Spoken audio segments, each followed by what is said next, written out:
You can step into my world, see the way I see it, no matter near or far. It is a sight worth seeing. Step into my world, see the way I see it. Rivah TV.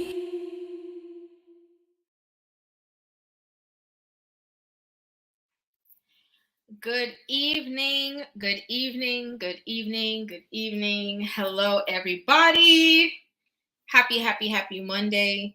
I'm gonna wait for hello, Montel Jackson. Kendra, listen, Kendra, if nobody told you, I'm gonna tell you. Listen, I had so many people asking me, oh, Rivah, when you gonna do the live streams? I got so many DMs about it. Hi, good evening. Hello, everybody who's just now entering. Kendrell, listen, I got so many DMs on my Instagram. I got so many comments on my YouTube channel and on my Instagram again about, Rivah, when are you gonna go live again? When are you gonna do another live stream? And I'm not gonna lie, Kendrell, who is one of my moderators on this channel, he was the first one in the chat. He, asked me, and I was like, you know what? I'm going to do it. I'm going to do it. I was trying to hold off a little bit longer because I've been working on some stuff for you guys, but absolutely, your girl Rivah is back. Okay. Good evening. Again, like I said to everybody who is in the chat, listen, tonight we are going to talk about some stuff. Okay. There's so much stuff that's been circulating on social media that I've been seeing. In regards to this topic, I mean, in all the videos that we talk about this topic about respect and women and their masculine energy. A lot of women who saying like, oh, I can be feminine for the masculine man, and all of these conversations and all of these topics that we've been talking about for so long, right? So we're going to deep dive, okay, into all of the nitty gritty. Okay, thank you so much, Daryl. Yes, hit the like button, guys. I have not live streamed in so long, so if I am a little bit, jittery or whatever it is, just bear with me, because as much as it seems like it hasn't been a long time, it really, really has. Yes, Kendra, I was just talking about you. So yes, thank you guys so much for saying hello. Thank you guys for coming in. Make sure you guys hit that like button. Make sure you guys are, of course, subscribed to this channel. So based on the title, right, we're talking about respect. Respect to man. Men don't even deserve my respect, right? And let me tell you guys what inspired this conversation, okay? I was looking at a story online. I don't know if it was Shade Room or Shade Room Teens or whatever. And basically, it was a situation where there was a woman who had a child with somebody. I believe he was a rapper or something like that. I can't remember. And she screenshotted the messages that her and him were having, like the dialogue that they had back and forth. And she was posting it, and she was trying to make him appear to be like the bad guy, right? So she's like posting all these messages and was like, oh, look how he is, and look at what a horrible person he is, and he don't take care of this and he don't take care of that. And in the post that she screenshotted, you see her calling him a female dog, right? So she's calling him a BAN. I'm not going to say it, but you guys know what that means. You guys should know what that stands for, right? And when I'm reading it, I'm seeing the comments and people was laughing, and they're like, oh, he met his match, and oh yeah, see, he not gonna try that with her, or she's not like the other ones because she gonna talk back, or she's gonna this, or she's gonna that. And I'm like, how do we get so far away from like the things that are respectful as women, turning into these people where you're literally walking around emasculating men, like on such big platforms too, like, and with no problem. And not only that, not only are you parading around and being so disrespectful, but also, okay, you have women who are there supporting you doing these things. In the comment, there's all of these, crying, laughing faces. Oh my gosh, girl, no, you didn't. Like, this is so funny. Like, blah, blah, blah, blah, blah. And it's like, are you kidding me? Like, what in the world makes you feel like this is acceptable behavior? Okay. So again, we're going to talk about all of the aspects of respect in a relationship. Hello, Gastons. How are you? So nice to see you. Your girl back. Okay, your girl Rivah is back with the live streaming. So one of the aspects that I want to start with is that if you are constantly, and I have some bullet points. So if you see me looking down, that's what I'm looking at. If you constantly disrespect a man, he will be more prone to tune you out, right? Women try to put their mentality on men. So women try to say like, well, if I was a man, I wouldn't think like that. Well, if I was a man, I wouldn't feel this way. Or if I was a man, I wouldn't do that. Or if I was a man, I would do this. They try to put their way of thinking on men, and then at the same time, they want to say that we're so different. Like that book that came out so many years ago, Men Are From Mars, Women Are From Venus. We're so different. Like women and men are so different. Yes, we are both humans, right? And yes, we need each other to procreate, but with the genetics that we have, when those chromosomes are different, like it makes us extremely different, right? So in that aspect, women always say like, oh, well, I don't respect my man I don't respect my man because he don't listen to me, or he don't this, or he don't that. So what they tend to do is they tend to start talking to their man like their man is a child, right? But not realizing that the only reason why your man, or why you feel like you don't have respect for your man, or you feel like your man does not listen to you, is because men gain trust in relationships through your ability to listen to them, through your ability to follow their lead. And I know that's going to go over so many people's heads, so I'm going to go ahead and dial it back, and I'm going to say it one more time. Men gain trust with a woman in a relationship through them trusting him and his ability to lead, and also in the ability to follow the directions that he is placing in front of you. That's simple. That simple. So if you feel like your man is not listening to you, if you feel like, oh, well, every time I say something, he always got to, that's because he doesn't have that ability to trust you. You're not greeting him with comfort. Listen, Uncle Long, you said it, not me. Okay, you said it, not me. You're not greeting him with comfort. You're not making it a safe place for him to communicate with you. It's always conflict. If he tells you to do one thing, or ask you to, maneuver in a certain way, it's always going to be a problem. But then when you tell him to do something, he's going to be more prone to tune you out. Like, why would I listen to you? Because you don't listen to me. Like, you don't listen to what I'm saying. If I'm telling you, that you shouldn't turn right because I know that if you make a right turn, it's going to harm you, why should I listen to anything that you have to say? It's not like you're talking to me with respect. It's not like you hold me to some high standard, because when I tell you as a man to do something, you tell me you ain't my daddy.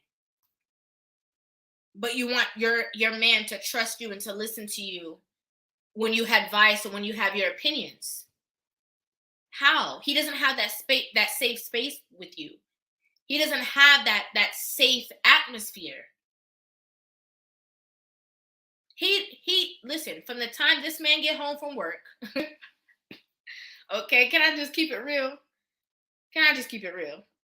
Oh, thank you guys so much. Thank you so much. Thank you so much, Montel Jackson. I'm glad you're back live streaming, and I'm glad I found out about. Oh, thank you so much. I really appreciate that. Thank you. Don't pull up their video because they struck my. Oh, whose video? Whose video, Gastons?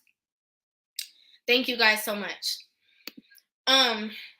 But listen, how can this man respect you? When this man comes home from work, the first thing that he's thinking is, oh, look, he already ready to tune you out. He got to find the game. He got to find any game. Okay, this man only into basketball. This man got to find football, soccer, tennis, anything to keep you from talking or communicate with him, because all you do is stress him out, disrespect him, nag him, you're rude to him, you want to find something to fight over. So he have to go find something to do. Okay, and that's just keeping it 100. And it's also because you're so comfortable in the disrespect. You're so comfortable in the disrespect that you think that he the problem. Oh, he don't ever want to talk to me. Oh, why he don't spend no time with me? Oh, why he don't do this and why he don't do that? Every time I do this, you do this. How come you don't want to spend no time and appreciation in this and this and that? Oh, I seen this guy on Instagram. He had roses and stuff for his girl. How come you don't do that? Because you don't have no respect. You don't have any respect. He can't stand you at this point. At this point, he is just suffering. He longs suffering. Okay, he can't stand you. Because every time that he says something, you try to either emasculate him or you try to take his manhood and hold it in your hand and swing it around. He's the man, he's a leader, he's the one that you're supposed to be trusting to lead you, to lead your family, to be the father of your children, the one that you're supposed to have on a pedestal, right? The one that is supposed to be the one that you go to and you don't have the right answer. You go to your man and, you get your answers met or whatever the case is. That's what he's supposed to be. But he's not that for you. He's not that for you. Because, again, everything that he's saying, you got to try to tell him why that idea don't make no sense, why your idea is better. And now you're competing with him, trying to be in the same position that he's in. He's the leader. He's the guide. He's the one that's supposed to be telling you guys yay or nay. Now you got to compete with him. And then you talk about, oh, well, I don't understand why he don't listen to me. I don't understand. That don't make no sense why he don't listen to me. I told him to go left and he said he gonna go right. He didn't even hear when you said go left because you're so disrespectful all the time that he's always constantly tuning you out. Always. He don't miss a chance to tune you out. You wondering how come all the time he in the house. Oh, girl, I don't know what's wrong with this man because every time we in the house, all I hear him say is, huh. He can't hear you. He's tuning you out. He's tuning you out. And I'm laughing, but it's not funny. Because a lot of women are in relationships with men that they think that the man is there because he loves them, and that they're actually approving of the behavior that the woman has because he's still living in the house with you, but he just don't have nowhere else to go. Okay, he's trying to be a good person and a good spouse in the house with his children, but mentally he's not there because you don't have no respect. So that's my first point, okay? But let me get to some of these comments because I know, I'm sorry, y'all. I have to finish the complete thoughts. And then hi, Eugene. Hello. Charles Reed. Hi, Eugene. Charles Reed. Hello, hello, hello. Good evening. Good evening, Goldie. How are you? Gastons, what do you mean by academics? What happened? What are you trying to say? I'm confused. I'm really, really confused at this comment. Gregory Joseph says, most modern women do not give peace to a man in their life. They badger and always come with a tone of conflict and defensiveness. Always click to flip on you. Hold that thought, Gregory. Okay. Somebody said that's masculine energy. Correct. That is masculine energy. Gerard. Rivah, how many languages do you speak and understand? I'm gonna say so 2. I speak English and Spanish, and Pato is more of a dialect, so that would technically be 3, but it's actually really like a dialect. It's not a whole entirely different language. It's the same language, so I would say 2, 3, whatever. Let me go back to this comment really quick. Gregory. Most modern women do not give peace to a man in their life. They badger and always come with a tone of conflict and defensiveness. Always click to flip on you. First of all, this is so true. Like, always on the defense. Like, before anything has even begun, like nothing even happened yet. He asked you a question. Why you always gotta ask me something? Because quick to combat, quick to fight, quick to swing the first punch before you even get a chance to, right? the truth of this situation is because a lot of these women have their own issues going on within their own mind that this man has nothing to do with. Okay, maybe this woman don't feel like she's good enough for this man. Maybe this woman is at a space in her relationship where she's not getting what she desires from the relationship. And instead of being able to be accountable and saying, like, what is it that I've done wrong? Or what is it that I'm doing that I'm not getting what it is that I want out of the relationship? It's so much quicker, it's so much easier to go against the person that's in front of you who's not giving you what it is that you're desiring. Okay? So if a woman is in a relationship with a man, okay, and with this man, he's no longer being romantic. Okay, and he used to be romantic with her. He's no longer, lovey-dovey and sweet pea and all that kind of stuff with her. And it used to be like that. Every time this man says something to her because her needs are not getting met within the relationship, she got a problem. She want to fight. It's a problem. She angry. She's just naturally irritated. She's just walking around irritated. She wake up irritated. She go to bed irritated. Okay, she just mad. This is where, again, when it comes to the accountability, a lot of women say this, and Gregory, I love this comment. A lot of women say this, right? A lot of women say, oh, I just don't respect my man because, I just don't respect him anymore. I lost respect for him. A lot of women need to go back to the space, right? Go back to when you said that you, quote unquote, lost respect for your man. And play that situation again. 9 times out of 10, when you go back to the beginning of that situation and you're finding out when you lost respect for your man, 9 times out of 10, you realize that your man was reacting to something that you did. You're the one who was in the wrong. Maybe he put you in your place. Maybe he was telling you something about yourself. Okay, maybe he was trying to correct you on something. You got offended. You got defensive. Your ego got in the way. You want to win the argument. I see this. I'm not having myself to be sidetracked. The woman wants to win the argument. She knew halfway through this argument that she was wrong. Okay, she knew halfway through the entire conversation that she's the one who messed up, but she got to keep going to save face, right? Because a lot of these women don't have the ability to be vulnerable and say, you know what, I was wrong. I shouldn't have said that. Or, you know what, dang, I made a mistake. They still have to be on the defense, ready to come at you, ready to combat you, ready to tell you why this and tell you why that.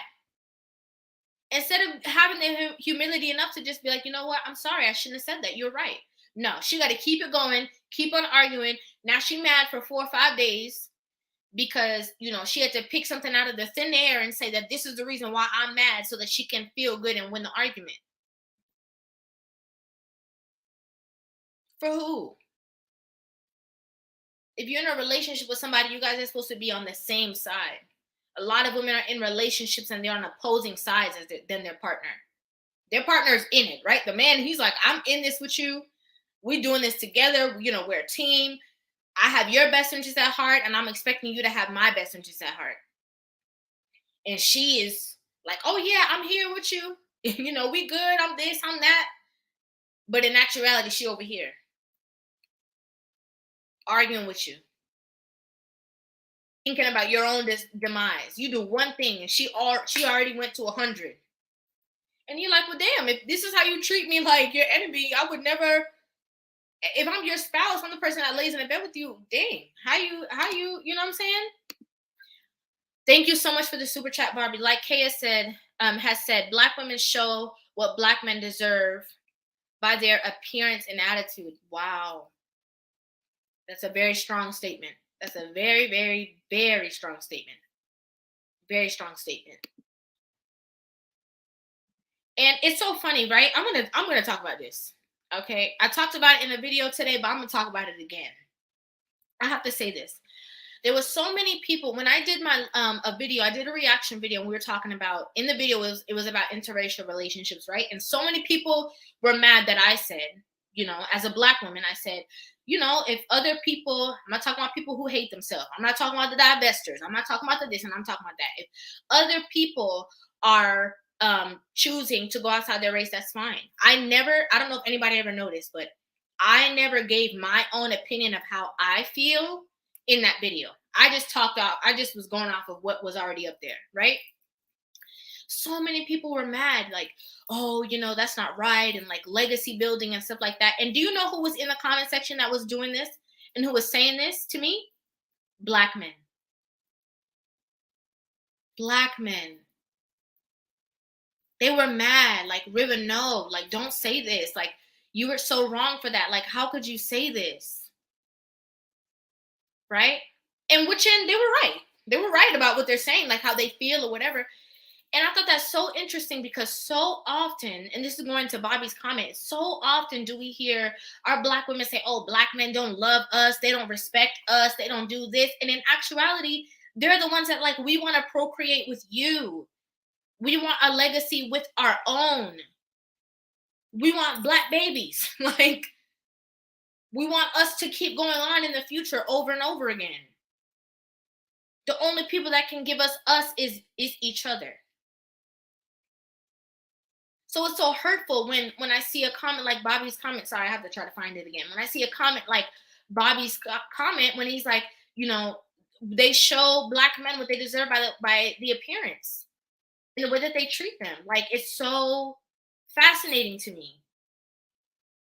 People, like, so many women love to blame the men so much, but it is really time. And I love what's happening on this platform. And I love the fact that people are having these kind of conversations because it's about time. It's about time that women realize that it's not only about you and how you feel. Your counterpart has feelings too. The man has feelings too. And he deserves to. He deserves to have feelings. How they've endured a lot, okay? Can you imagine? I don't want to go too deep into it, but can you imagine, not being seen as an equal, just already as a man, and then having your counterpart emasculate you when the world is already trying, like, what are you talking about? This is why we have the reason to have these conversations. This is why we're here on a Monday night, okay, to have some fellowship and talk about these things so that change will come, so that other women can look and see, there's a lot of people who say that they don't know and they don't know this and they don't know that. Well, there's a lot of spaces here that you can look and you can see that we all ain't city girls, for lack of better words, okay? We not about that. Let's just be honest. I want to try to get to some of these comments because I see you guys are showing a lot of love in the chat, and I really appreciate it. Sorry, I'm like reading and thinking at the same time. We want Black women when they're at their physical peak, not at 35 after they make partner at the law firm. And this goes into a whole different conversation, right? Like, we want to see you in your prime. Like, we don't want to have to wait because we're the last option just so that you're able to procreate and have children. Whiskey Simeon, that's a great, that's a very, very, very great comment. I always warn females that I don't like contentious behavior. So once I ease away from you, you know why. And this is a part of the conversation that I wanted to get to as well. And I said a little bit of this before. There's so many women who are in relationships with men, and they swear they have the best relationship. They swear, like, they're like, oh yeah, like, we have the best relationship. My man, that's my man, and this and this and this. And the next thing you know, like, oh my gosh, I can't believe that he cheated on me. I can't believe that, he did this, and I can't believe he did this. How could he? And it's like, girl, you're delusional. You talk to this man like a dog Sunday to Sunday. Like, every single day of the week, you talk to this man like a dog. One thing that women should do and should be able to do is what you need to do is when every time that you talk to this man bad, anytime that you talk to this man disrespectfully, anytime that you are not esteeming this man, right? And disrespect comes into many forms, many, many forms. Anytime that you're disrespecting this man, you need to keep note. You need to keep a little notebook in your head. I mean, you shouldn't be disrespecting him anyway, okay? But if you are disrespecting your man, you need to keep note. You want to know why? Because he is. That man is. Men are very different than women.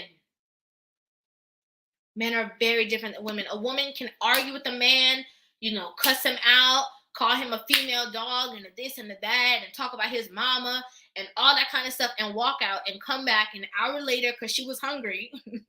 Right? We always say, like, what's that Snickers commercial? You're not yourself when you're hungry. Come back and be like, hi, babe. And he's like, you know what you just said to me? Because I'm not going to forget that. I'm there. Like, I'm still living in that moment.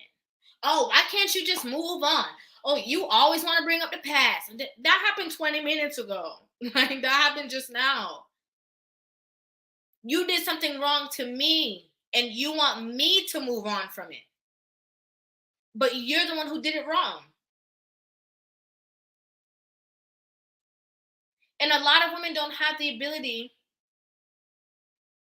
to apologize when they mess up, and that's what makes it worse. It's already bad. It's already bad that it's a bad situation. It's already bad that y'all cursing and fighting, right? It's already bad that you don't call him this and you don't call him that. But what makes it like so much worse is that you just want to skip past of it, and you need to get over it. Get over it. You need to apologize. You need to not do that anymore. You need to know your place. You need to know your role. You need to know what respect is. But a lot of women don't know what respect is for a man because they've never seen it. Right? I'm going to play, the advocate right here, right? They never seen it. They didn't say their mama respect no man. Okay. Or they grew up in a space where their mom was the one that was wearing the pants. Okay. They didn't see no relationship, no kindred, respectful, classic relationship. So they don't know how to emulate that, right? But how is it that you guys didn't see your mom go to work, but at the same time, you know how to respect your boss? Otherwise, you're going to get fired.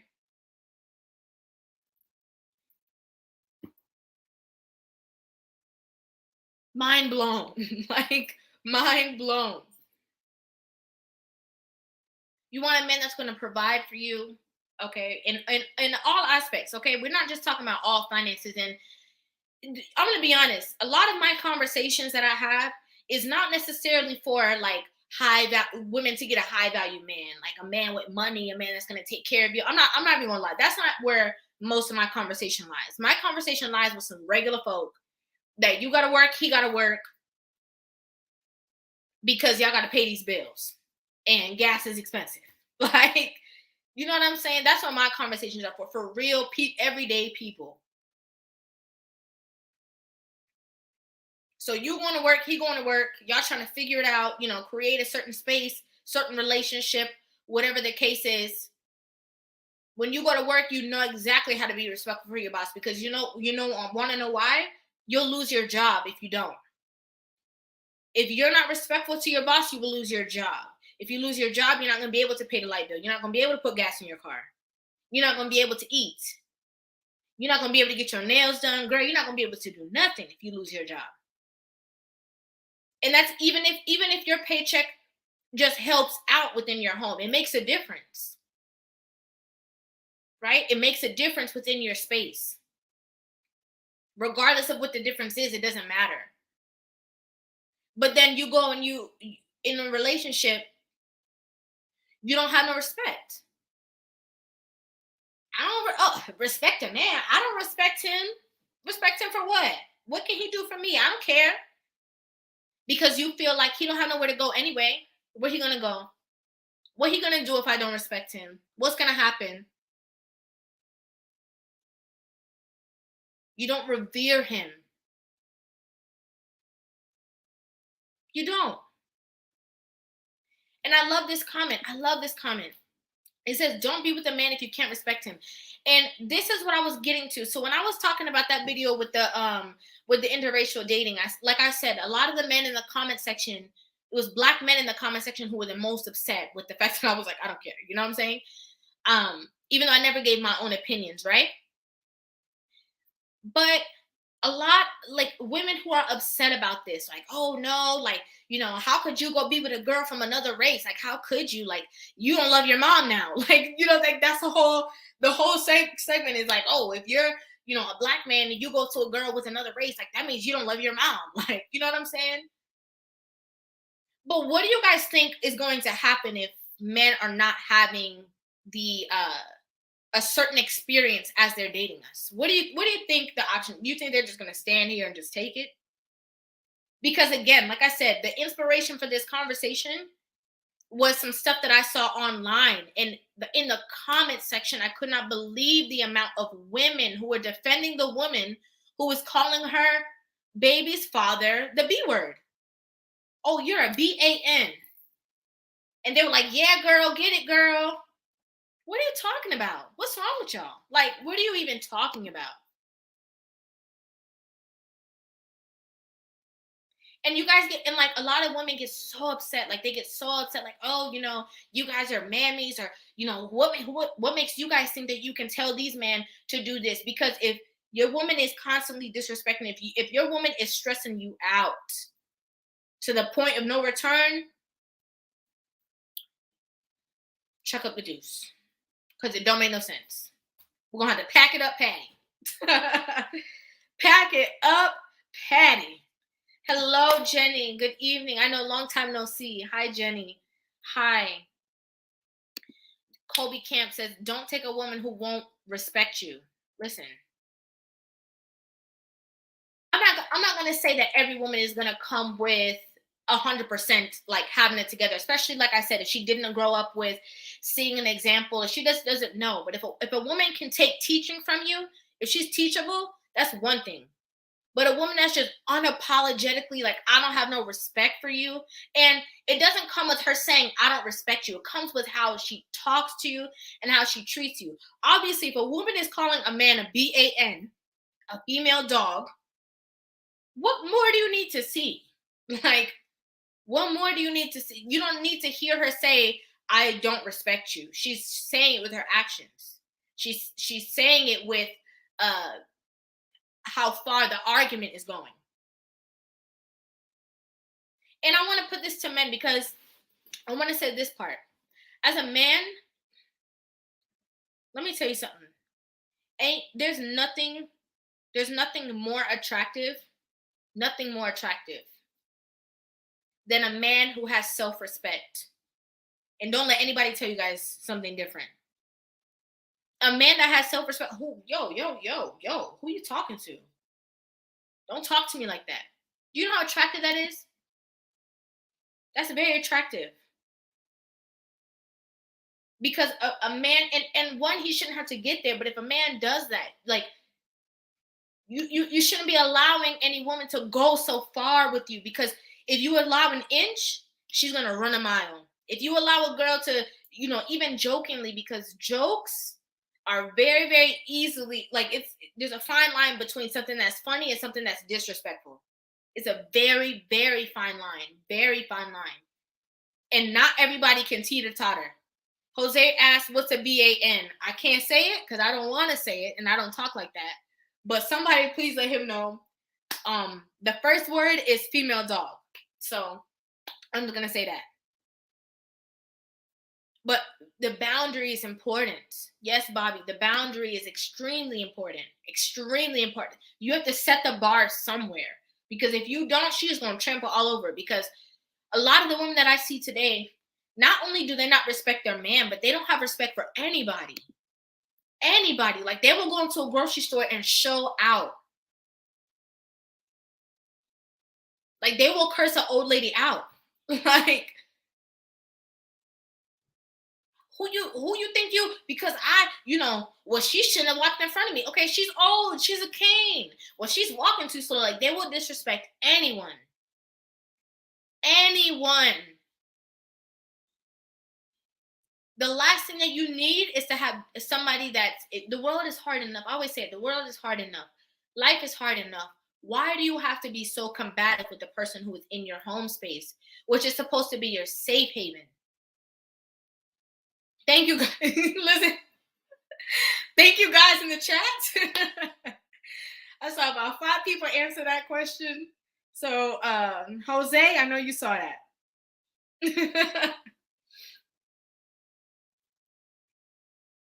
A lot of women are so, okay, so this goes to a whole different aspect of it. Why women are disrespectful. A lot of women are raised in households that maybe they had single moms, right? I'm just going to use that for an example. Maybe they had single moms, or maybe they had moms that were stressed out, or maybe they had certain situations that arose, and they were in maybe tough predicaments. Maybe they always didn't have food, always didn't have money, whatever the case is, right? I'm just using that for an example. I don't want anybody to take that to the bank and cash it. I'm just using that for an example, right?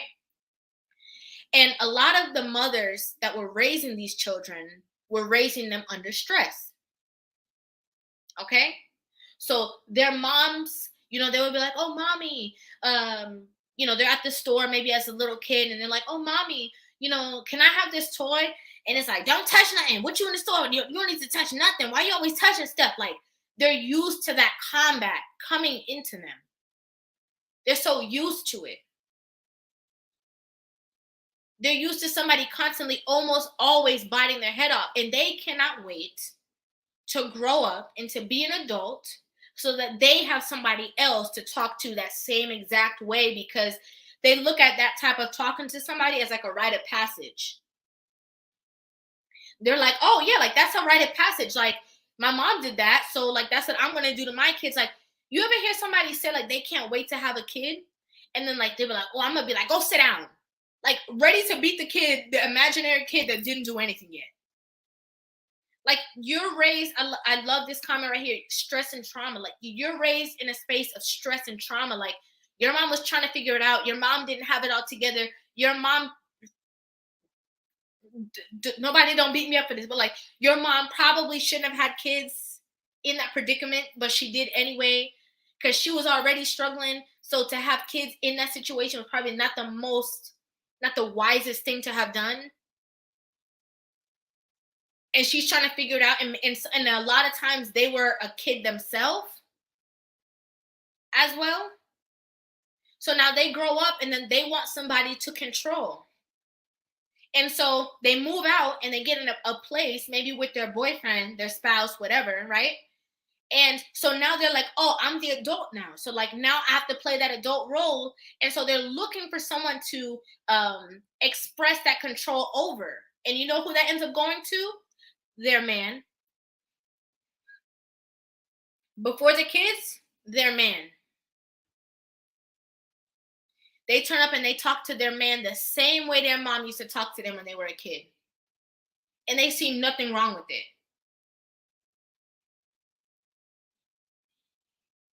I watched a video. Oh, I wish I could find that video. I watched a video the other day, and it was on thank you so much, Ebony, for joining me tonight. Thank you so much. I am going to have a call-in show, as you guys know, so I will drop the link, hopefully, Ebony, that you can stay, so you guys can call in and we can continue this conversation. But I watched a video on TikTok, right? And it was a woman and a man, and they were in the kitchen cooking. And he was like, trying to help the video or whatever. I don't want to put the comments up yet because I want to just say this point, then I'll do that. But he was like having a conversation, right? And no, they were doing like a video, like cooking together. Sorry, my thoughts are going too fast. And she was like, "Oh, babe, can you help me? Can you wash the chicken?" Right? And he thought washing the chicken was like with soap, right? Like, he didn't know that she meant like with vinegar, with lemon juice, whatever it was, right? Whichever one that she uses. And he was like washing the chicken with soap. Like he literally obviously has no idea what it is to cook, right? Follow me, guys. Please follow me. And so he's washing the chicken. Yeah, I know y'all crying laughing. He's washing the chicken with soap, and they're like doing the video. And she turns around to him and she curses him out. Out. When I say out, like she went off, like cussed him down to his socks. Oh, some of y'all saw it. Okay. Cussed him down to his socks. And he was like, I was just trying to help you. Like, I thought we were cleaning together. I didn't know. You didn't specify. But like a conversation that could have just been like, babe, like, you're not supposed to wash the chicken like that. Like you're supposed to use vinegar. Like you weren't supposed to do that. She went off. And so many people in the comment section were like, oh my gosh, this is so funny. Yeah, girl. Oh, hell no. Because if that was my husband, I would have this. And if that was my man, first of all, y'all can't even get no man. Let's start there. But they're like, oh, if that was my man, I would have done this. And if that was my man, I would have done that. And for me, I was just so ashamed. Like kidding or not, or like how it's chicken. Like it's chicken. It's chicken. Like you can go to the store and go get some more. Like women just keep exercising that right to disrespect their men and emasculate them for stuff that does not matter. Like stuff that does not matter. Oh, hey to my brother. Shout out to my brother. Hello, hello, hello. Hello. Thank you so much for tuning in. But can you imagine like a piece of chicken? Like, so your whole relationship is chicken, Rivah 2022. Your whole relationship, ruin the whole relationship over a piece of chicken. And again, acting in the same manner that their mother would have acted when they were children because their mother was raising them off of stress and lack. And they hold that all the way to being an adult and can't wait to say the same things that their mother said to them, to somebody else. And who's going to get the brunt of that? Their husband and their kids. But first is going to be the man. First is him.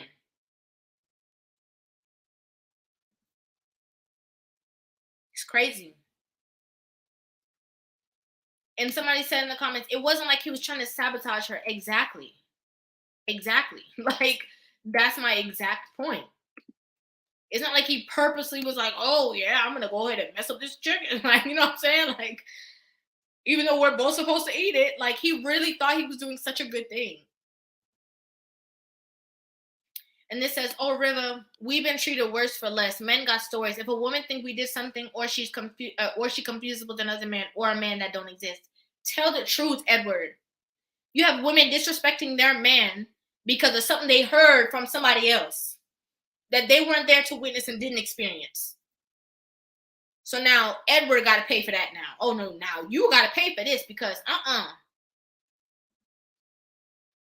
And I say this all the time to a woman too. Like, you're emasculating this man. You're disrespecting this man. And it's so funny because the women who do this the most, excuse me, in relationships, the women who are emasculating their man, disrespecting their man, and doing this and doing all of these things, they're the ones that's like, that's my man. Like, have the nerve to try to take ownership over somebody. Have the nerve. Have the nerve to be like, what you looking at on Instagram? Give me your phone. Let me go through your phone. And the men are dealing with this because they feel like, oh, well, she's, I don't know why she's doing this. Or she always accusing me of something. Oh, it must be because of her past. No, it's because she knows that she's treating you less than you deserve to be treated. And she's afraid that one day you're going to go ahead and find that out. Then who can she control? Then who will she have power over? Who? Because if at any choice you decide that I'm not dealing with disrespect, how you gonna leave me? You can't leave me. Why would you leave me? This ain't even right. I'm the one that's been holding you down, and I'm the one that's gonna be this, and why would you leave me? You wouldn't even want to be with you, because if your man say one thing to you, you like, oh, you're a narcissist. You know, when you guys know the common stuff. Oh, you're narcissistic. Oh, you're trying to push this narrative, like, you know, the same thing that we hear all the time. What's the other one? What's the other one, guys? You're a narcissist. Oh, you're trying to push a certain narrative. Oh, you're trying to gaslight me. You're trying to gaslight me, and I am not gonna be like. If you say one thing she don't like, manipulation, like manipulating this man to think that he's literally the one that's doing something wrong. And you're the one, you disrespect this man. You talk about his mom and his daddy, where he come from. He ain't nothing. He ain't never gonna be nothing. You call him the B word. You call him all type of broke down. You're this, you're that. Oh, this misogynistic patriarchy. You're trying to gaslight me. Like, what? I saw you hate your mom. Like, what are you talking about? What are you talking about? What? Like, nah, I was just telling you that you can't disrespect me. Oh, no. Don't try to move the goalposts now. Like, what do you mean? Like, what do you even mean? I was telling you that you shouldn't. I was just telling you, don't call me a female dog. That's it. Like, that's it. All the time. All the time. And I like this comment that Goldie left. They trying to live. I know, you guys know, listen, you know Rivah loves to laugh. Okay, so I'm going to tell y'all the stuff. We have to laugh in between, too. Goldie, I love this comment. It says, they trying to live out the love and hip-hop lifestyle. Ridiculous. And I'm not going to get into any specifics because I thought of a situation that I did want to, that reminded me of this topic. Y'all crying, laughing. I thought of a situation that I thought of a certain situation within this title that I wanted to bring up, and it had regards to that whole love and hip hop lifestyle. And it's so true. And all of these women who are so toxic, even on these shows, right? Like, for example, and I'm talking about like when they're toxic in real life. Like, you see them toxic on the show, but then you see that they're really toxic like in real life.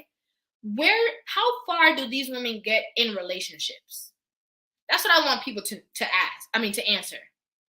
Like, when we see these women, how far do we see these women getting in real life when it comes to their relationship?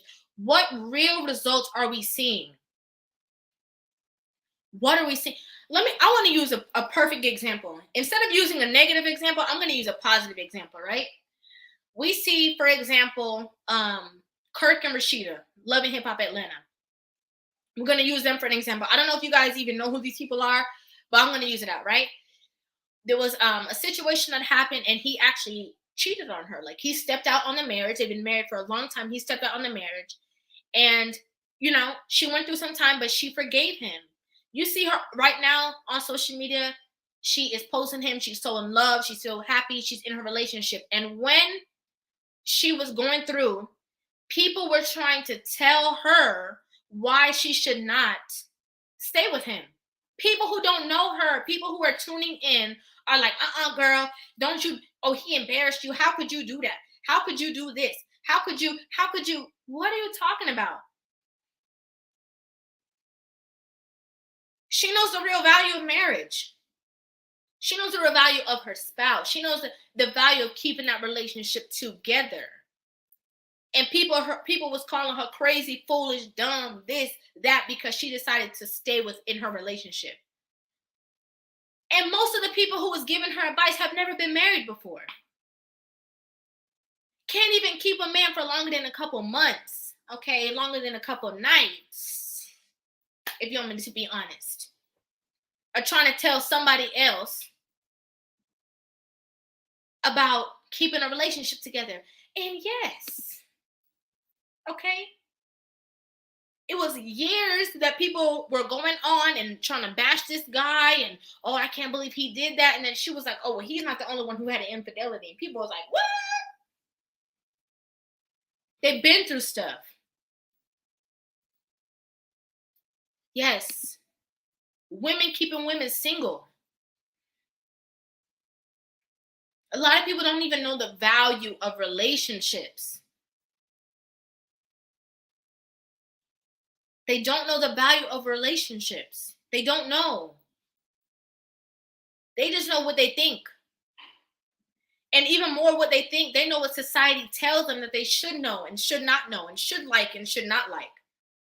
They just programmed, just walking around real programmed. Like, oh, well, I don't know about that because, if my man don't open the door for me, we're going to have to break up. What are you talking about? What are you talking about?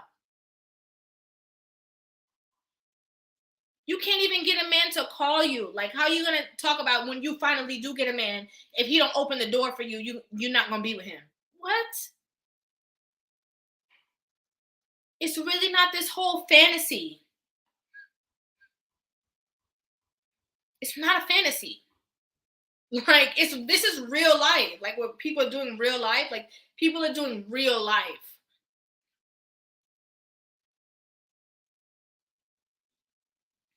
It's crazy. It's so crazy. I always tell women, and I say women because that's who I talk to, like, in real life, right? Whenever I have friends or anybody and they come to me and they talk to me about like relationship stuff, I'm always like, yo, don't create too many bad memories. Because for you as a woman, you can look past it. Like, women are so quick to look past things and they think that men are the same way, and they are not. And they are not. You have men who are in a relationship and they're still trying to get over something that you did to them or said to them 5 years ago. And the reason why it's so hard for them to get over it is because you still keep building on that pain over and over and over and over and over again. Because you got over it, you guys made up or whatever, and you thought that was good. No, he's still keeping track. He's still watching you keenly. He still got his eye on you, waiting to see, okay, well, she really disrespected me one time, so let me just see what's going to happen. Let me just see how we're going to, move forward. And then you say something else disrespectful, and it goes back on top of that, and it goes back on top of that. So he have a roster this high of disrespectful things that you've done and said that you can't undo and you can't unsay, because once a word comes out of your mouth, you can't bring it back. That person already heard it. And I don't know what it is. Thank you so much, Damien. And I don't know what it is about women that feel like they have to say like the meanest, rudest, nastiest thing in an argument. Like, do you just want to ruin the relationship? Like, do you just want to be single? Like, I don't know what it is that they have to go all the way there. Or they don't feel good. Like, they don't feel good unless they say the worst thing that they could possibly say to you. And then they expect you to just get over it, even though you're on the receiving end of the information.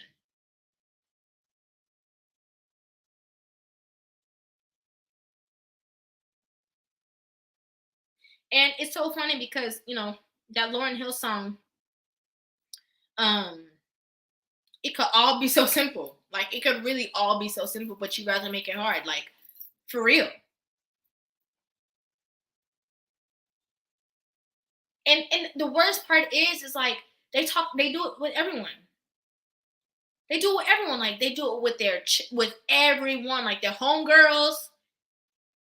They be ready to cuss their homegirls out. Like, their mama can't talk to them. Like, nobody. And I want to say that too. Like, as a man, you have to examine like your girl. Examine where she come from. Examine who her people are. Examine her bloodline. Examine where she comes from. Because if you with your girl at her house and she cursing out her own mom, what do you think she's gonna do with you? What do you think? Like, you think it's all gonna be honky dory? Like, oh, she talks to her mom bad, but she definitely wouldn't talk like that to me. Like, are you crazy? That's the womb she came from. Let me take it a step further. It's even how they talk about their own father. Oh, that N ain't S. That N ain't do nothing for me. If she talks like that about her father when she has children with you, if the God forbid the relationship does not work out, she's going to be feeding this to her children, to your seed.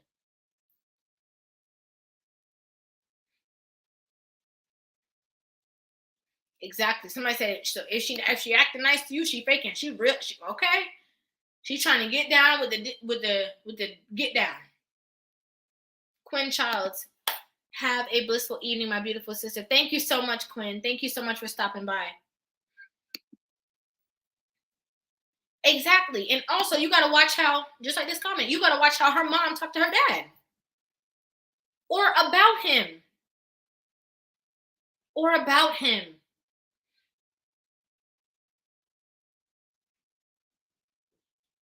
Or about him.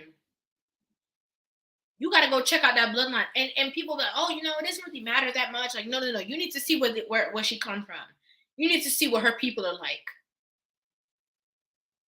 And I'm not going to say that all the time it happens like this, but more times than not, like, it's extremely important to make sure that she is raised on that same moral standard that you are. That when you go over there, there's certain principles that family has, a certain amount of dignity and respect that they have. Because if they don't have that, what are you expecting for you to have? And also, I said this in another video, genetics are very real. They're very real. You're going to be trying to correct something out of your child that's a part of his bloodline from his mama, his grandmama, his auntie then.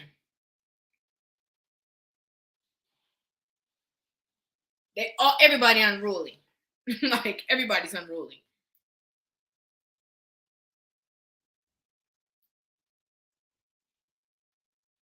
A lot of times women are reacting out of hurt in a relationship, so they're just on the defense because they're not happy in a relationship anymore. But when you trace back that unhappiness, more times than not, it's something that you started and you caused anyway.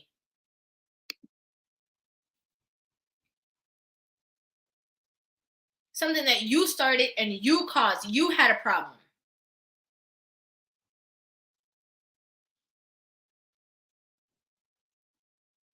He said something to you, he corrected you. You ain't like it, but you still mad. Like, what? What are you talking about? You mad at this man because he can't hug you. When he hugs you, when he look at you, all he sees is stress and problems and disrespect. A woman who doesn't trust him.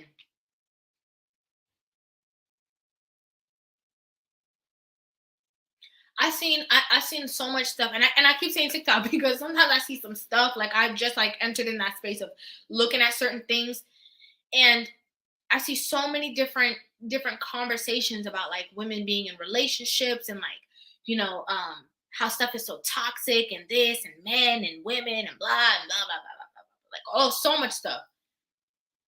So many people have so much to say about like the relationships specter of life and like how, oh, you know, men ain't this and men don't deserve that, and you know, men are so toxic and da da da da. And then you see all these women who are saying what men do and don't deserve because, you know, men don't deserve nothing and they don't deserve our respect and all this kind of stuff. And if he doesn't do this for you, sis, then he's not the one. Or if he don't do that for you, sis, then you need to leave him. It's just miserably loving company. Like, it's just misery trying to keep other women miserable and single and lonely because they can never have what they want to experience because of where they are and their mentality. And because they just don't know how to have respect, period. They just don't know how to have respect. So they want to teach other women to continue that so that they don't ever have to change their ways or get under the regime or the control or the leadership of a man because, oh, who are these men? And we don't have to respect the men. Men don't even deserve our respect. Like, I'm the prize, I'm the this, I'm the that. I'm the one that has the entrance. So since I have the entrance and I control access to that, well, then I don't have to respect him. He needs to respect me. For what? You know how many entrances there are? And he can go get with an entrance that don't have a nasty attitude. That's not rude. That don't always have an answer for everything. That isn't always defensive. That isn't always combative. Like, he can just go skirt, skirt, skirt, right in another entrance. And a lot of these entrances don't even have a waiting time. You can just pull up.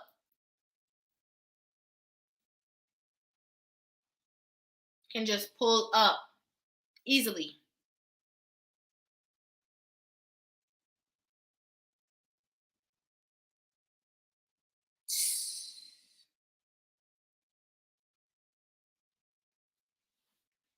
I always feel like, especially as a woman, if you don't have any respect for your spouse, or you feel like, I lost respect for him, I can't even respect him because I can't even. You need to get out. You need to leave that man alone. You need to leave that man alone. If you're in a relationship with a man and you feel like you can't respect him, then leave him alone. Just chuck the deuce. Because it's only going to create stress and problems and anxiety and headache and problems for no reason. Sister Shahrazad Ali said it the best. She said, if you cannot get on this man's page, then you need to leave that man and go find a man's page that you can get under so that this man can find somebody that can respect him. Free him. Free him. And as a man, it's the same. Like I said, nobody's perfect, okay? But you guys know what the levels are. You don't have to wait for somebody to look at you and say, you know what? I don't respect you. For you to look at their actions,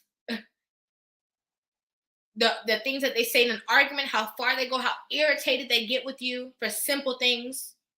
She don't want to be with you no more.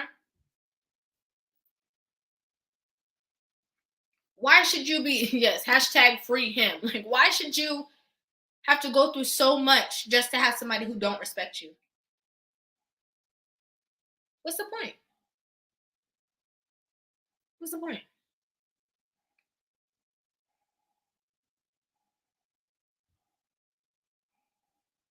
What is the point?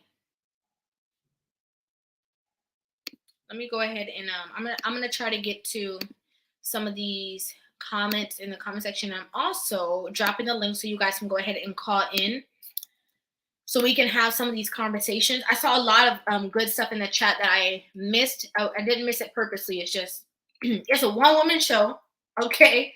And not only that, but it's been a little while since I live streamed, so I'm trying to keep the balance of everything at once. It's not always easy, okay? So I did go ahead and drop the link so you guys can go ahead and come up and call up. I am asking that if you guys are going to come on, that you do come up for sure.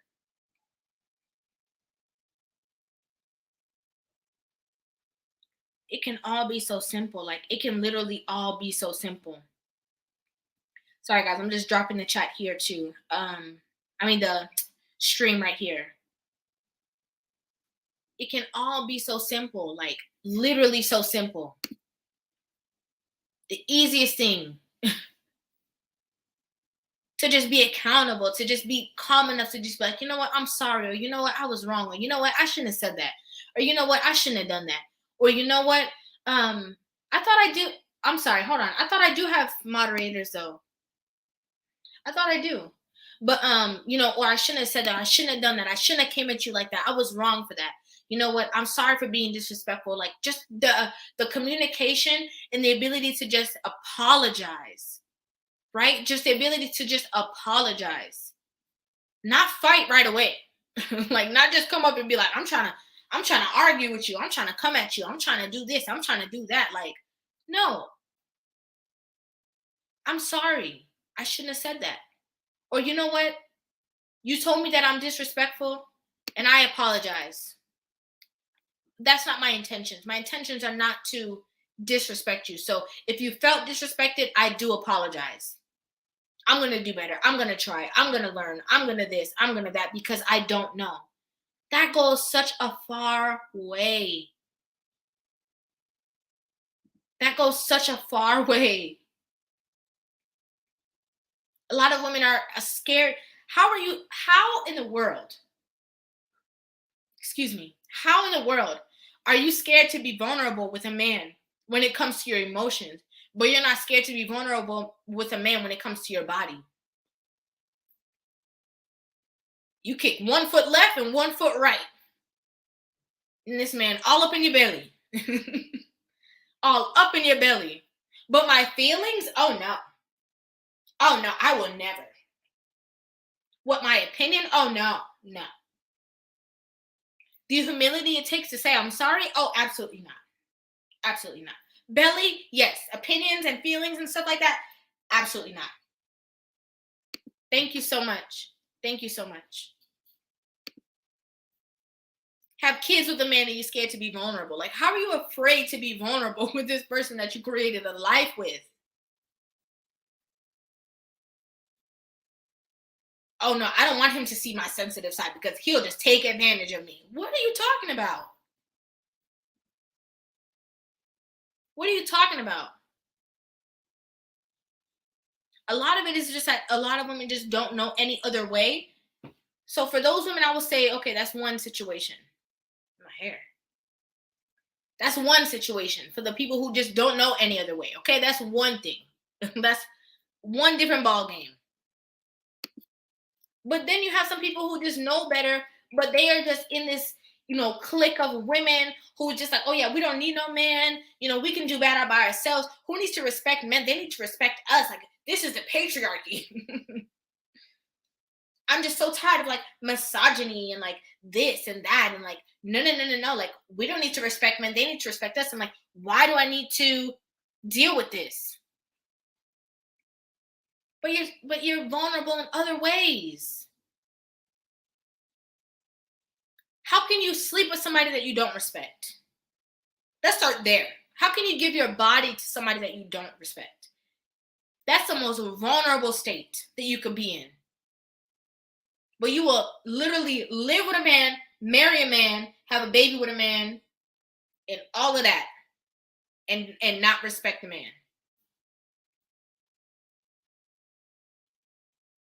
How is that so? How is that so? I saw somebody, I think it was Scam Likely back here. Are you still back here? Because I want to add you, but I don't see your camera on. Oh, there you are. Let me go ahead and add you. Hello. Hey, how you doing? Good evening. Can you hear me? Good evening. Yes, I can hear you. Oh, cool. Man, another one of these topics. Another one of these topics. Why I got to be like this out here in these streets? Why? I'm trying to tell you. I'm trying to tell you. Only thing I really got is this. If she's disrespectful on Monday, it's her fault. If she's disrespectful on Tuesday, that's your fault. What the hell are you doing there? You signing up for it? What you thought it was going to change? Chaos is currency in this community, and it's not going to get better. And unfortunately, some of these women go and look for solutions and answers, and what's wrong? My man done left me. Oh, he was so good. And then somebody goes and tells them, like, girl, it's because you're dark skinned. Girl, it's because you're light skinned. He was light skinned, dark skinned shaming. He was fat shaming. He was skinny shaming. It's always some kind of excuse that something was wrong with the dude. Why it got to be like this? Listen, when I say that's so true, like, I didn't know where you were going to go with that, but it's so true. Like, they will try, like, their homegirls. How about you ask the man? Like, how about you ask the man where you went wrong? How about you ask the man what the problem was in the relationship? You go to your homegirls who don't have any better relationship than you have, or don't have one at all. Oh, he was fat shaming you. He was this. He was never telling you. And this man was literally telling you all his desires so that you guys could stay in a relationship. And you made a right turn every single way. No. He said you need to get in the gym. You heard you're fat, I don't want to be with you.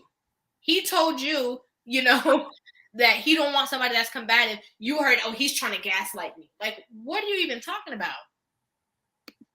It's so true. What do you tell these women when they come talk to you?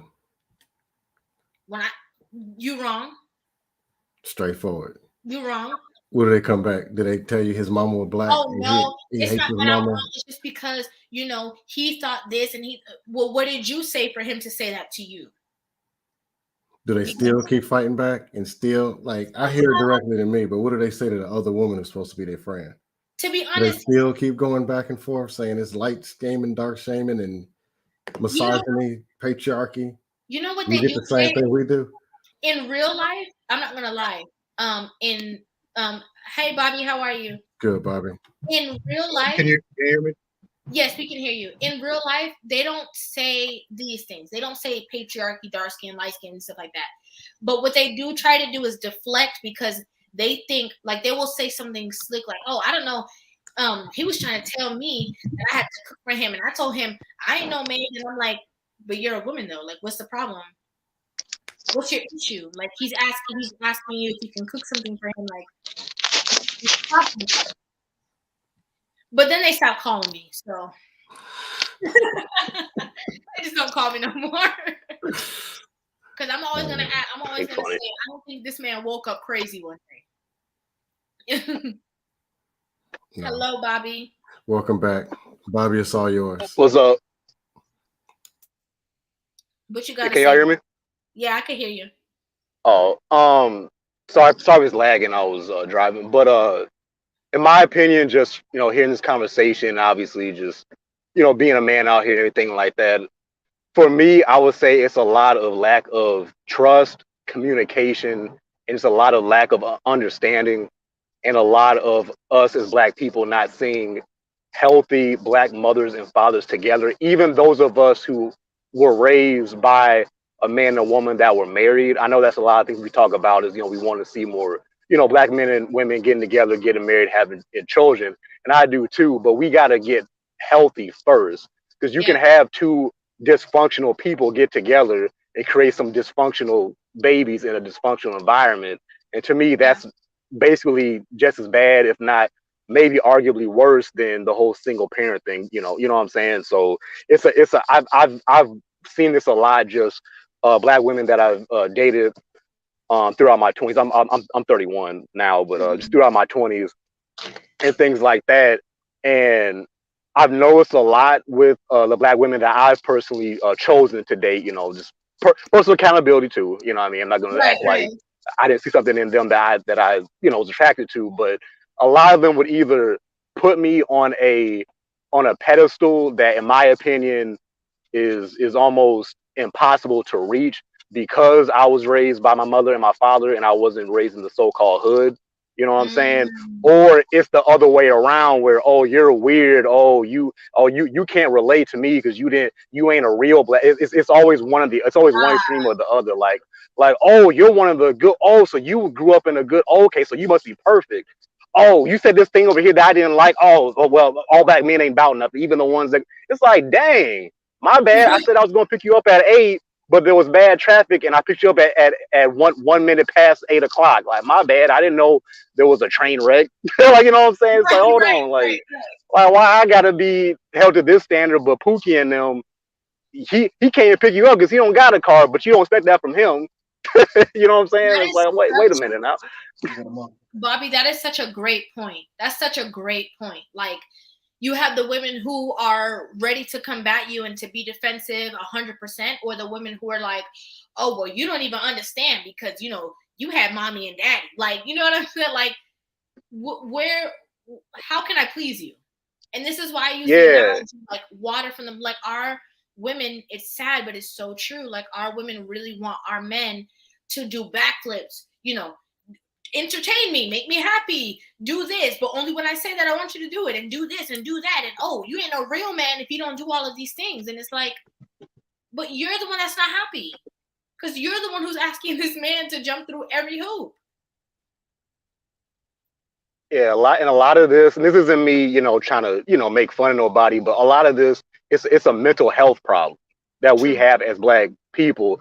And I hate to keep quoting Kevin Samuels, but he drops a lot of gems. So, Yeah, I love and I like Kevin to give Samuels. people I don't credit. Yeah, Mm-hmm. and I'm somebody that, like, if I hear somebody say something, I'm gonna give them credit. So it's not about him, it's about the message. I'm But the he says same a way. lot of yeah, a lot of this combativeness that we see in certain Black women, in my opinion, and I'm kind of won't stand for all the words, but I'm not word for word quote. I can't remember what he said, but it's so many words. It's basically that little girl inside of them that never got to be a girl to their dad. So now they're Hold on. filling in that blank by being a man. Bobby. Hello? Yeah, you're sorry. Say that one more time because you were cutting up. Not yet. Can't hear you. Oh, dang. How now? Check.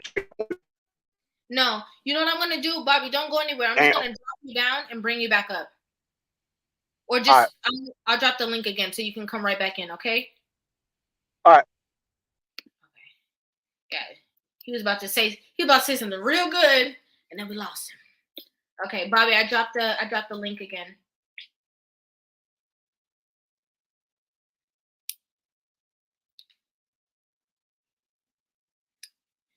I see Hustler. Is it Hustler and Muscular? Yes, it is. You said it right the first. Good How you evening. doing, Rivah? How you doing, Rivah? I'm good. Thank you so much for asking. Yeah, just want to say love your channel and keep spitting that game, honey. Oh, thank you so much. I really appreciate that. Yeah, not a problem. It's good to hear a woman speaking logic with her mind and not just her pity emotions. You know what I'm saying? Thank you so much. I really, really appreciate that. Not a problem. Now, what was the topic was men don't deserve respect? Right. Yes, I tuned in a little late, but I caught on to kind of what you were saying. You see, I believe that if a woman's going to deal with a man that she has no respect for, first of all, she shouldn't be dealing with that man in the first place. Okay. Second of all, the accountability also falls on the man, because why should we as men even put up with women that have no respect for us? So, and here's the thing that irks me. Why is all the accountability always on us men to try to get y'all ladies to respect us? Don't y'all got y'all part to play too? Isn't it up to y'all ladies to, earn our trust, earn our respect? Why should the whole thing be on us men? If you cheat on me, I'm the problem. If I cheat on you, I'm the problem, rightfully so. But you got your part to play in it too. Right. It was your personal choice to deal with somebody like me. So if you don't respect me, that's on you as well as on me. The accountability should go both ways. It's the man's fault for dealing with the bullshit, and it's her fault for picking that man, knowing she had no respect for him, knowing he was a lame or a loser in the first place. That's the way I look at it. Put the accountability on both the man and the woman, not just the man or the woman. Both sides need to be accountable. That's all I'm saying. You understand what I'm saying? Yeah, I absolutely understand what you're saying. And it's so true, because I love that you said, like, if I do this, it's my fault. But then if you do this, it's still my fault. So it's like, where does the accountability lie when it comes to you? Like, do you not have a part to play with any single thing that happens in a relationship? And I don't understand. I love that you said that too, because I don't understand how women feel or have the audacity to feel like a man has to earn their trust, their respect, their this, their that. But then for a man, he's just supposed to just put a ring on your finger and just marry you, and then just trust you to have his babies and trust you to, not take all his money when you guys get a divorce, and you're not showing him anything, and you don't think you have to. Like, that's crazy to me. Yes, I understand what you're saying. And I was listening to the YouTube. Have you heard of Pink Book Lessons? You ever heard of her channel? I have, yes. And she mentioned something that I had to think about, and it was pretty deep. She was saying something about, if a woman is not respectful and submissive to you when you first meet her, she's not gonna just flip a switch and be like, and like you put a ring on that finger, she's gonna flip a switch and be submissive, calm, collected, respectable wife just like that. No, she was a disrespectful piece of crap when you first met her. After you get the ring on that finger, ain't a damn thing gonna change. So I'm sick of that damn narrative. It's so true. And not only it's not going to be a switch, but it's going to get worse, because now it's like, I own you because you're my husband. So now, since you're my husband, you have to listen to what I'm saying because I'm your wife. You know, they love to use that as like a leash. Yeah, I've heard that it goes both ways. I've seen, because you got cases of husbands abusing their wives. Mm-hmm. I've heard too many stories of men who turn on their wives, abusing them, cheating on them and shit. They deserve an ass whooping. Now those are the men who need an ass whooping. Right. But the ones who are out there busting their asses, working, trying to provide for the family, they don't deserve that kind of shit. Save that for the Pookies and the Ray Rays y'all be sleeping with on a regular basis. The street dudes y'all be fucking with, they deserve an ass whooping. The guy on the corner selling drugs, he deserves a good ass kicking because he's not doing what he needs to do to help provide for. He can't provide for his damn self, so I can provide for a woman. Those are the kind of men that women need to stay the hell away from, but for whatever reason, they find them attractive. More attractive than us hardworking 9-to-5 brothers or entrepreneurs, the ones who are doing shit legally, basically. And the ones because you can't control a man that's disciplined. Well, that's true too.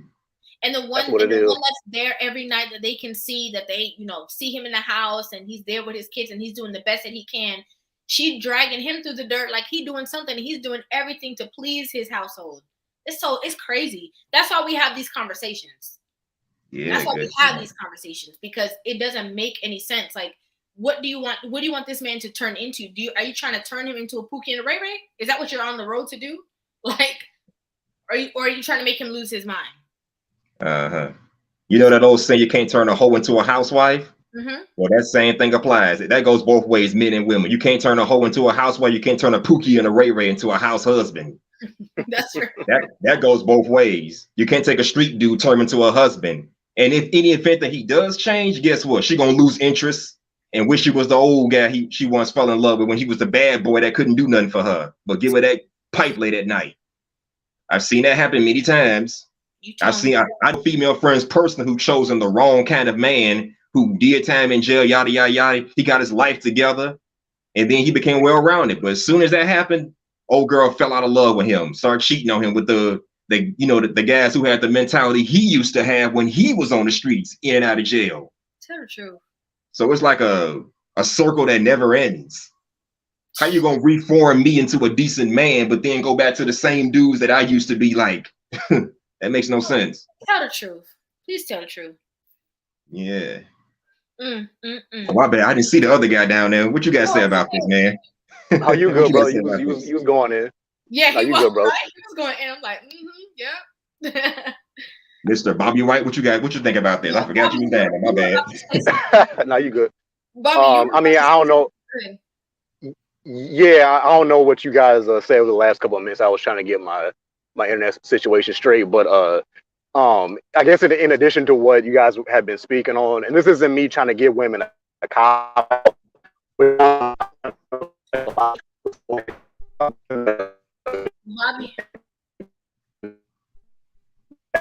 Bobby. You're going in and out, bro. Yeah.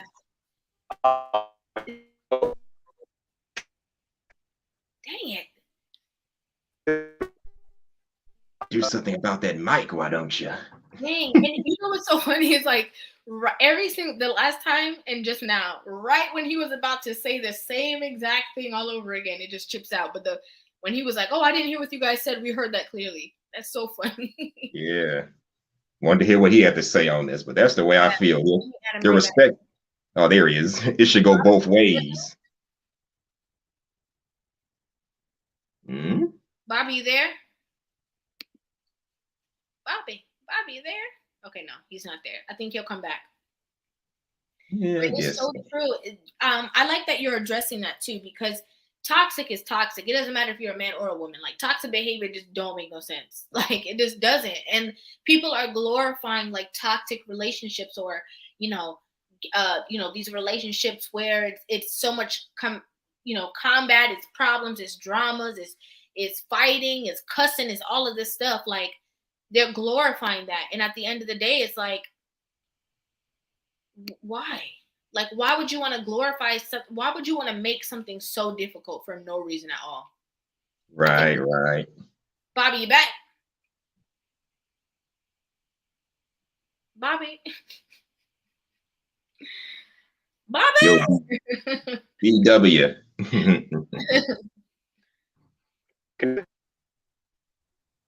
We can Hello? sort of hear you, but we sort of can't. Damn. Bobby? Is it any better? Yeah, is it any better? Yes. Oh, that's better. Now we can hear you, No? bro. Is it better now? Yeah. Yes. All right, I don't know what's going on. I don't know if that's YouTube, or that's me, or both. But I'm gonna just go ahead and just try to say before it cuts up again. But Okay. basically, a lot of black women I've noticed that grew up, without their father. I think a lot of them, whether it's consciously or subconsciously, are trying to force whatever black man they're with to try to fill in that void of that father that was never there. But because that dad was never there, they don't really know what a black man is or what a black man is for. So what do? They go to social media, reality TV, all this fantastical type of stuff to try to create in their head what a man is supposed to do. So then essentially if that man isn't perfect, it's like, oh, well, you ain't about nothing. It's like, but what are you comparing us to? Nothing. If your daddy wasn't there, what are you comparing us to? Not exactly. And that's kind of the sad thing about. That's not me trying to take away accountability from grown women, because at the end of the day, people at some point have to take accountability, but that it starts when you're a child. That's that little girl in them basically saying like, hey, my daddy wasn't there, so now you got to be basically that. Not in a weird way, because I'm talking about boyfriends and girlfriends, but essentially, Exactly. I'm following. yeah. And instead of them realizing like, okay, yeah, we're men, but we're not supermen. It's like, oh well, if you're not perfect, then you're not worth my time and all this type of stuff. It's like, okay, well, who else is coming to be with you on a marriage level? Not just having casual sex. Who else is coming in large numbers?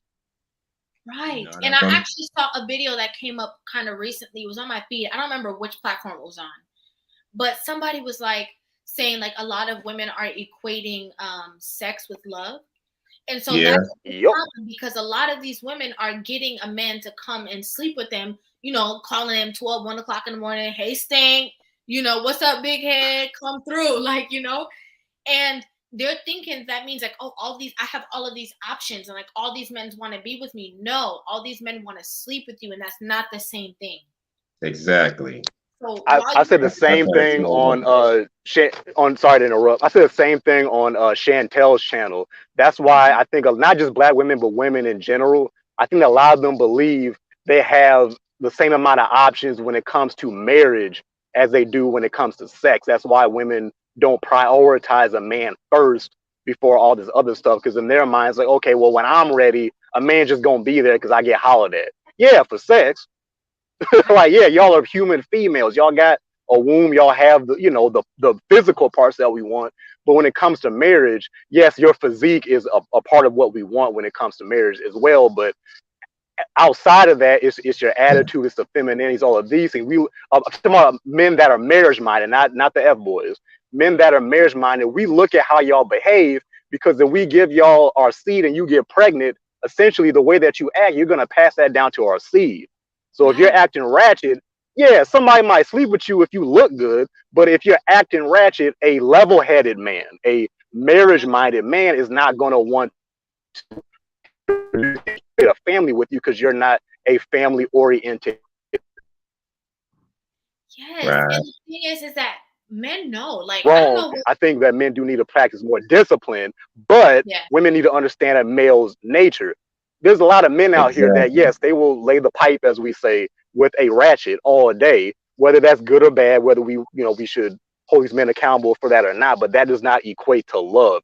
For women, sex is more emotional. So that they think that we think how they think. But once again, when daddy's not there, you don't see this, so you think that, okay, well, men must operate like us. No, not a masculine man. No. Is what it is, ladies. It's so true. I'm so glad. Oh, Bobby, I'm so glad you came back and the sound was better, because that was perfect. Yeah, because it's so true.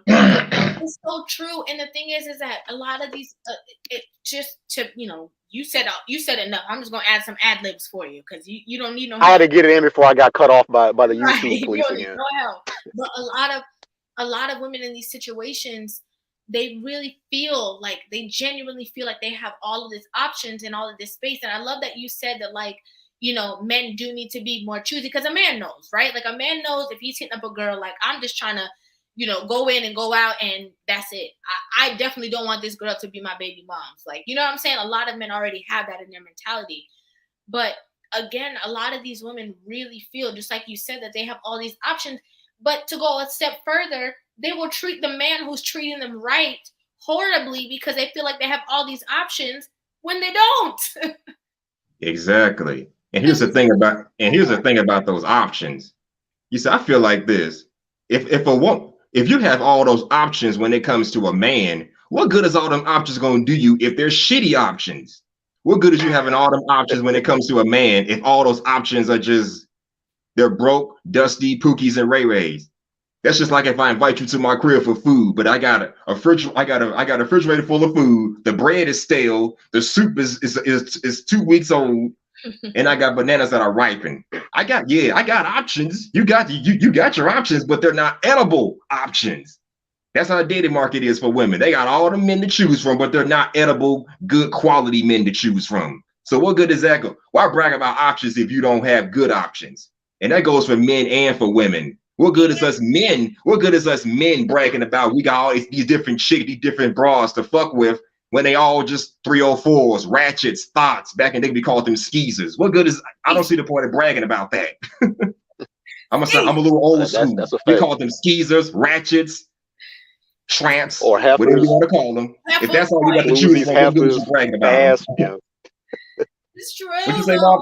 It's true though. Like you have all these options, but for what though? Because none of these are people are husbands. But again, and this is what I want to say to the ladies. That's so like, men, you can attract a man from what you portray yourself as, from what you are, the level that you are as a woman. That's the type of men that you're gonna attract. It doesn't mean that other men won't think you're attractive. It doesn't mean that other men probably won't try to hit you up in the DM. But like men of quality and of standard will attract themselves to you if you portray yourself in a certain way because they see the wife in you.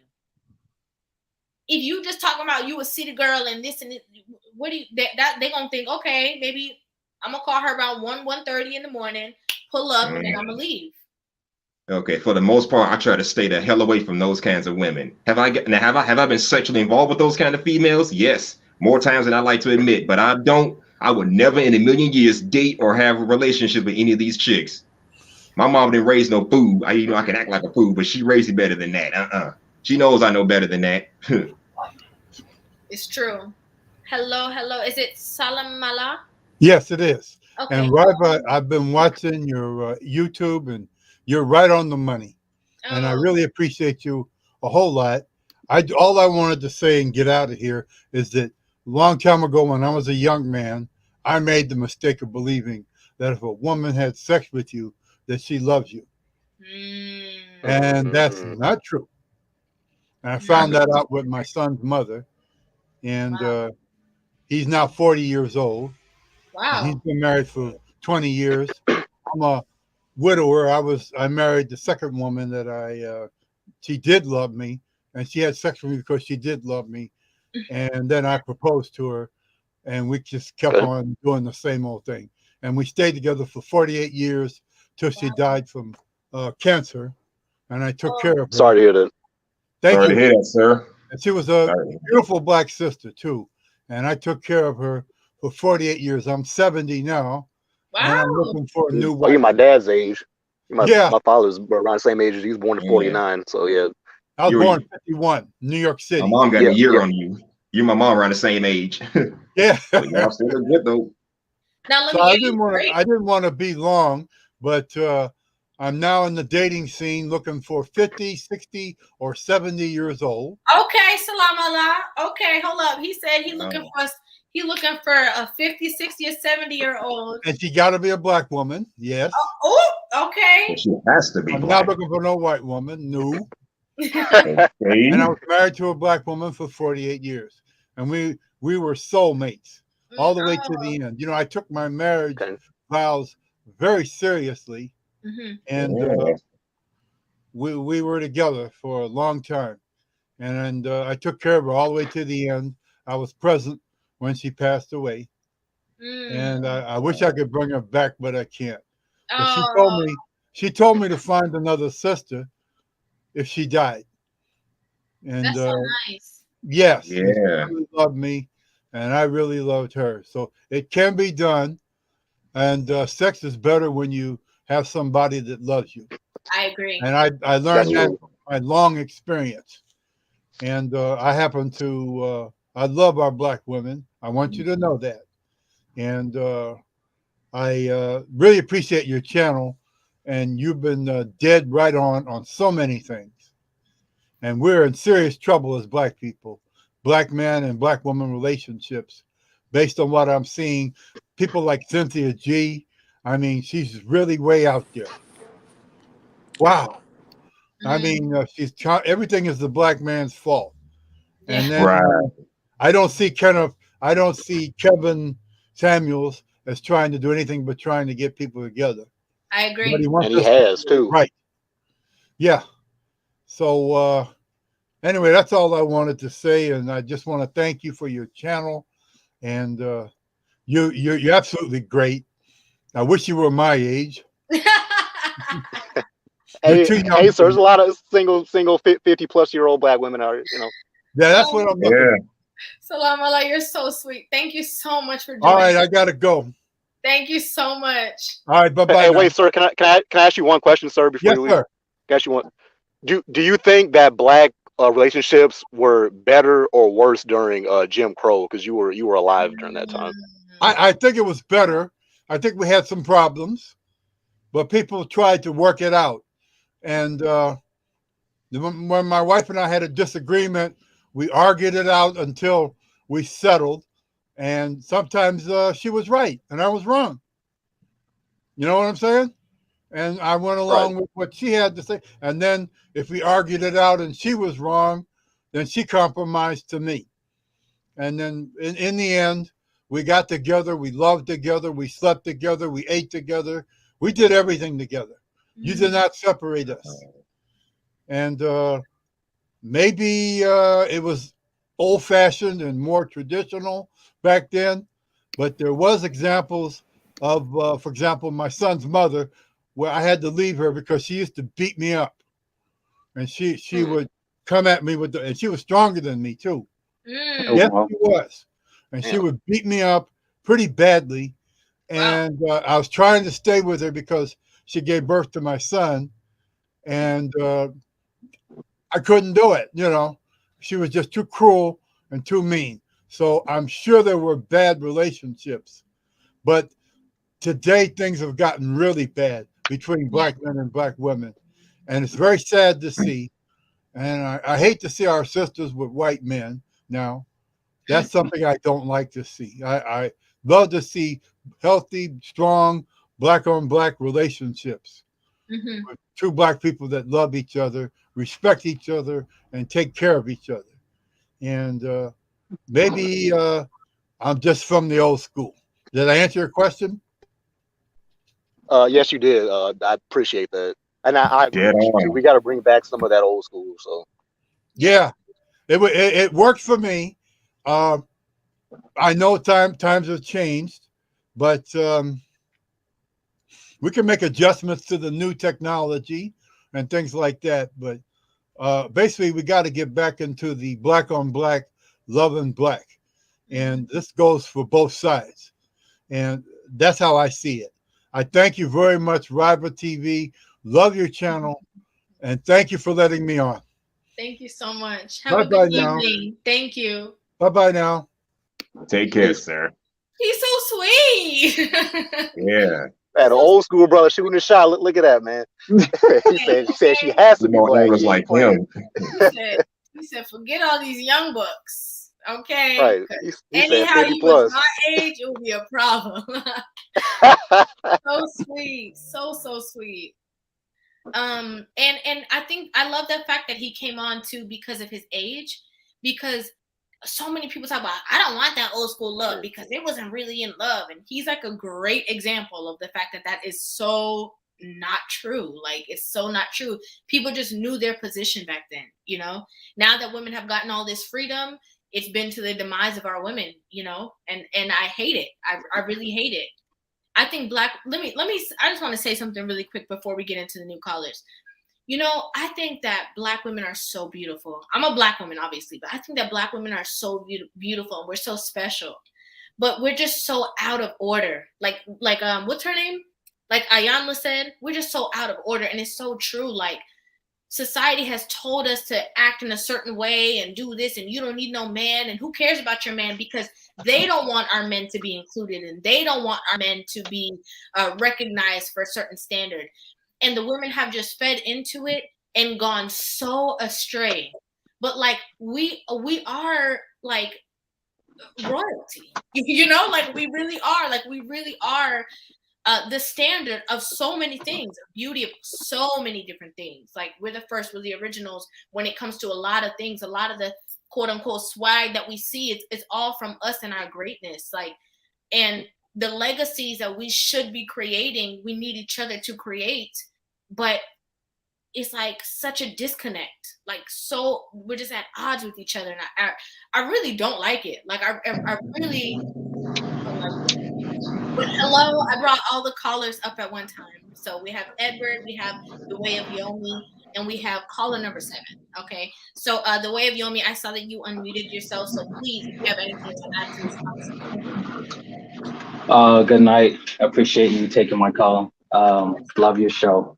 Thank you. What I would say is when it comes to the respect, Black women would have to change the narrative of they don't need Black men. And I feel like until that changes, where they feel like they need us, then I feel like then natural respect will eventually develop in Black women. I'm not saying this is all, so I don't speak in absolutes, but you see it all the time. It is the majority. For example, I have a coworker. I was just playing around with her. She bought some, I guess, some nice shoes at work. So I was like, hey, you going out? You're going to find a husband? And her first answer is, I don't need any man. Right? So it's not only me that says it as a man, but other women is like, she's like rude, standoffish. It's because her mindset is she doesn't need a man.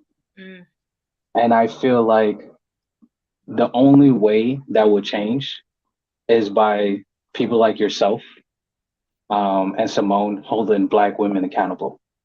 Because I don't feel like Black men hold other Black men accountable. There's plenty of that. Right. There's not enough of Black women holding other Black women accountable. Right.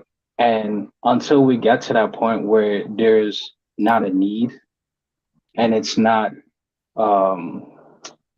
like a title, it's not so something to be proud of. And I feel like it's something to be proud of in our community. Like I always say, I've never seen a shirt that says I'm a proud independent white woman. But I always see a shirt saying that I'm a proud independent Black woman. Why? Because it's always something it's I don't know why. Maybe it's something their mothers taught them, but it's something that's proud to be in our community, where every other community, when it comes to the race of women, the super minority is like, hey, I'm independent. But it's the majority seen out there. They're getting married, they're finding their guys, and actual average men can have a chance to be with an average woman. So because of that, I think that's why in our community, there's the most lack of respect because of that. I agree with that. And it's funny because I've done some reaction videos where, they were saying that, oh, it's because like how advanced we are, that women don't need to rely on men. So they don't have that same respect. And I deem that to be true, I just find it sad that like, it's such a slap in the face, right? Because like you have, for example, like you need me, right? Like you need me to eat. You need me to eat. You need me to clean. You need me to like, pay stuff for you, whatever it is, you need me. And then the minute that you can stand on your own 2 feet, you slap me in the face like, I don't even need you. Like, because for some reason, a lot of this, like, oh, I'm like how you just said, I'm a strong, independent Black woman. Like, it's not just like I'm a strong woman, or it's not just like, whatever it is. It's all of these things have to be tied into being a strong, independent Black woman. Like, they can't be separate from each other. And then also, I'm a strong, independent Black woman who don't need no man. Like, yeah, exactly. Right. How does being a strong woman mean that you don't need a man at all? Like, especially because that's taking away the strength from the women who are in relationships or who are in marriages who are doing the best things for their child. So are they not strong because they need a man? Like, what are you talking about? And it's so funny you say that. I'm sorry. It's okay. It's so funny that you say that, because she did say that as well, right? I didn't say that, but she says, I'm independent. I don't need no man, right? So, and it's sad for me because she has a daughter that's in her teens, and I feel bad because now this is what you're teaching your daughter, and it's like a whole chain. Right. I don't understand why we're glorifying. You're a single mother, in my opinion, struggling. Right. Why are you glorifying being a single mother struggling? like you that's should the excuse. It's an excuse. It's a bad excuse, because horrible excuse. If anything, you would want the father, to be in the child's life. You would want to be a family. So I don't understand how you glorifying that. Can I throw a dart in there too? They're glorifying the struggle, right? But at the same token, there are women out there who have fathers who are willing to be there for their child, and they purposely don't allow them to, because if that father is involved, then they can no longer they can't be a part of that group of like, oh, he don't do nothing for me. I got to do this all back. I'm a single mom. I'm struggling. So if he helps or if he assists, that's going to take, what can she say about him? Yeah. Where does her power lie? So they will purposely put men in certain situations. You can't see your child and be like, I don't know the last time he saw his son. You change your number. Like, what are you talking about? Moving the goalposts, as they say. Yes. Change the locks on your doors. Like, everything, like change everything. You don't move to a different state. Talking about, you don't even come see his son. You don't even know where his son is. Like, what are you talking about? But they need that man to be in that space so that they have something to say. Yeah. Because now their power is being, I'm single, I'm independent, I'm an independent woman. It's like, what do you like that old saying goes, misery loves company. Yeah. That's how it goes. It's so true. I wish, if anything, for our Black women and single mothers, I'm not saying there's anything wrong being a single mother, but especially if you have a daughter, you should be teaching your daughter, like, this is not the situation you want to be in. I'm doing this situation because I have to and need to, but not because I want to. I will want a family. I would want your father here. I will want a husband. You shouldn't be glorifying and telling your daughter, like, hey, yeah, I don't need a man. Yeah, we're here struggling, and raising her to do the same thing over, and then the cycle continues on and on and on. And I can't really speak about other communities, but in my opinion, it doesn't seem like that's prevalent in other communities like it's in ours. No, because in other communities, they're like, get a man. You need a husband. Like, what are you doing? Because you need a husband. Like, I don't care what you got going on, but you need a husband, you need a man. And then when you do get that man, you need to know how to treat him. And it's so funny because I personally, right? I mean, like, my family is Caribbean.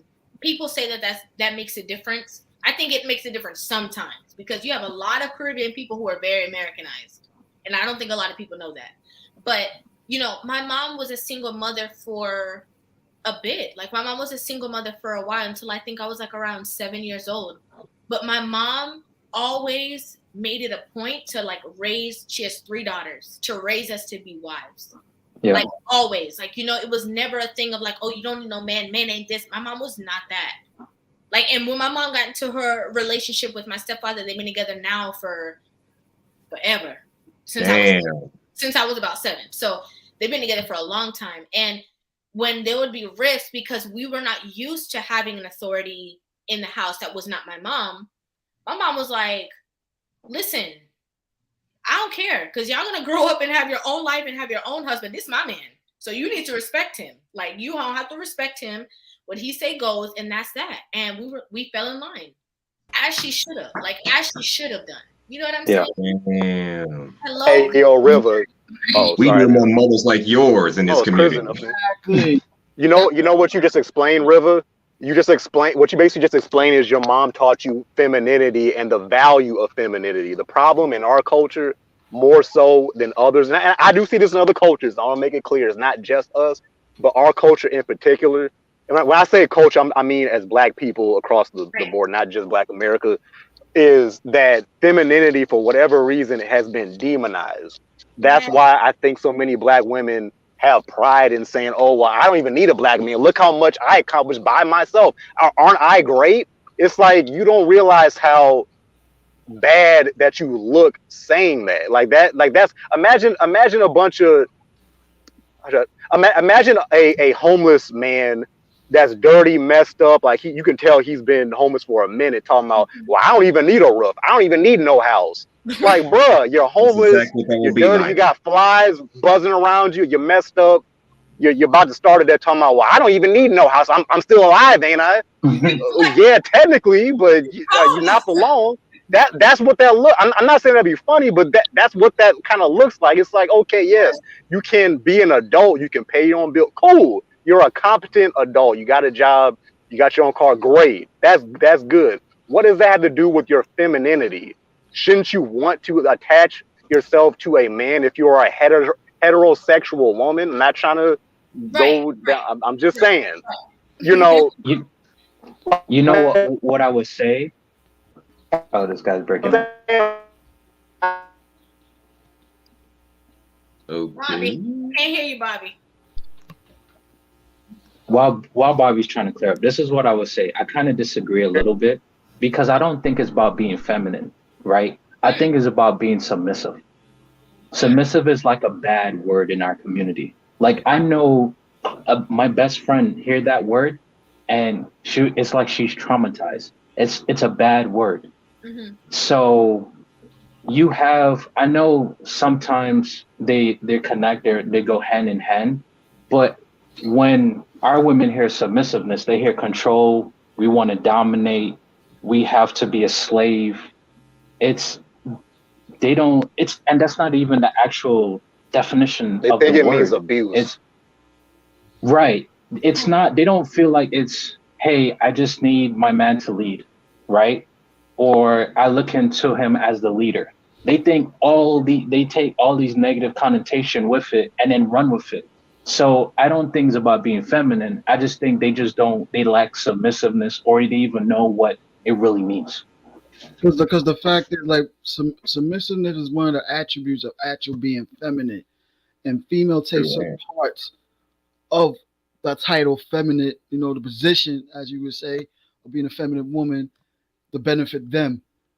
So that's one of the attributes they take out of it. So like how too many females I agree with that. pick the Bible, certain quotes of the Bible, and we twist it so many times to fit their narrative and stuff, and or even some things in Islam. That video that you seen with Mr. Farrakhan was talking about, I take care of all the bills in my house. That's what a man should do and everything. He's teaching traditionalism, and females was up him like crazy, but they failed to realize the women in that community, in that nation, are submissive. They get those benefits from those type of men because they are submissive, feminine, traditional wives, and most females ain't that. But they nitpick certain attributes and hear certain things what a man says and everything and get crazy with it. So you try to force them on a lot of us dudes out here like that, and knowing the fact that you only most females, something like 90%, they recycle the same small percentage of guys consistently over and over and over. Oh yeah. They keep saying, "Oh, men ain't this and that, but they keep sleeping with all these homosexuals." Well, of course, it's going to make it seem like it's so large when they focus on a small percentage. The large percentage of them is actually working and building. We have to work twice to three times hard to get a woman's attention. By the time we actually make it to that level of our accomplishments on ourselves, our dating pool starts to grow more. Theirs starts to shrink. Yeah. That's a fact. There's a brother I used to work. Oh, I'm sorry. No, go. Oh, okay. Can y'all still hear me? I know every time I start talking, this thing. Yes. No, you good. There's a brother I used to work with. He's about 39, 40 years old. he told me he has 19 children by 13 women. This dude literally looked like a broke version of Future. I'm not exaggerating. He said it.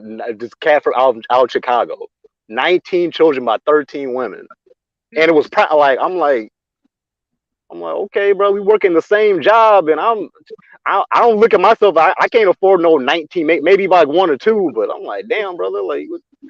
Like I try to get in the business what he does on the side, but I'm like, damn, yo, but these be like you just said, these be the same women that will then turn around and say, oh, all you black men ain't about nothing, when the majority of us don't even have children. Not necessarily that we don't want them, but we're being practical. We want to build the nest first, or whatever analogy makes sense. And then it's like, okay, now let me go out and pursue a woman for this home that I built essentially. They don't understand that that's supposed to be the order. And the thing that's so interesting is like, it's almost like these women want this lifestyle so bad that they go seek out the man that already has kids, and they're like, oh, he doesn't take care of them. Oh yeah, I'm definitely gonna make him my baby daddy. Like, what? Like, you saw that he had all these children already. Like, what made you saw he didn't take care of the first one, the second one, the third one, the fourth one, but you just wanted to give him two more just because. Like, you just felt generous. Like, what? Like, no, everybody's having kids for their own personal benefit and not thinking about the fact of like, this person, human being that you're creating is going to have to grow up and live a life. And you're not worried about anything of like the trauma that they're going through, the stress that they're going to have, like the issues that they're going to, keep going, the generational curses that are just getting passed and passed and passed down. Like, and you're just still creating these human beings in broken situations. Not saying like, I was born in a broken situation. Maybe I shouldn't create that, or maybe I shouldn't keep having that situation happen. No, you just keep creating that situation over and over again, and it's really sad. And it's even worse, when you see these single mothers when they have boys, and God forbid, I just started watching that second season of Power, what I'm saying, the one with Tariq. Yeah. And, I don't know if I want to see, but I'm gonna have to. I'll spoil a little bit. Spoiler alert. And so this is with Mary J. Blige's character. You could tell she's a very manipulative person on that show. She literally went to her let's say the nephew that's in that college that's not in the game like the other three kids in her are. She literally told him, I found my own. We found our retirement package. We're gonna go to Zeke and tell him he's gonna go draft it to the NBA. Went to that college and literally told that boy, you're getting drafted in NBA. And he was like, I don't think I'm ready right now, man. I want to tell him, what, focus on my academics right now, and then, do it that way. She said, no, you're not, boy. Like, what the hell? Like, these are manipulative snakes. A lot of these single mothers are like crazy, living off the success of their children and stuff. Because they raise their children to be the man that they could never have. Exactly. The sonsman. And even in some cases with the daughters, mom's like the ultimate madam in a way. You see certain videos out, they could breed their daughter and groom them to be famous social media star outlets and everything. Even tell them what to do online, and it's crazy. Yeah, living off the success of their own kids. I've heard a person. I'm not gonna say no names, okay? Because this is real. This is real rough tea, okay? But I've seen it. I'm sure some people that you guys have known that you've seen this on the internet, you're going to know exactly what I'm talking about. But I have literally watched a show where a mother was saying that she went to a strip club and she saw some girl dancing and she thought the girl was so fine. Okay. This is a woman. She thought the girl was so fine. And when the girl turned around, it was her daughter and she was so excited. What? Ooh. And she was like, "Oh yeah, girl, get it!" And she threw money. Like, wow. Wait, she was sharing up her daughter that she realized her daughter was a stripper. Not only that she realized it was a stripper, but she thought that she saw this woman. She thought this woman was attractive, only to find out that it was her daughter. And then she was. This is on TV or somebody you know? No, this was on TV. Oh man! This Sunday, I was on one of the dive channels. Mike, I'm so sorry, Mike. I really don't want to cut you off. I want you to talk, but I have some people that's here in the chat, and they're waiting to come on. Please, okay. Please just turn your cameras on and let me see you, and then you can turn the camera right back off. so I can bring you on here, but I want to be able to see you before I bring you up here because I don't want no funny stuff going on. Okay, I'm sorry. Go ahead, Mike. Okay, thank you. This Sunday, I was on the Divestors channel, right? Mm-hmm. And I called in. And when I called in, I was like, I agree with y'all. I would like to help you. You know, let's make it legal, though, so we know who you are. You know what I'm saying? Mm-hmm. They are piecing up with white supremacist groups. A lot of white men are over there, and they just feeding into this. And I was telling them, I was like, y'all are worst women of our culture. Yeah. And you know, I say, so if you white men want that, go ahead. You know? And she was playing the monkey sounds in the background and everything. And I was like, wow, this is really, really serious. I didn't know how many it was of them like this. And when you go on their show and listen to them, oh man, they have no respect for the black man no more. They're gone. So we might as well push on for the women who love us and the men who are behind us. Because that over there, they are actually probably going to try to start a race war. I can see it happening. I don't know. I also don't know the words that we're supposed to be able to say on this platform. So we're gonna just skip past certain words. Okay. I don't want to like that. But the thing is that, and this is what I'm saying, like we have to be able to, especially our women, like we have to be able to be analyzed. We have to be able to listen when men are speaking and saying what it is that they clearly want and be able to make the changes and create our households, because there's a lot of other people that are sticking to what they got. Okay. Every other race does it, and there's nothing wrong with that. But our women are jumping ship to go over to somebody else to take care of them, to save them. So, you know, I heard somebody say so that they can rest in their femininity, so they can finally be feminine over there with somebody else. But how can you go over there and treat somebody else better? Right. You can't even treat somebody who looks like you a certain way. So that means that you don't like yourself. That's what that means.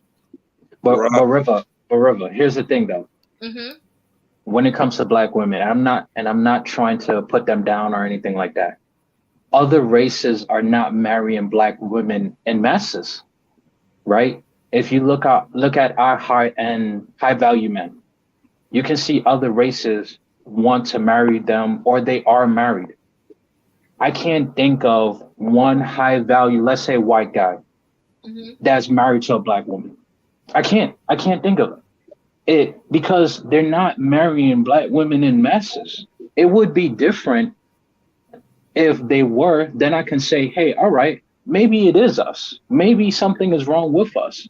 But if other races of women is marrying black men, and I can say, if you look at our high value black men, I can say at least 30%, even that's anecdotally, that they're married out of race. But we can't say that for black women. It's a very tiny majority, 5% less. But the thing is, right? It's not that men are. There's so many different reasons why people venture off. Okay, there's a million reasons. We can't act like it's one reason, right? Some of them, men, female, male, female, don't like themselves. Okay, and they want to make sure that their offspring don't look like themselves. Okay, they love the whole mixed baby and all that. They have these things. Yeah, the double standard. I want to make sure my baby had the good hair. Like, so yeah, exactly. Aspect of people like that that's the people that I consider don't like themselves. That's the people that I never really talk about when I talk about these conversations. But we have those people in both aspects, right? Some women will stay with a man that they cannot stand and have his baby because he got green eyes. Yep. And straight hair. And so they think like, oh, my baby's gonna come out looking like ignorance. And right? you know, Rivah, you just mentioned that. You should switch it and try to find some mixed kids, see how they feel in this situation. You know what I'm saying? Excuse me. Just to interview somebody, because I heard somebody on TikTok, they were explaining on how they feel. And you know, we really do not hear them. We hear us. We're black and white. We hear them. Excuse me. Hello? Yes. Hey, how you doing?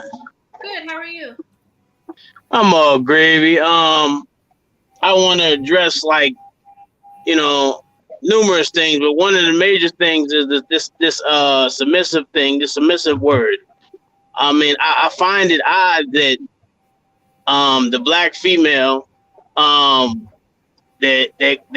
thinks that the word submission is such a dirty word when it comes to black men, yet they submit to other men.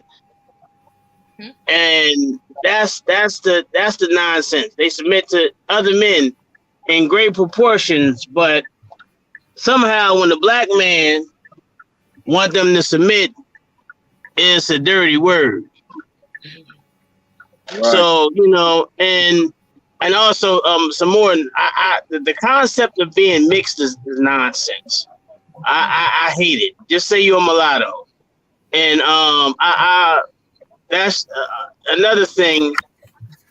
I forget, yeah, because I find it is this community, this internet thing is wild. So I this whole I hate. I don't like the reason why I don't like the mixed thing, because the concept of being black is more like amalgamation. You know what I'm saying? And I subscribe more to that. I don't believe in that the mixed race nonsense. And a lot of times with a lot of people who are not familiar about history, our history as a people, there's always been divestors that worked against the best interests of the collective. Yep. None of this is new. Yep. You know what I'm saying? It's just that we probably for the past 40 years as black men have failed to be combative against this propaganda. Only for the past 10 years have we became combative against it, because there's so many. This whole black men hate black women is nonsense. I don't see it. Every time I see a damsel in distress, it's always a black. I live in a black area. It's always a black man rushing to help that black woman. You know what I'm saying? You know how many black men that's dead or in jail because they tried to help and rescue a black woman? So it's just like, in my reality, I don't see this damsel in distress. I don't see black men hating black women. You know what I'm saying? I don't see this in my everyday life. You know what I'm saying? Not to say that, my personal experience, but I always look into the interests. I consider myself a black nationalist. So I always try to keep myself informed about whatever my people is going through. Mm-hmm. And it's just odd that the black men who built, maintained, and created this motherfucking country, we have to deal with a lot of let me say nigga nonsense. With our own counterparts. You know what I'm saying? It's not no, and it's not. But then again, like I said, we failed to be combative. We allowed our enemies to teach our children, and until the only solution nowadays, if you want to get married, start a charm school, start a marriage school, fund it, because the black family is dying. So the only way we can do that is arranged marriages. Uncle, yes, ma'am. Where are you from? Chester, Pennsylvania. Okay. Oh yeah, I my religion is Crippen, so that's probably why you asked me where I'm from. Yeah, that's right. I can hear it. That's just my point of view on that and everything. Hey, I'm going in. When I hear it. Here's my point of view on that. The problem is I carry a new philosophy now. My respect is not demanded, it's earned. And I think that's a big main part of us black men. We need to start enforcing more and more onto our women. As he used the example how black men are still, saving damsels in distress. But like he said, most of them are dead and in jail because they don't even invest the situation of that. What if it's a fight that she started herself? See, men actually protect submissive women that know they play. I say that way, but I have to say it that way. Why would you go out? Why would a woman go and try to fight a dude that's 6 foot something and everything, and then abuse that power of hers like that? Smart men's not gonna go jump out and rescue you when they see you starting to fight. I'll watch it get beat up if I have to, because you know what? You shouldn't be jumping in his face the way you should have. And you get a lot of brothers killed. Probably get me killed or locked up in jail like that. I see it so many times. And then after this type of the black men that remember how you see those pro-blacks that talk about queen, god, mother, blah, blah, blah, blah, mess to a black woman's biggest simps to me and stuff. Yeah. And I want to say something too, both to what Mel and to what Uncle, and I'm gonna have to hold on. Okay. I'll leave. Okay, I'm gonna thank you so much, Mike, for coming on. I really appreciate it. I appreciate you, love. You know, you guys don't gotta leave, but I just gotta move you from here because there's a lot of people trying to get in. And I'm gonna drop down, Uncle. I'm gonna drop you down too. Thank you so much. You don't have to leave. You don't have to leave the whole stream. But I'm just gonna. It's all gravy. I'm finna get in the gym anyway, you know. But I'm gonna listen to you though. Okay, Uncle. Thank you so much. I just have a lot of people coming on. So the thing is that to what you guys are both saying. Now men are saying, okay, we was protecting all of these women to our demise. So now when men are saying, you know, how are we gonna protect all of you guys? How are we going to defend you in the street or whatever, when we can't even ask you to smile, or we can't even say hello without you being disrespectful. Like we're thinking that we want something for you, or we're begging you of something. And as harsh as it sounds, it's kind of like they're in this predicament because they've done this before. And as Uncle said, like people are like literally away for defending people in situations. And then the person will turn around and be like, that wasn't even your business. It's like, he was hurting you. Like, that's a you couldn't breathe. You know, I would even say I watched one of your videos yesterday, and it kind of blew my mind that there was this girl, I think it was 2 girls and 2 dudes. They were talking in a studio, and she was talking about how she went to Starbucks and it was a homeless guy welcoming her. And then she compared boundaries of a homeless person, because he was following her, with men. And I don't understand how you don't separate that. A guy who's homeless, you're feeding him, and of course he's like, all right, cool, I got my next meal. You don't understand why he will follow you because of that. But then you're saying, hey, men don't understand boundaries, like a normal man that you welcome on the street. So, and this is what we have to deal with. That's a great point, because I know that video exactly what you're talking about. And yes, she did compare like all men to that situation, saying that they don't know boundaries. And this is like, you fed this guy. Like you saw him on the street. Like this is not a normal, a person who's working, whatever the case is. Like he's in a desperate situation. You fed him. He saw you coming again. And he's like, okay, well, I need to follow you because I'm looking at you and I see a meal. And you're so right. Like she used that situation, was like, see, men don't know boundaries. And it's like, are all men in this predicament? Like, right. Like, because it's really not true. And that's why a lot of men don't even want to approach women. I'm not going to lie. Men approach me in real life. Okay. Maybe I'm really nice. I don't know what the case is. But a lot of women say that men do not approach them. And it's because what's your demeanor like? Like they're not, they don't want to sit there and have to be like, oh my gosh, is she gonna disrespect me? Is she gonna, talk to me bad? Is she gonna do this? Is she gonna do that? Is she gonna be all loud and embarrass me in the store? Like, or is it just gonna be a normal, like, no, I'm not interested, or thank you, and we're gonna move forward? You know what I'm saying? Because a lot of men are experiencing this whole thing, like, he was trying to this, and I don't know who he think he is walking up on me, and he was like, your shoes untied. No, your shoes untied. Female have shame dudes to want to shoot they shot, not realizing there's something you just have to accept. You're a woman, God's gonna step to you. Plain simple. Even the higher attractive you are, the more men is gonna try to shoot they shot and stuff. They can't differentiate what's actual harassment than shooting they shot. They over abuse it so much. But let him be an attractive man. You find sexually attractive with money, it's not harassment, right? But if a guy that's want to shoot a shot, he doesn't know and even respect you. Oh, he's thirsty. Get away from me. Ew. Me too. Right. And then it's like if you go outside and nobody doesn't talk to you, you feel offended. Exactly. I don't know what's wrong with these men. What do you want? What do you want? Man, I heard a video from this young lady who used to be in the army.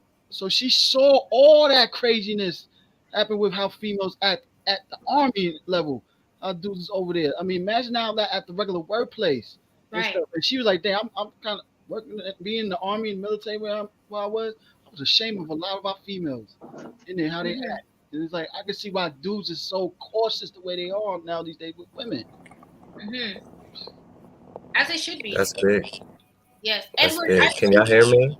You hadn't. Yes, because Edward, you've been here for a while. Mm-hmm. Okay. I've been here. I've been listening. There's a lot of things to unpack and to deal with. I just wanted to say, like patience. Yeah. Wait, I'm trying. You need it. I just wanted to add this. I had a conversation with my cousin, who's a female Black woman, and she said it out of her mouth. She said, if a guy is staring at me, if I find him attractive, then it's cute, it's flirting, but if I don't find him attractive, it's a stalker. I feel uncomfortable and he's harassing me. Like she said it. So It's like, that is true. We see that meme all the time. And I wanted to say, sorry to cut you off, but you heard the key word, right? Is I feel. That's the key word. Although both actions are the same, I feel is different. He treated me right. He did everything right. He's respectful, but I feel like something's up. I feel like it's fake. I feel like, and I see a lot of those things and those experiences, and it goes on both sides as well. But I will say that, again, what I was mentioning before, it ties right into it. If y'all seen the video on YouTube, there's a few videos. Some are real, some are not. So a woman drops their purse, or they drop some money, and the guy says, "Excuse me, I have a boyfriend." Like, but again, give me that money. We kind of add to that, though. We add to their ego with the OnlyFans, with the simping, with the, so we kind of add a little bit too. But again, I have a boyfriend. Everybody's been through it. Long Beach Griffey, a comedian, he has one, like, he's a UPS man or something. He's like, I'm delivering the package. He's like, and she's getting offended. She's like, that's assault. Like, what you mean you're delivering a package? The thing is that here's the thing, right? Especially because as a woman, I don't know. I don't know if somebody's supposed to. I guess, like I said, like, I don't know my dad. I don't know him at all. Like there's a whole video about it on my channel. Okay, but long story short, I don't know him, and like when I was even going to I found him on Facebook, random story. It's a long story. When I reached out to him, I found out that he actually passed away. So I literally have never physically seen my father, right? And so for every reason of that sort, I feel like if anyone wants to feel some type of way, I feel like it would be somebody like myself who's in that kind of situation. Who's like, oh, he didn't care, he wasn't there, blah, blah, blah. But I've always had like this strong sense of understanding of people, not just men, but just in general, like of another person. So when it comes to men who are like approaching a woman, that takes a lot. Like, that takes a lot for a man to like walk from his space over to your space and know that maybe there's going to be some sort of rejection and like try, you know what I'm saying? For you to just be so disrespectful and assume always that everybody's trying to holler at you. Two things I always say, like, men will literally holler at anything. Some men holler just to see if they still got it. Okay. Yep. Some men holler like just to put the beach phone out there. Right. They want to see if they still got it. Some men holler because they just trying to, hey, if something bite, it bite. If not, oh well, I was just having fun, When a woman really responds to a man, he's like, oh, word? Like, oh, for real? Oh, okay. Yeah, what's your number then? Because they're not really even thinking like that. But women take everything so, like, literally and so deeply. Oh, my God, this patriarchy. Like, I couldn't even walk to my car without, like, being this. Like, we can see your whole ass. Like, everything. Can see everything. Like, why would a man not, because you're advertising, so like, why would he not say something to you or even look at you. Oh my God, women should be able to wear like whatever they want to wear. It's like, oh, you can, but people are also going to respond to that and treat you a certain way based off of what they see. Does it make it right? I don't know. Does it make it wrong? I don't know. You know, it's even No, worse. it makes it right. It makes it right. It's Go worse ahead, Mel. for females that technically tried to thirst trap you, thinking that they still got it or something like that. I was in 2 situations like that. One, both of my old job years ago when I was 18, working in Macy's. I met this older lady, and everything. I was just having casual conversations with her, like another coworker to another. When I remember she was like 50 in the 50s. When I asked her how long she worked here, because the way she sounded like she was more experienced working in the department I was working at. You know what she said? Her response: I'm old enough to be your mama." I was like, what? How you took me saying how long you worked here as I'm trying to. Yeah, Rivah, you just caught that right. Yeah. And you got some women that are like that, especially if they older and technically they lost. Man. And this chick had clown makeup on her face, like, and you still thinking you still got it, like it's like you're trying to be virgin. Hey yo. Hey, how long you worked here? I'm old enough to be your mama. Oh, dang. But you know what that mean, Mel? You know what that mean? That mean you was the young thing, and she was thinking about it. She was probably thinking about it. Right. I was not trying to make a move on you. Like, yo, like I just asked how long you worked here and stuff. He's like, no, I'm so old enough to be your mama. I'm like, yo, get out of here, yo. Word. Wait, and another situation is even worse. But you got oh man, that she might not be cute, but she got a body, but she might have the attention of other dudes. I watched this girl. I wasn't giving her the attention the way it was because I knew something was up, and I don't hit up females at my job anyway. And she got mad at me one day because me and my friend was watching this text message on his Instagram and stuff like that. She took it as like, he was taking a picture of her butt, and me, I'm trying to explain him, he wasn't taking a picture of your butt the way it is. But she looked at me because I said that, because I took away her attention whoring. Because she literally stepped to me the next day and he was like, yo, why you said that? Why you getting out of business? I was like, he didn't take a picture of your butt. I was in there. So what are you talking about? I literally had to curse her out. From that day on, when she was working there, nobody's gonna she tried to act all nice to me some days. I literally gave her a cold shoulder, straight up, like, nah, thank you. Mel, where you from now? New York City, baby. I knew it. I knew it. Oh, baby. I knew you from the Bronx too. Because he's not giving nobody a pass. He's gonna man. Like, it's so funny, but it's so necessary.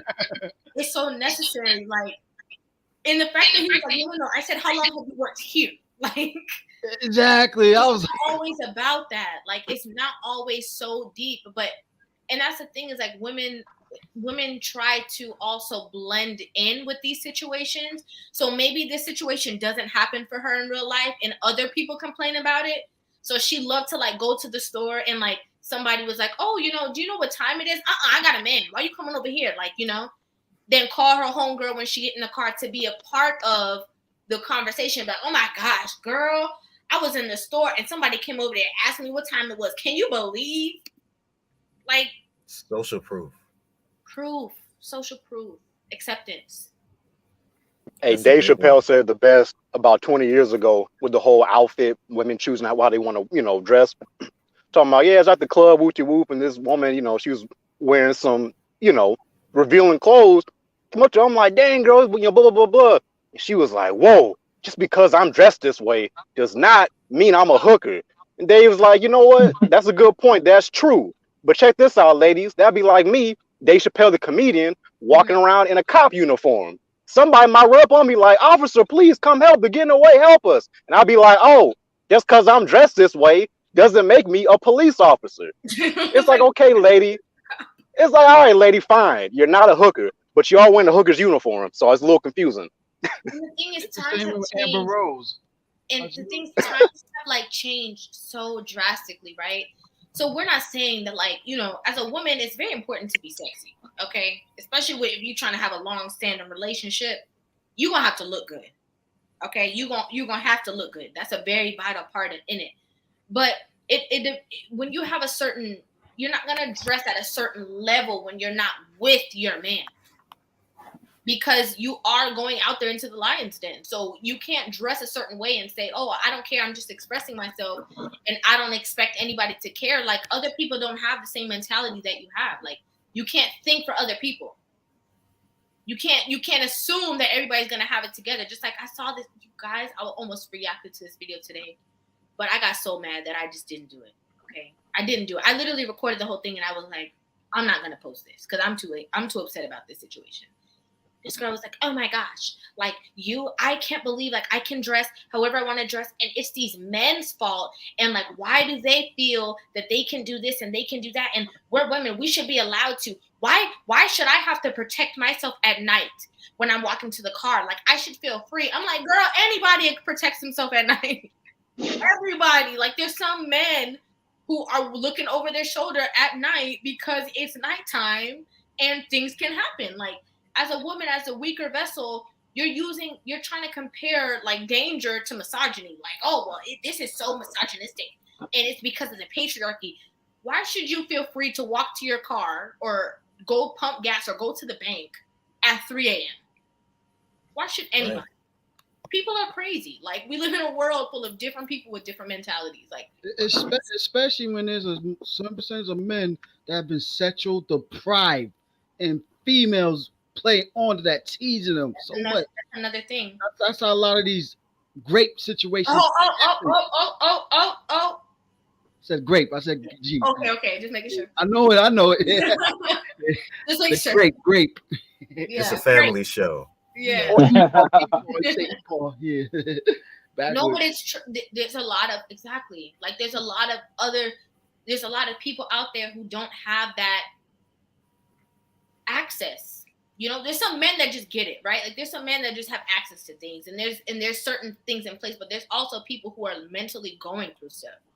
So you have to protect yourself in these situations, you know? And it's an everybody thing. It's not just a woman thing or a man thing. It's an everybody thing.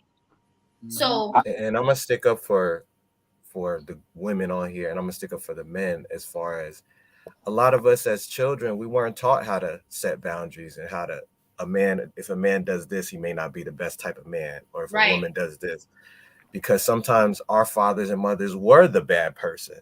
So they're not going to tell you, oh, I'm a bad person, like, don't look at me. Right. I know for me personally, all I was told was, you know, again, we're family friendly, so keep it in your pants. Like, I wasn't taught anything about love, relationships, how to choose a right woman, how to be a good man. So it's like a lot of us are just winging it.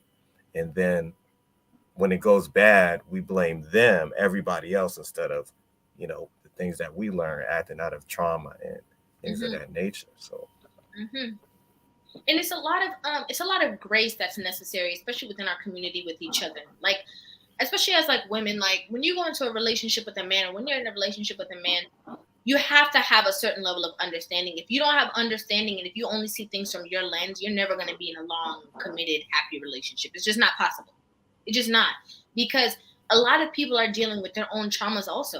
Like, a lot of people are dealing with the examples that they saw. And maybe they thought that the example that they saw, or they did not see, or whatever it is they're learning from to try to create a life, was the best example. And maybe it wasn't. Like, maybe that's not what it was. Okay, so Corey, C-Boy, and caller number 7. I want to give you guys a chance to go ahead and speak, because I know you guys were waiting for a while. And then, okay, C-Boy and caller number 7. If you guys want to add anything to the conversation. Yeah, so I kind of wanted to speak about this, the whole submission piece that gets talked about a lot in the manosphere. And I think people kind of have like a core misunderstanding of it. And I don't really think it's attributed to feminine or masculine. I kind of want to read a quote here from this book called The Passage of Power. And it says, but although the cliche says that power always corrupts, what is seldom said is that power always reveals.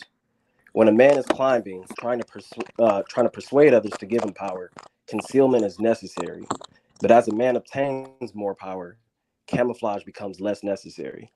So I think you were speaking earlier to the point of modern women know how to submit when it comes to their employment, or when it comes to like keeping their welfare benefits or that kind of thing, but they don't necessarily submit within a relationship. And I just think that's just kind of like the natural course of events based on kind of like the women's liberation movements that have kind of transpired over the last few decades, and we can't really put the toothpaste back in the tube, so to speak.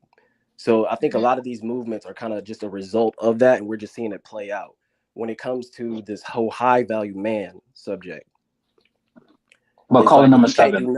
If you can't do nothing for me, I can give you my Ada kiss kind of thing. Like, if you can't really elevate my lifestyle, then I don't have to yield to you, because then I have to acquiesce to you. But if you can't really elevate me, then I'm not going to submit to you. So that's where I think a lot of this stuff is really coming from. That's where you have these kind of passport bros, kind of they can't really elevate themselves to the high value. So they go to a country where women kind of have to submit to them in a second world or third world country, because they will yield to a man, a kind of a lesser man. So I think people just are kind of attributing submission to femininity, and I just think it's really kind of like power dynamics. Can I say something? Yeah, go ahead, because I would like to come back at that as well. Okay, because what's so funny is that a lot of these women, you can't tell me what to do unless you can provide a certain lifestyle or stability for me.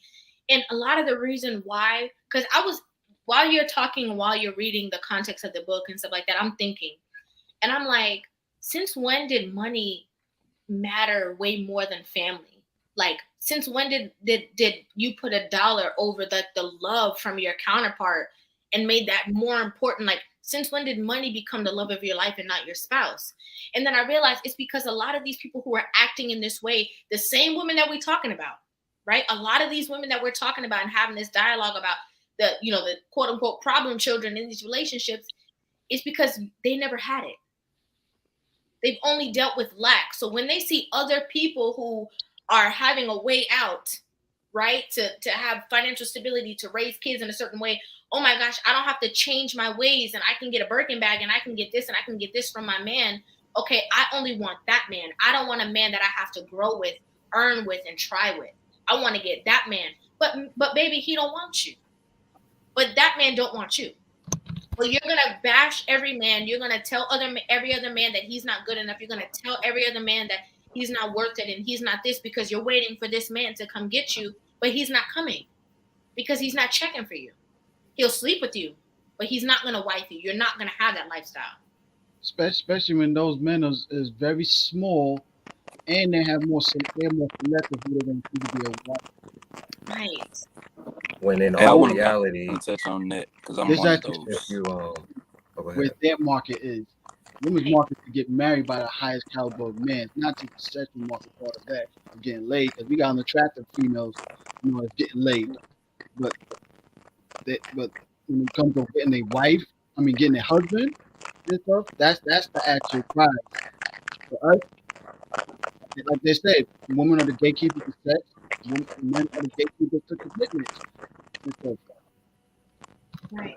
This is what I would say. Caller number 7. Sorry, River. hold on 1 second, Mel. I'm just gonna drop you, and I'm gonna drop down. So.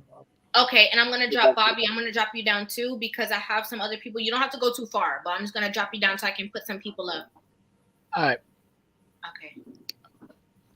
Caller number 7. Why? This is why I disagree. Because why does Jose, the Hispanic community, their men make average less than us? Why does Maria submit to Jose? Like that's a normal. They have families. Their families are stronger than ours, and their men typically make less than ours, and their women submit to them. So why is it that we have to level up to become high value before we have to earn submissiveness? Can I say something?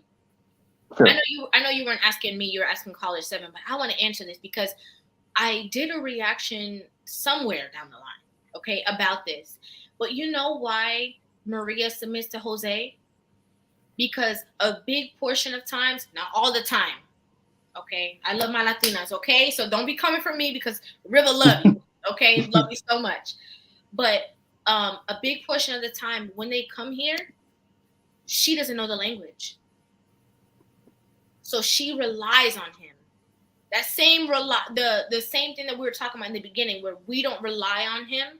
We don't rely on our men anymore because we can stand on our own 2 feet. She relies on him for everything. She can't go anywhere without him. A lot of them don't even have a driver's license or can't even drive or don't drive. So they rely on him to literally survive. So it's so easy for them to bend and lean on him because they look at him like, oh my God, wow, you came here, you know, you communicate, you make money, you're providing for us. You know, we have a house to stay in, we have food to eat every night. Like, you're God. And our woman is like, I can get my own house. I can get my own money, buy my own food. Like, that's the biggest reason why. That's one of the biggest reasons why. And that was I was pretty much going to echo that rebuttal. It's pretty much they're in a survival mode. And you see it a lot of times when guys bring over these overseas brides back to the U.S. Once they get their footing right, you know, then they have the freedom to do what they want. They'll be very submissive in the initial stage, but if you're not a thorough man and you're not like a high value sort of guy, then, you know, they have the freedom to walk once they get their footing underneath them. I just don't agree with the fact of it being high value. I think and I feel like in other communities, except for ours, that average guys can have average women become submissive. They don't need to be high value. Yeah. Why is the marriage rates higher in every other community much than ours? I'll say I'll agree with you on that. Like, we have a lot more dysfunction, and I think it's just kind of like whether you want to say it's a result of, you know, society kind of interfering in our freedoms in a general sense, but their manosphere has existed before ours. Their, you know, MGTOW, Black Pill movements have existed before ours. Like, they are getting less and less cooperation by the day. But I will admit that we have the most dysfunction. Look, I will agree with I'll tell you my opinion why. Because I feel like our high value men is in the industry, right? Entertainment, sports, athletics, acting. That's where our high value men is. Like, for comparable white men, we don't have like Jeff Bezos. We don't have like an Elon Musk. We don't have high value men that's in business. We have some, but it's minority. And the ones who got there, for example, let's use Dr. Dre, for example. He got there because he was in the industry. He's in business now. 50 Cent, he's in business now, but he was in the industry prior. So our high value men, most of them came from the industry. When you look at, even though these dudes are super rich, the Jeff Bezos, the Bill Gates, they're more relatable at the lower end than our guys, because it's harder for us, an average guy, to go to the NBA, the NFL, whatever. But I can see this guy who's an engineer, who's in technology, can become, I'm willing to build with that guy. That's all I'm saying. Our community is not really willing to build. We have to become high value before a lot of our women say, okay, yeah, I'll date you now. I'll be with you now. But in other communities, they're okay to build. Like, some of these guys build out their businesses out of a garage.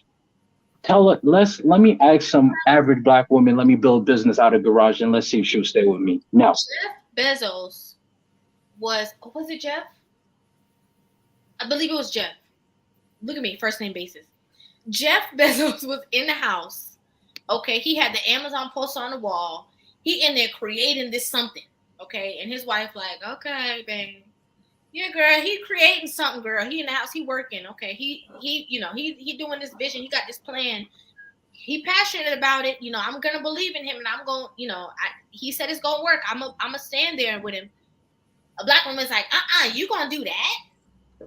Exactly. Why you don't just put that down? Why you don't just focus on something else? And it's like let me give you context. Jeff Bezos was living with his parents. He lived with his parents in his parents' garage to build Amazon. Okay. Married. And married. And guess what? You know what? When they got a divorce, she was willing to give, I forgot how much, but she came like, I know she was top 10 of most richest women. But you know why she was willing? Because not only she was there to build, the biggest contract Amazon first got, she is the one who negotiated it. So not only he's building, she's being the companion to build with her. Our women build. I say that my conversations that I have is not for the women out here trying to get high value men. When I am talking about high value men, I'm talking about men of standard and men of self-respect. Okay. for that aspect. But we talking about some man, because girl, you work at, okay, let me not, that was gonna be too much. That was gonna be a little ridiculous. Okay, you know where they work. You work at the bank. Okay, I'm gonna say the bank. I was about to say something else, but you work at the bank. Okay, what do you think this billionaire is gonna come out of the sky for you? Like, what? Oh, I can't date nobody who this, and I can't date nobody. Why? There's nothing wrong with building and growing together. There's nothing wrong with that. And it's glorified on social media not to do that because somebody's gonna come and save you. Like, there's so much bond and growth that happens when you guys grow together.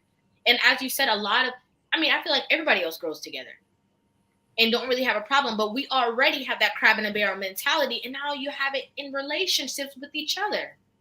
Let me read this comment. Luke Hazley, shout out to you. You know I love you so much, Luke Hazley.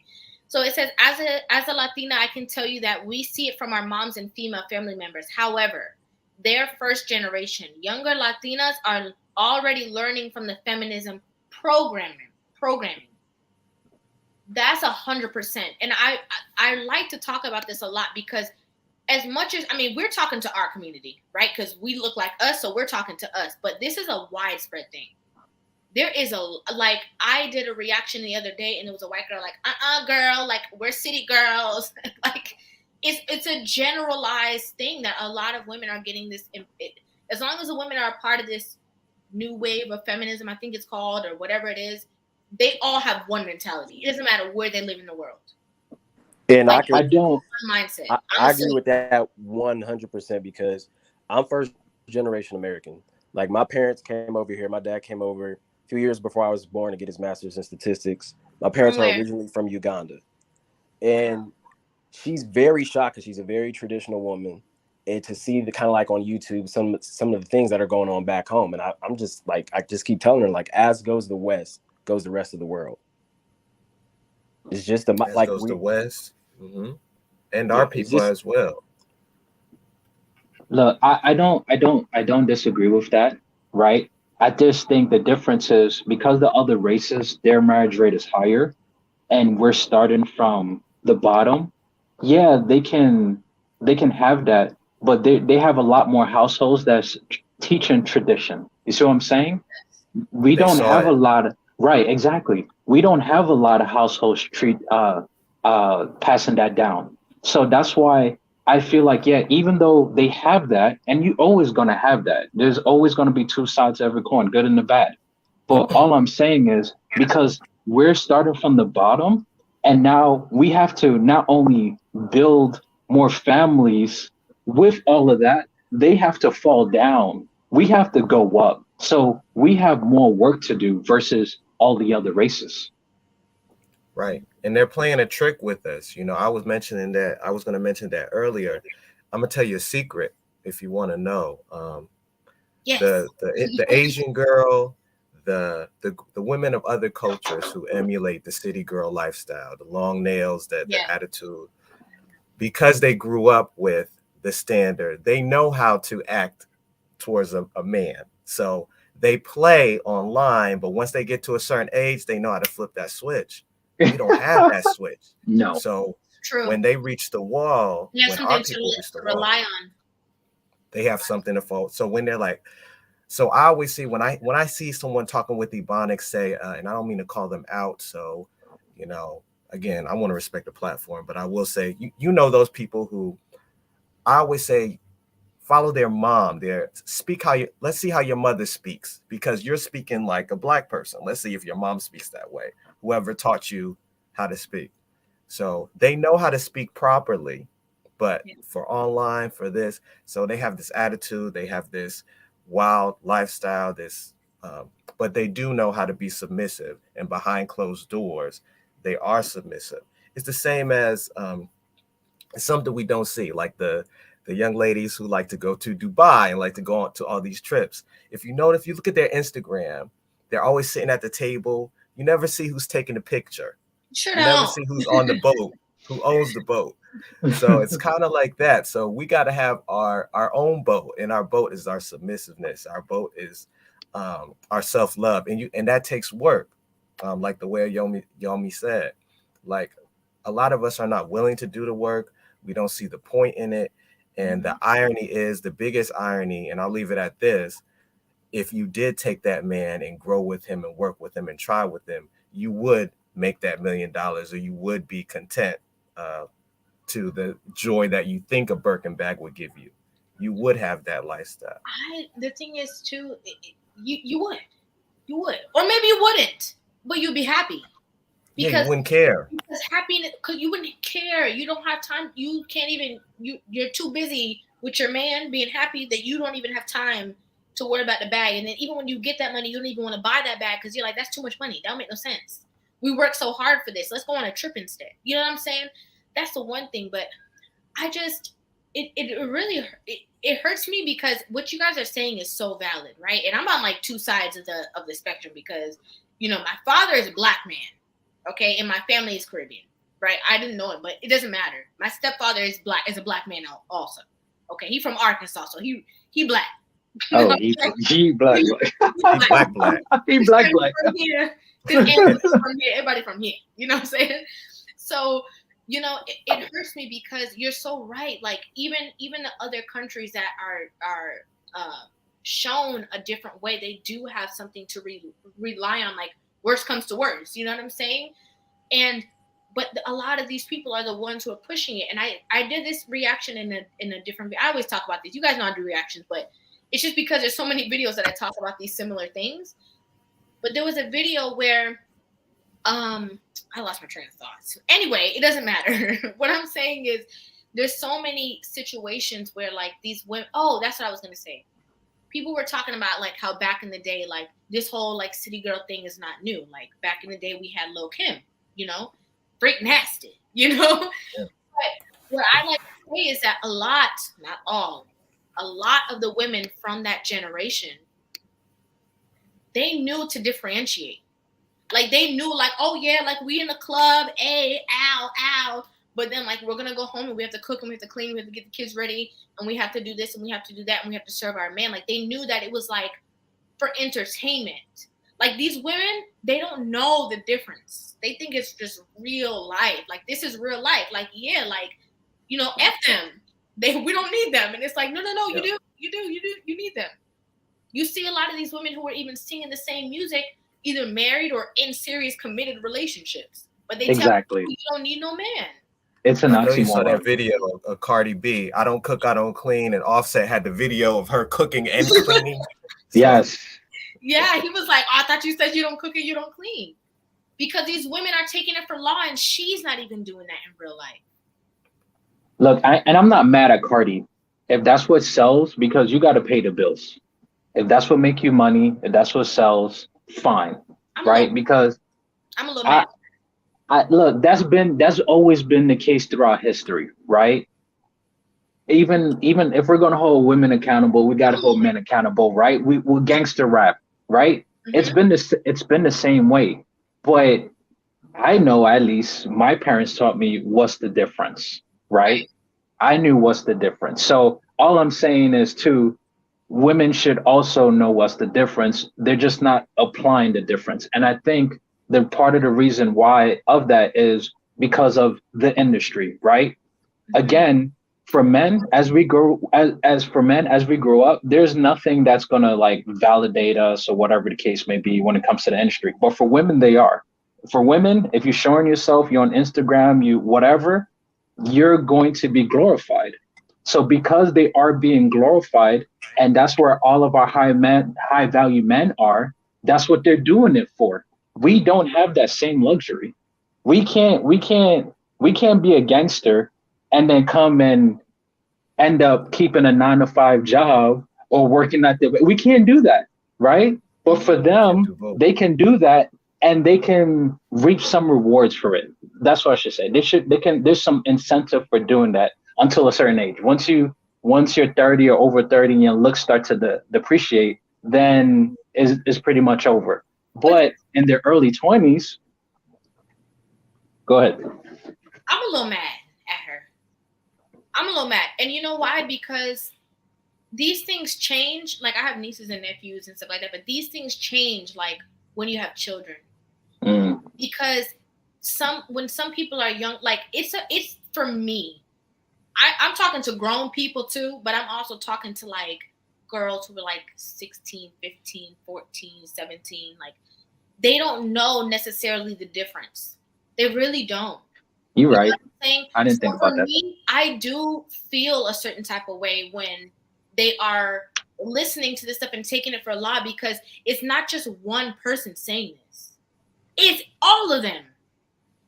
Everybody is saying the same thing. So of course they're gonna follow that, because they're gonna be like, oh my God, you're not cool if you're not following this thing. You know what I'm saying?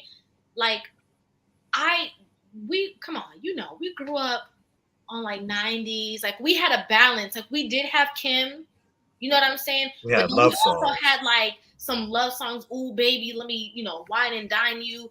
That stuff that ignited love within your heart. They don't have that. Let me ask you a question. They're singing R&B, and the R&B is F these ends, like, you know what I'm saying, with a nice beat. Okay, so can I ask you a question then? Yeah. Do you think, because I feel like as growing up, let's say gangster rap, eventually, even if you felt like, I'm saying majority speaking, most men eventually you had to grow out of it. Do you think then women are more impressionable? Is that what you're saying? Women are very impressionable. Absolutely. Okay. I always say that women are sponges, because we're the absorbers. Like we literally absorb. You get, like, if a man gives a woman his seed, she absorbs that and she makes a baby. If a woman is around her homegirls, she gonna come home talking like them. If a woman hears music, she internalizes it and it puts her in a mood for the whole day. Men are like so different. Like a man can listen to all type of stuff and be unaffected. A man can even sleep with a woman and be unaffected, but she cannot. We're very different in that way. I genuinely believe that people are gonna be mad at me for saying that, but I genuinely believe that we are way more impressionable. I do believe that. I didn't really think about that. It's very true.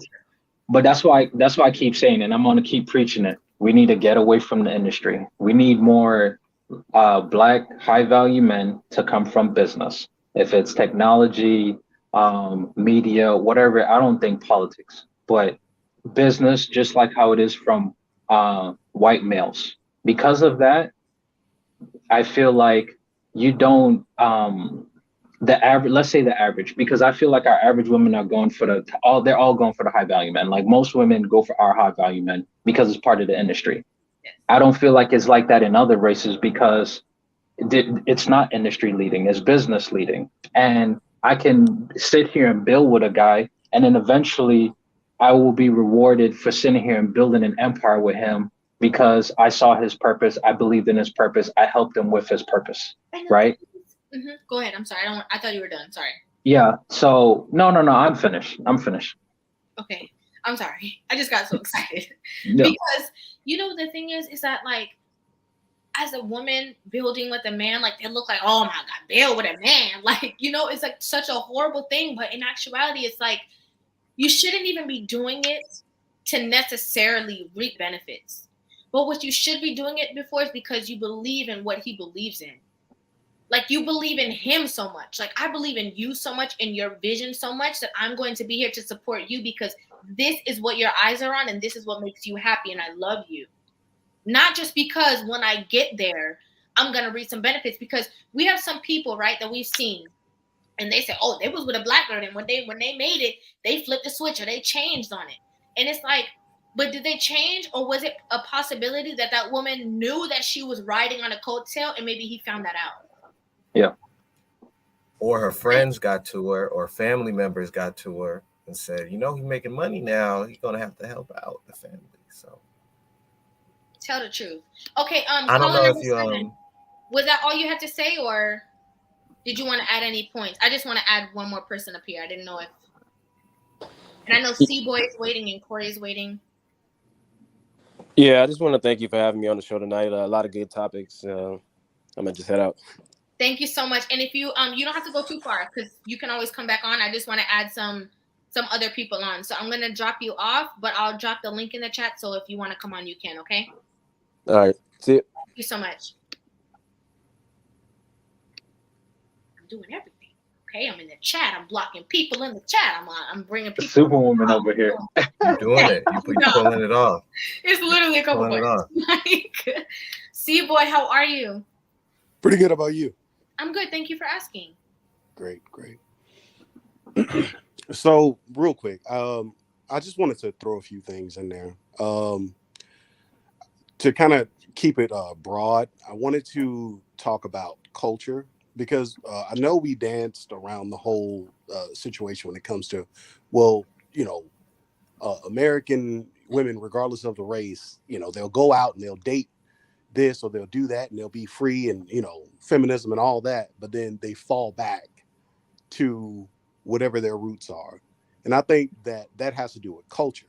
They're taught this culture. They go out, they grow up, they know this culture. They see their mom, they see their dad, they know the dynamic. And then they say, okay, now that I have that, they're having more fun over there. I'm going to do that. And then when they get serious, they say, okay, what did my culture say I need to do? Oh, that's right. I need to be submissive. I need to humble myself so that way I can get a man and I can keep him.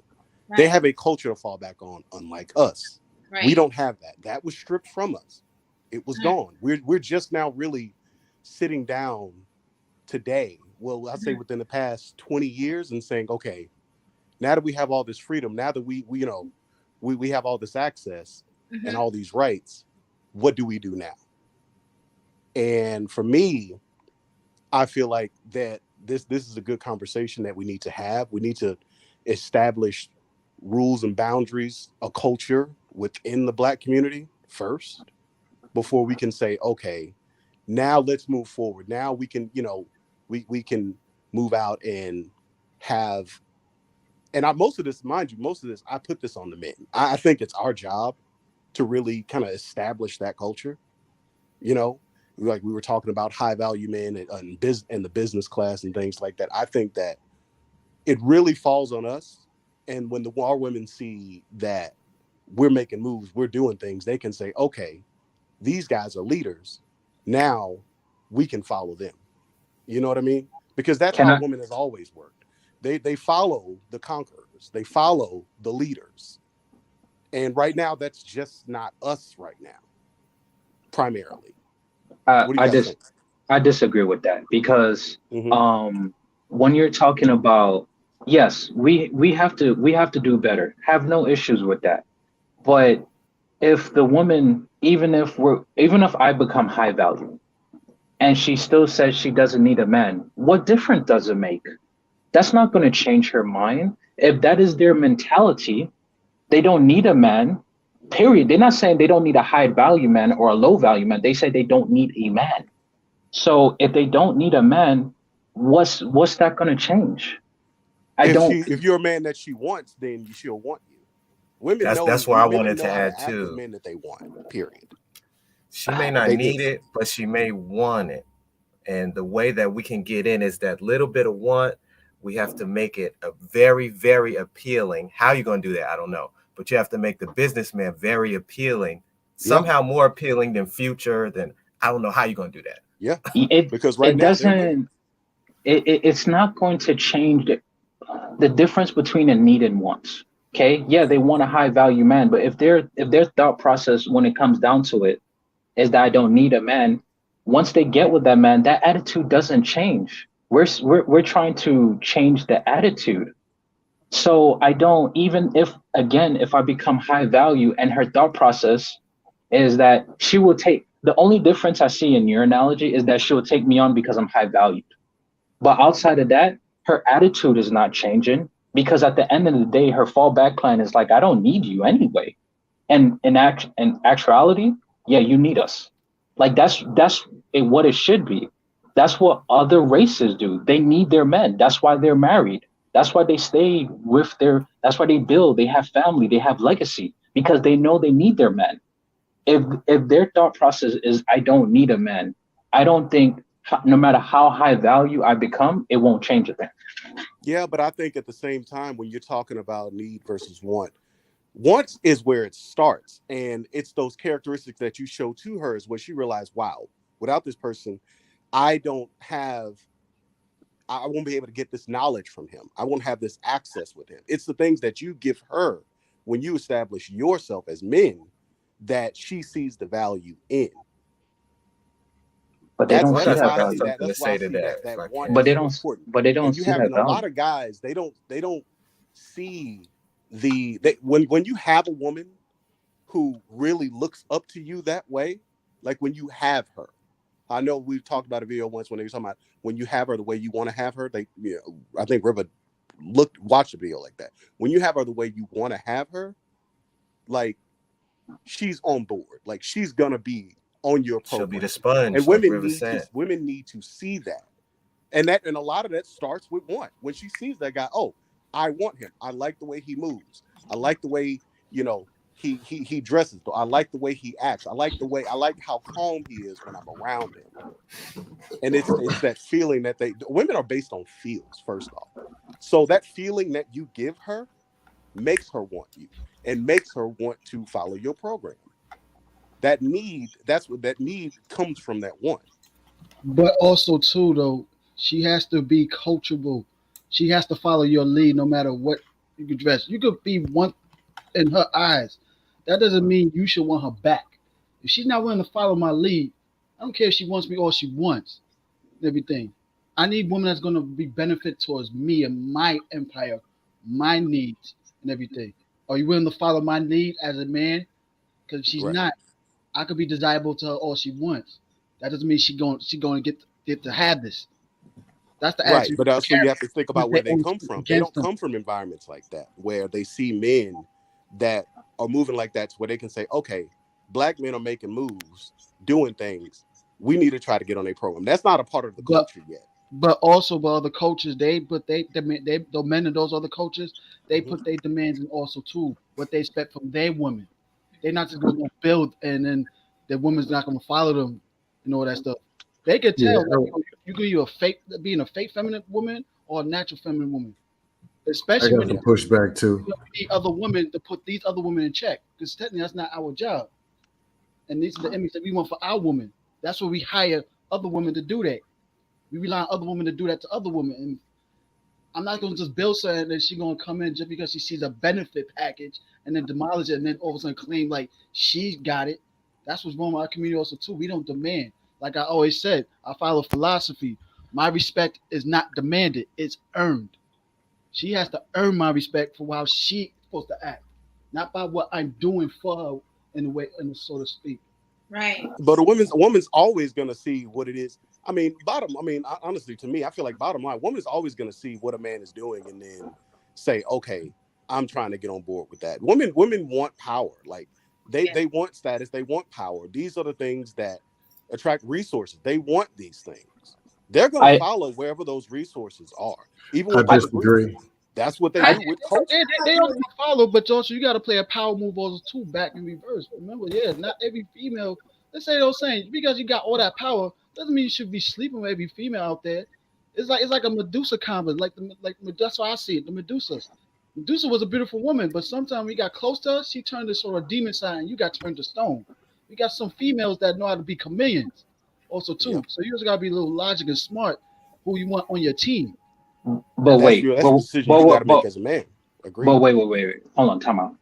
Why do we black men have to become high value for our women to follow us?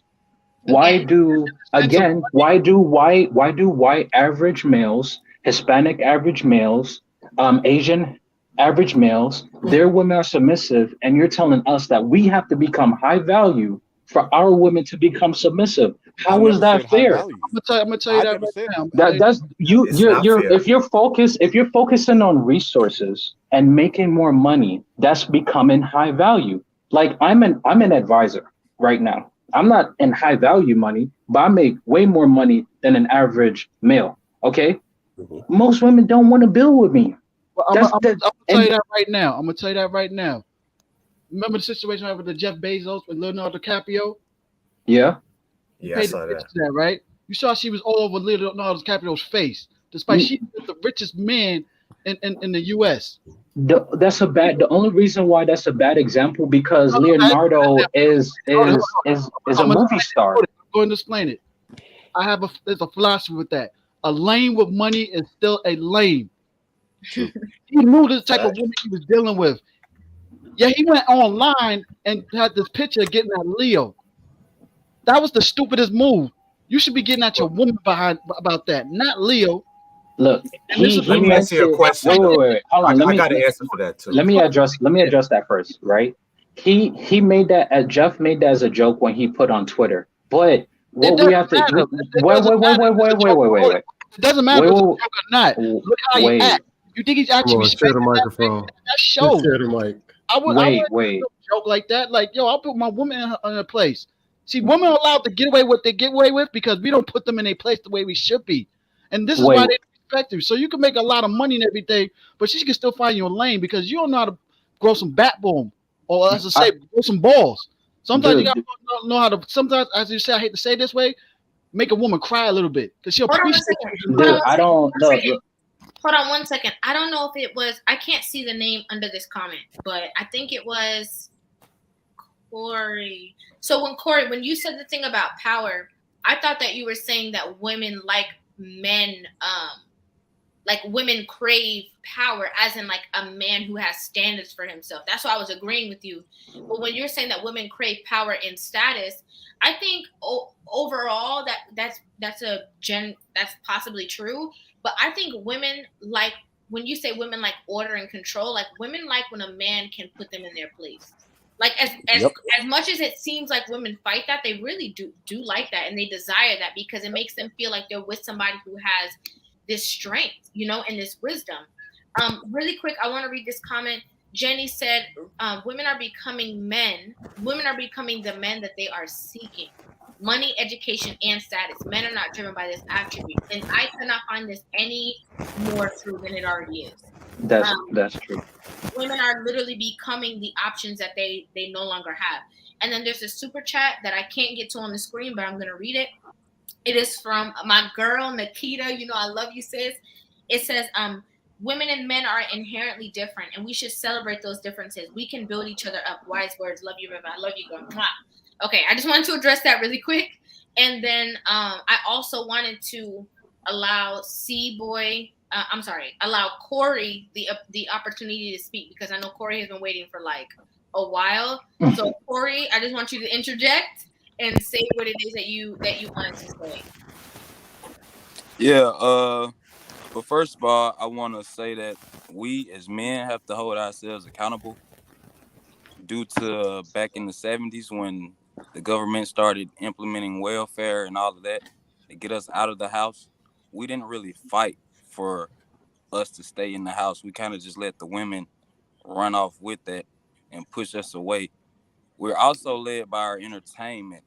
So when you look at the athletes, the Michael Jordans, the Kobe's, you name it, Terrence Howard, like the rap industry, everything is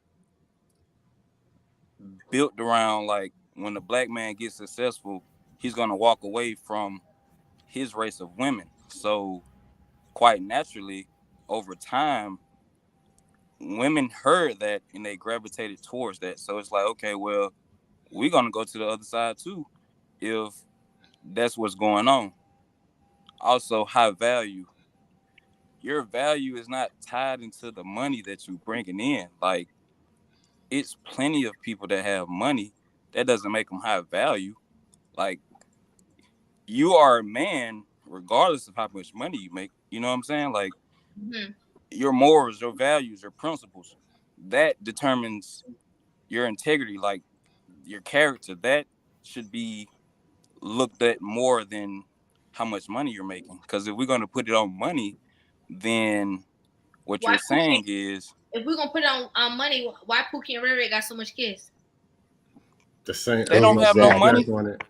Because he does what he wants to do. That's the secret to him, and that's why women want him. He does what he wants to do. He stands on what he believes, and no matter what she does, she don't sway him. That's attractive to them. That's what women like. That's why I say that's when I say, well, you doing your thing and you get money. However it is that you do what you do, you're doing what you want. That is what attracts women. That's what attracts women. That's all I'm saying. Yep, standing in who you are. That's true. I mean, and also it comes with that self-respect and you know, she can't. I'm not gonna say Pookie and Ray Ray because I don't know. Sometimes I don't think I know who Pookie and Ray Ray are. Like, sometimes I'm like, They're the are they getting gangbangers the and drug bag? dealers. Like, are they not getting the bag? Do they just have kids? Like, are they rap? Like, I don't know the lifestyle of Pookie and Ray Ray, so sometimes I'm a little off context. But the thing is that with these men, you know, that maybe have a lot of options that don't have all the money or whatever it is that they might have, they have self-respect. Like, no, you can't talk to me like that. And matter of fact, I gotta go. I'm not staying. Like, they treat these women as exactly an option. You know what I'm saying? And they kind of put them in their place, and it keeps her wanting more. And then you have these nice guys, like, I'm such a nice guy, and they're just like standing still, like available and ready. You know? She's leading him. Exactly. Why would you want him? And it's like, because you're just standing here like this, and he's not, and it's attractive. Exactly. And everything. But we hear this some dating coaches themselves, how they say, you know what, I used to be the brokest dude, still give a lot of females and stuff like that because they develop a style that's semi respectable and everything. Men and women love differently. We know how women love. We love out of respect. If she can't respect us, she don't love us. She has to learn to respect us first before we can get her love, like in that way. And that's I got some pushback too. Mm-hmm. I want to push back on the thing of talking about how we gotta. Now, it's true. Yes, be the best version of yourself. Be the best, strongest, most fit. Of course, take care of your body. Take care of your money. Be the best leader. Be the most emotional, intelligent person that you can. Mm-hmm. But I mean, there are a lot of men out here who are doing this, and they're single with no kids, and they're saying, well, we're responsible for going to rescue the community because 1953. Some woman got her feelings hurt and went to choose to throw her man out. Go have all these kids. That ain't my responsibility. Women made a choice.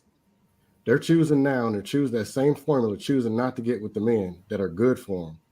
And if you want to see, you're talking about leading. You're talking about men with no kids, no spouse, no kids. They're not leading anybody. Women have kids, and they had them with somebody. If that dude was Pookie, Ray Ray, or just Joe Dusty, that's who they chose to follow. They signed a contract for 18 years. That means that is what they believe that they should have reproduced for our so-called community that doesn't exist. And I say doesn't exist because I'm an independent contractor.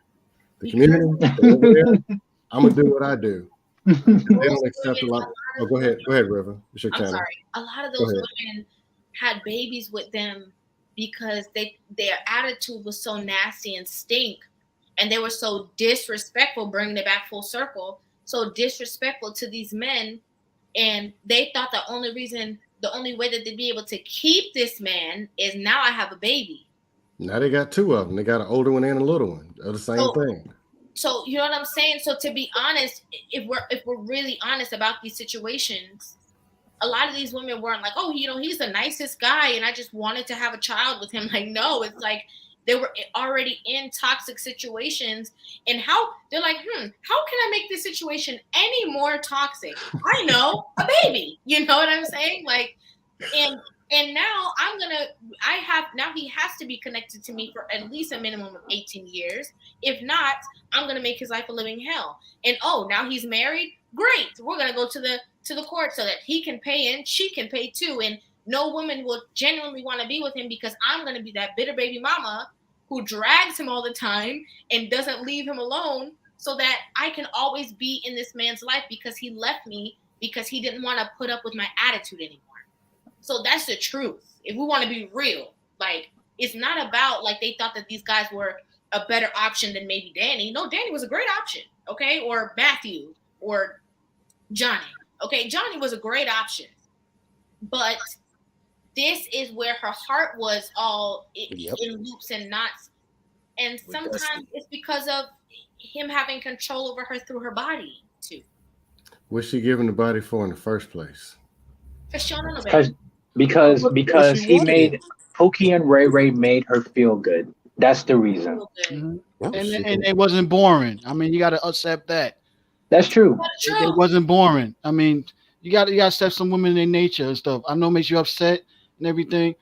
And when I came in this red pill space years ago, I never went through red pill rage. I just accepted, like, okay, wow, like that and everything. Like, okay, and be for myself. The whole I'm fact not that when talking you get red pill rage. yourself I'm just saying together, let them do what they do. I'm exactly, gonna go because over here. when you getting yourself together where you're supposed to and everything, you develop a not only converse attitude, but I don't give a rat's behind attitude anymore.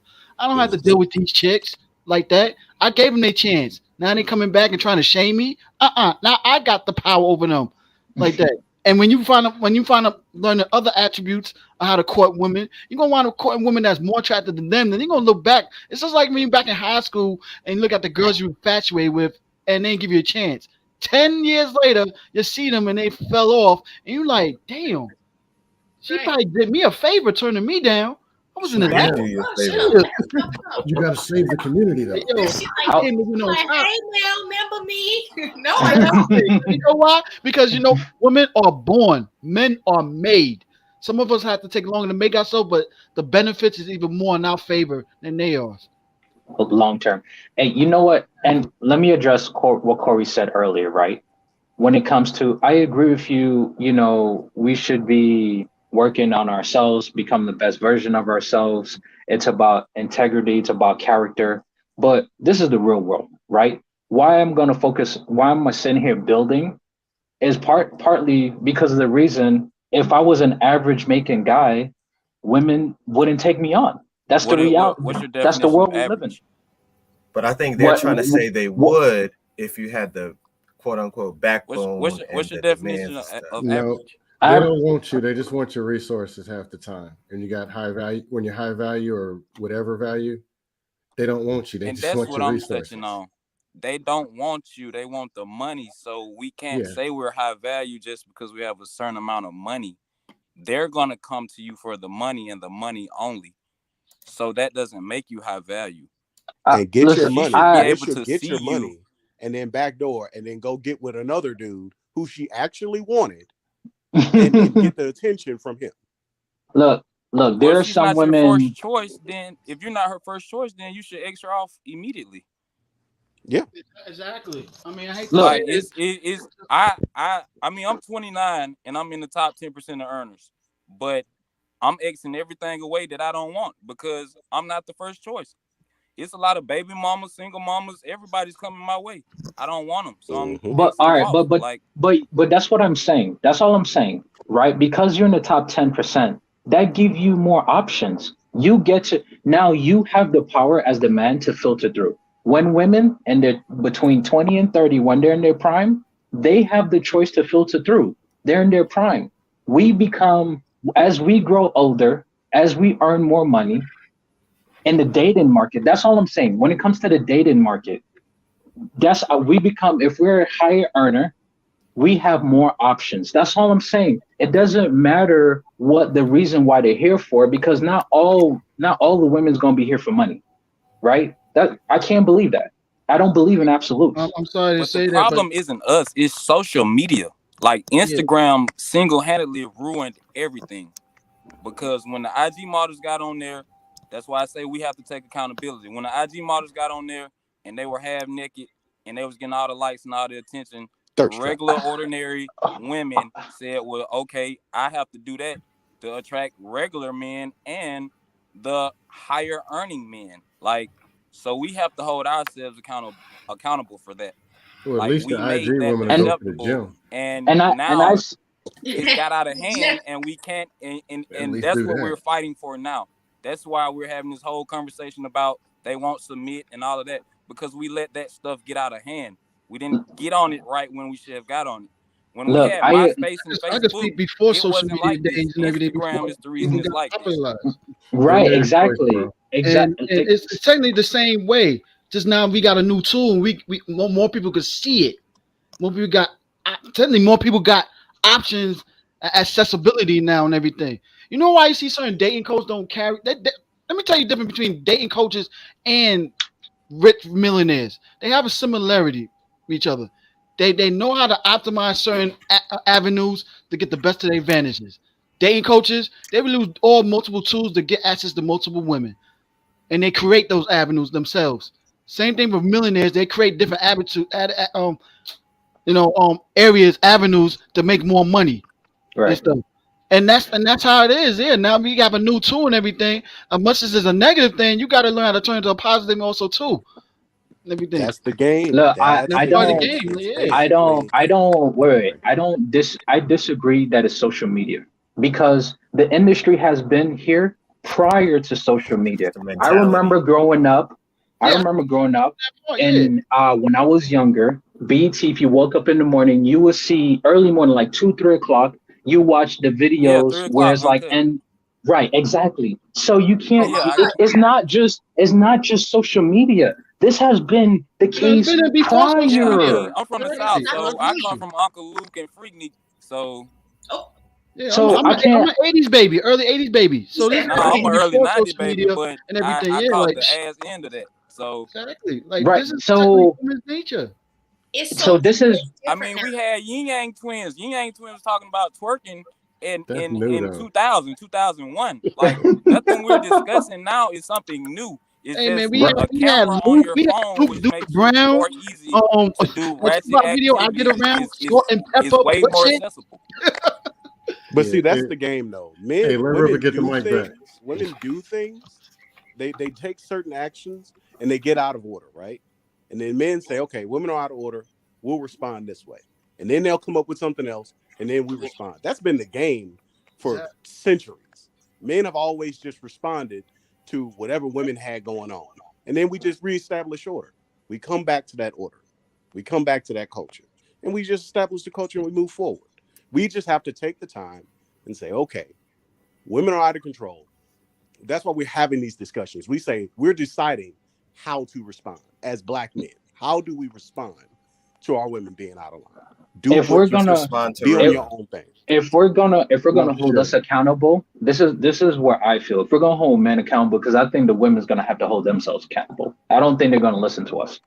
If we're gonna hold us accountable, we need to get as far away from the industry and get into business. Our front facing men, which is high value, need to be in business. Because if that's the case, and our women see they have to attract a business guy or a business high value guy, then I think they would have to approach it different. They're approaching it now because our front facing high value men is from the industry. And this is what, hey, if I'm going to attract someone, a Drake, right?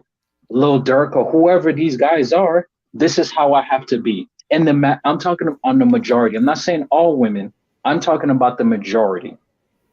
That's These how it's women are always Everybody still been. on this not Women just presenting their platform is respond rights. high to what value men to are doing. some women. That's how women did it back in the day. They would sit there, mingle with each other, and say, "Well, you need to get a husband, so you need to do this, and you need to do that, and you need to get on his program."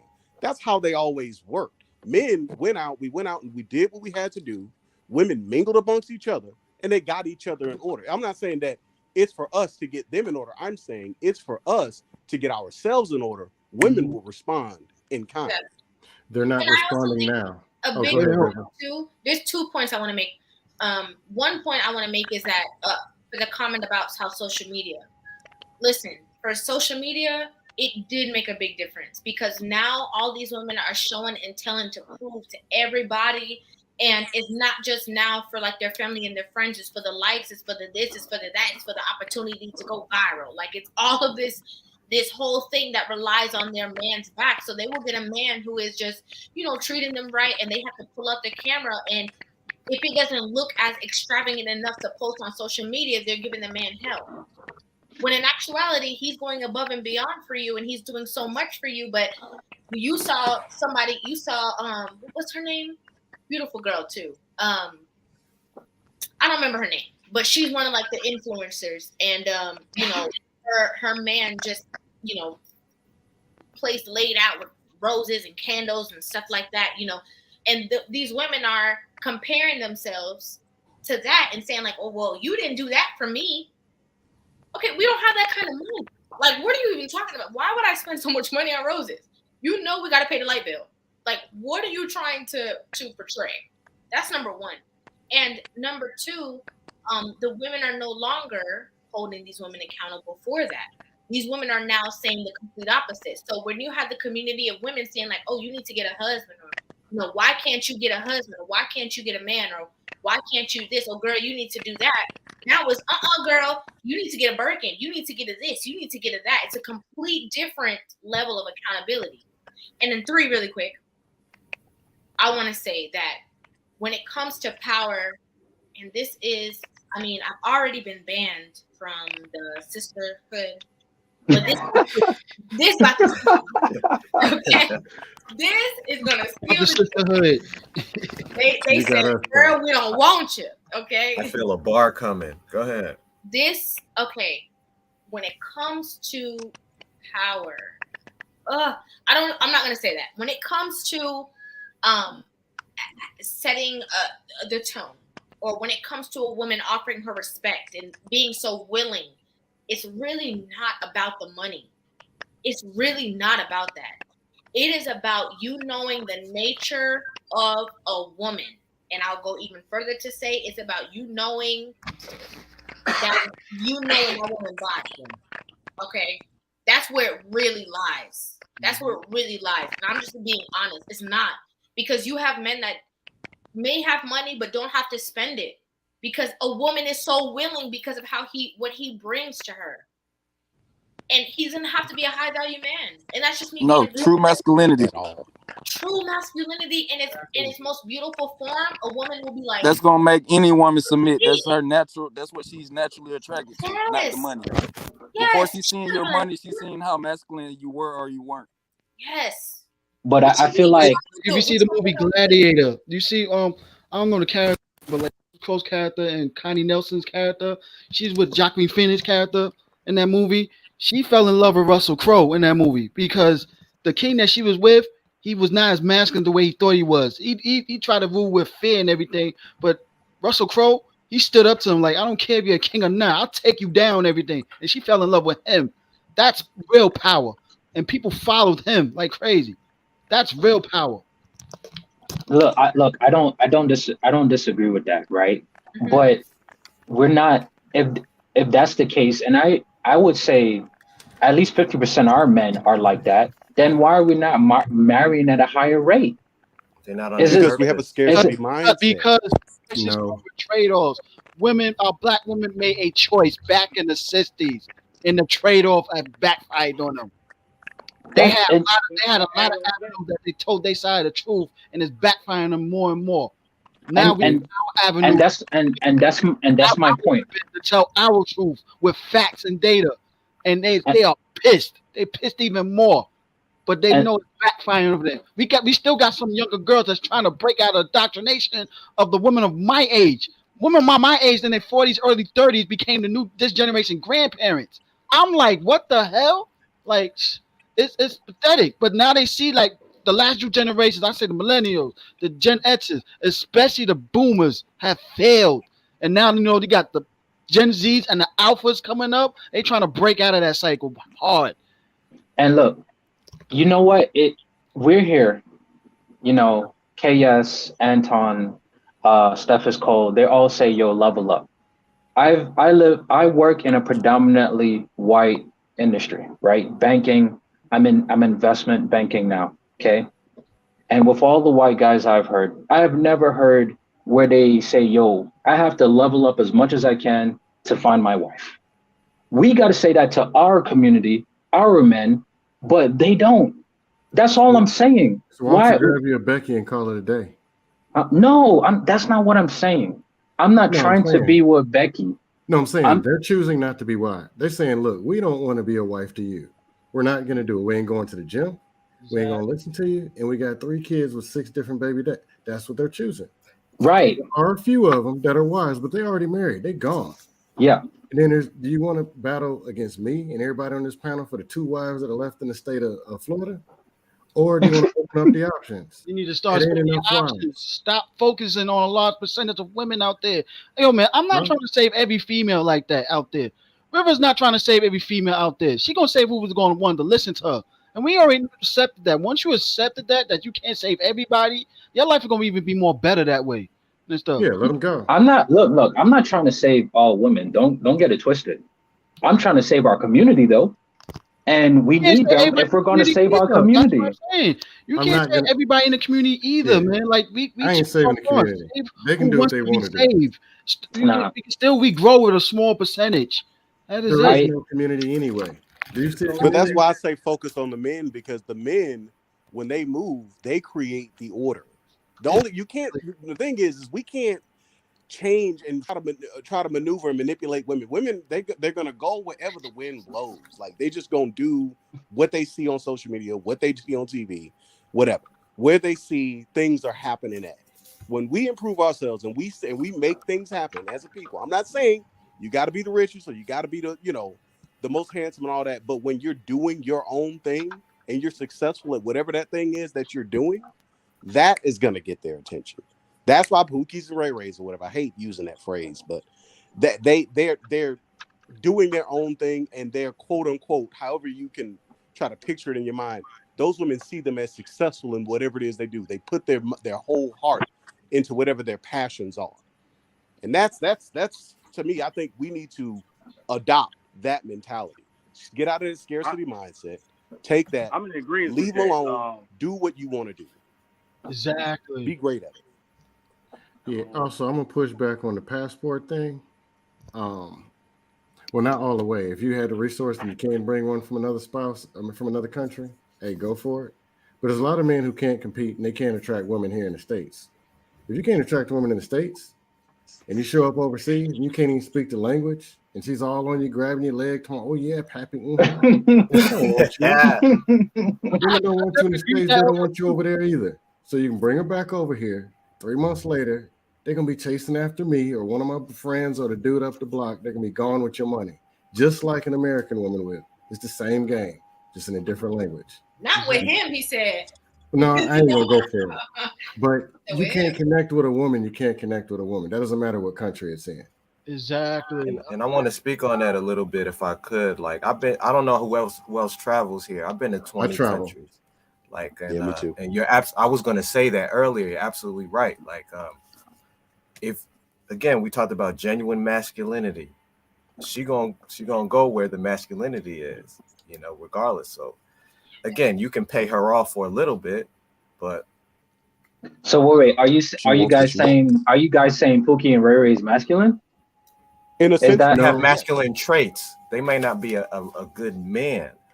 But they do exhibit some masculine traits. See, we need to establish who's Pookie and Ray Ray. That's what. Because I have maybe I have a misunderstanding, because my definition of Pookie and Ray Ray is and Ray Ray always have. They know how to talk to Bobby. women. Bobby gonna tell us. Because they ain't got nothing to lose. So they're like, yo, they spend all their time. They know how to get a woman. So I'm gonna say like this, River. They know how to get a woman's punani wet. Because they have nothing but time. What else they gonna have to lose? They ain't got nothing to lose, and they don't care. They have carry I don't care attitude. So when they get courage and everything, isn't it same thing in high value? Ray Ray is the one that have all the kids. Yeah, that's how I understood it. Like Pookie and Ray Ray is the small minority who's having all the children. They roaming around. They don't care how they go at it, but they're having all the kids. And all I'm saying is I can't look at that guy as a direction of you bouncing around having kids all over the place. No, like I can't do that. That though, but like see it from another, not fully. You don't see it fully, but understand how they getting with these women. The man that this is work for a non-D boy, whoever, any man. They learn seductive skills. This is an attribute for every man, no matter what type. You gotta learn how to seduce women, have fun with women. And also, you gotta know how to put your foot down with some women when they cross the line. And that's something that as you would say, Pookies and Ray Rays, they know how to do. They just don't got the finance. You know what I'm saying? It just comes down to being, again, in that strong masculine energy. Because women can feel that. And what happens when a man is strong and masculine, you might have like here and there some women who will try to combat it, but it won't even be for that long. Like women fall in line when a man is in his true nature as a man. When listen, I gotta go to work, so I'm going to work. Like I cannot sit down and call you all. I don't have time because I'm at my job. Okay, babe. You know what I'm saying? Like when a woman is, when a man is strongly focused on his purpose, and a woman is an addition, you're gonna see how she's gonna react to you. And that's just from me being a woman and just knowing like how we are. Like you can see the roughest, toughest woman, but there's somewhere in her phone log of a man who can put her in her place. She wants to be led. That's what she wants. A nice guy, he's allowing her to lead him. That's unattractive. Whereas the masculine man, the man that she actually wants, he's leading her. That's attractive to her. Right. Hi, Shambe. How are you? I'm good. Can y'all hear me? Yes. Yeah. Peace. Yeah. So I don't get a hello. I see how it is. No, I'm playing. check it out though. It was a lot of good points brought up and everything. And men need to be more masculine for the woman to become in her natural feminine. The problem is, if the women are raising the children, how are these boys going to learn to be masculine? Where is that coming from? So it goes back to the incentives of keeping the fathers away from their children. Yes. No matter how the man level up, no matter how, if he on his purpose, which is what I encourage, at the end of the day, if she so happens to feel like she's tired of this or whatever, she can always run back to this government daddy and get benefits from that. Yes. At any point. It's true. Regardless of what he's done, you know. So the system of the family courts really need to be attacked, and it's something that a lot of people don't, in these marches and all this organizing, folks don't address that. And you know, we in this time where people want to be socially equal. Okay, if we really gonna go there, that need to be included. But it's a situation where those incentives are harming our relationships, and both of us got work to do. The men and the women, we both got work to do, and if we don't get our families right, I don't care what else happens, it ain't gonna happen. It's true. You know, I completely agree with you, and that's why I do respect people like the lead attorney who's like in those spaces, like in court spaces, and who can talk from that perspective. Because sometimes I'm like, even when I do reactions, I'm shocked. Like I'm shocked at the stuff that I see or the stuff that I hear, because I already know what men go through, but like to the level of support that the women are getting, and then they want to walk around and talk about male privilege. And I'm like, what are you talking about? Like, it is not the same thing, you know?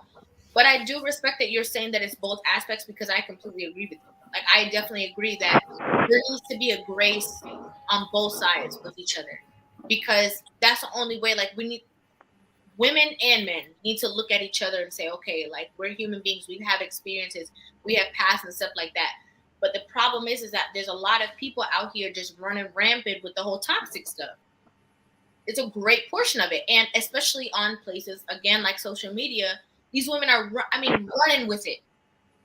And because they find or they look good, men are supporting it with the likes and with the comments and with the this and with the that. And even though men are doing that just because they see that woman as intimacy, that woman seeks validation and she's getting it.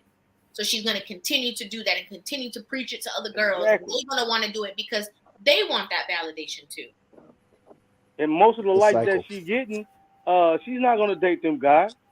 So I don't see why they're doing it, but they like visually. But Riva, they don't understand. They don't understand how to separate the two. Just like every guy has said, right? There's a difference between us we want to have sex with you and we want to marry you, right? So you out there putting yourself out there and getting likes, that's just like, we want to have sex with you. They think to turn that around, like they have a million options of guys who want to marry them. And hey, if you're going to put yourself out there, just like we talked earlier about the presentation, if that's how you're putting yourself out there, that's the results you're going to get. You can't expect guys now to be like, hey, you're flashing everything. I can see 90% of your skin, but I would want to marry you. Like, come on, that's not realistic. It's true, but a lot of these women who are doing these things and are flashing the skin and all this kind of stuff and are not respectful of men, they feel like they don't need to respect men. And they're walking around like, oh, men are trash, men ain't this, ain't that. Like, protect yourself against men, misogyny, and all the patriarchy, and all the women who say the same things over and over again. Oh, he's gaslighting. He's a narcissist. Like there's like 10 words I can just say, and you guys know the women I'm talking about. And but a lot of these women are not realizing that, are you so angry because you're jealous of the authority that they have? Or, are you so jealous because you don't really want to be in relationship with men? You want the women that the men have. Yeah. The women Because are giving them a lot of likes too. So they getting likes from what is men the and lack women. of men? What does the lack of men equate to? If you don't need a man and we don't need men and we're good all by ourselves, that means that what? You want to be with women that the men have? Or is that why you're trying to tell other women that they don't need men too, so you have options? That's what they want to fit feminine, friendly, submissive, cooperative. Same thing with them baby mamas. Be honest, because I think it was, I don't know if it was Lou or if it was the girl, I can't remember her name. She's in the chat. But she said that women are becoming the men that they can't get. And it's so true. Like, and in all aspects. Like, they're going and Shout out to Big Shirley. Super fit, Big Shirley. I lift more than he does. Like, you know what I'm saying? Like, super fit, super strong. You know, I can do whatever job he can do. Look at me. I can change a tire. You know what I'm saying?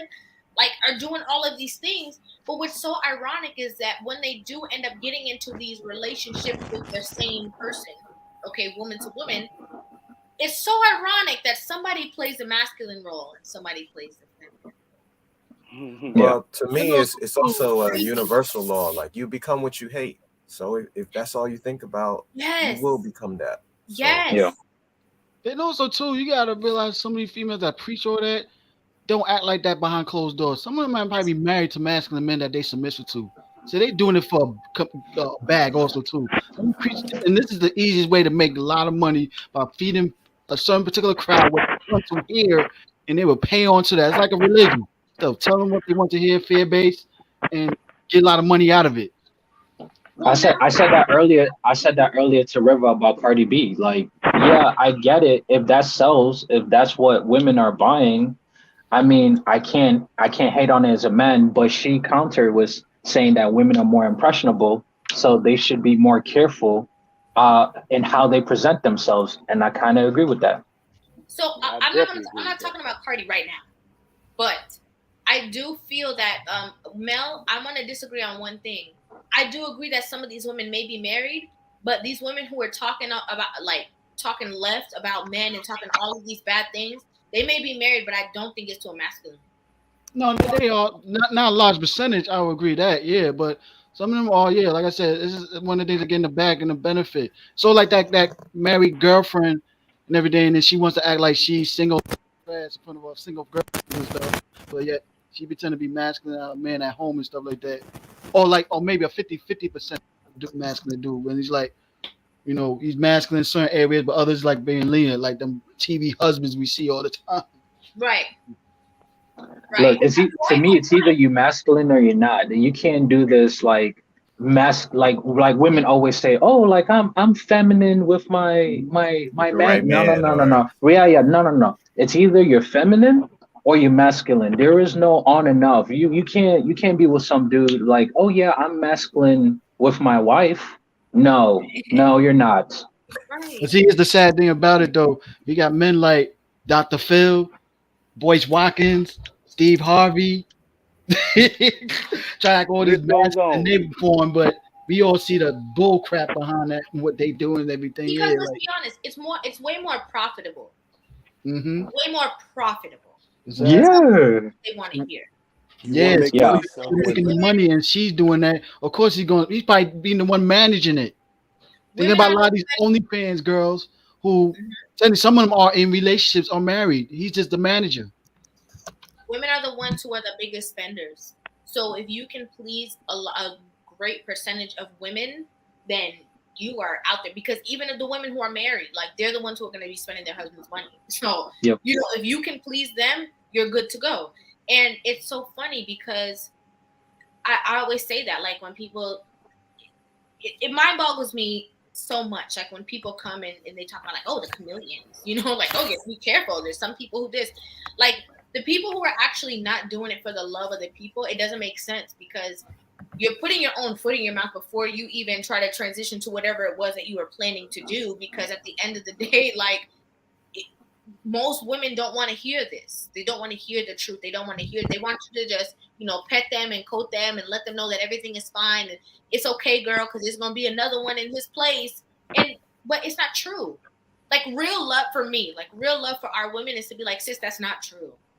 Like maybe there's not anybody else coming. Like maybe that was that. Like maybe that one that proposed to you and you said no because the ring wasn't big enough. Like maybe he was your only option. Because like you're 40, like you're 40 years old. And that's why a lot of people are mad at KS, because KS is saying like, yeah, that was your best choice right there. That was your best option. And just because he's saying like you're 34 with 2 kids now and your options are pretty much dried up, they're mad. They're mad at that. And honestly, yeah, I'm 32. I have no kids. Why would I want to take that on? Not to be mean, but I'm my advisor. I look at your 2 children as a liability. As long as I'm with you, they're a liability. I got to pay for them and I get 0 in return. There's no return on investment. So why would I want to do that? And they wouldn't want to do that. And they wouldn't want their sons to do that. Right. KS also flips it back to them. What if it was your son who they say, oh, well, I don't know. You know what I mean? So. Well, that's different. That's what they like to say. Well, that's different. Yeah, it's always different when it's about them. About it though, women, they like to live off the success of others, the ones that not exception to the rule. Okay, you might see 1 or 2 females once in a while get with those type of dudes, lucked out like a lottery ticket, but they thinking what's happened to her, it can happen to a large percentage of us, and it don't work out like that in reality. Oh yeah. Oh, look. That's maybe the fact that she was more attractive, she knew where to get with these type of men and stuff. And or she felt for a guy like a millionaire Lane and stuff. Like, he just happy to have a beautiful female on his shoulder. Despite you might have kids or not, she still got a body more attractive and give good head. I've personally experienced that, and I couldn't believe it, right? Because I listened for KS for like 3 or 4 months now, and he always used to talk about the possibility versus probability. Mm-hmm. So I'll talk to a friend who is 34, right? No kids, attraction level is not the highest. But I'm like, yo, when are you gonna start?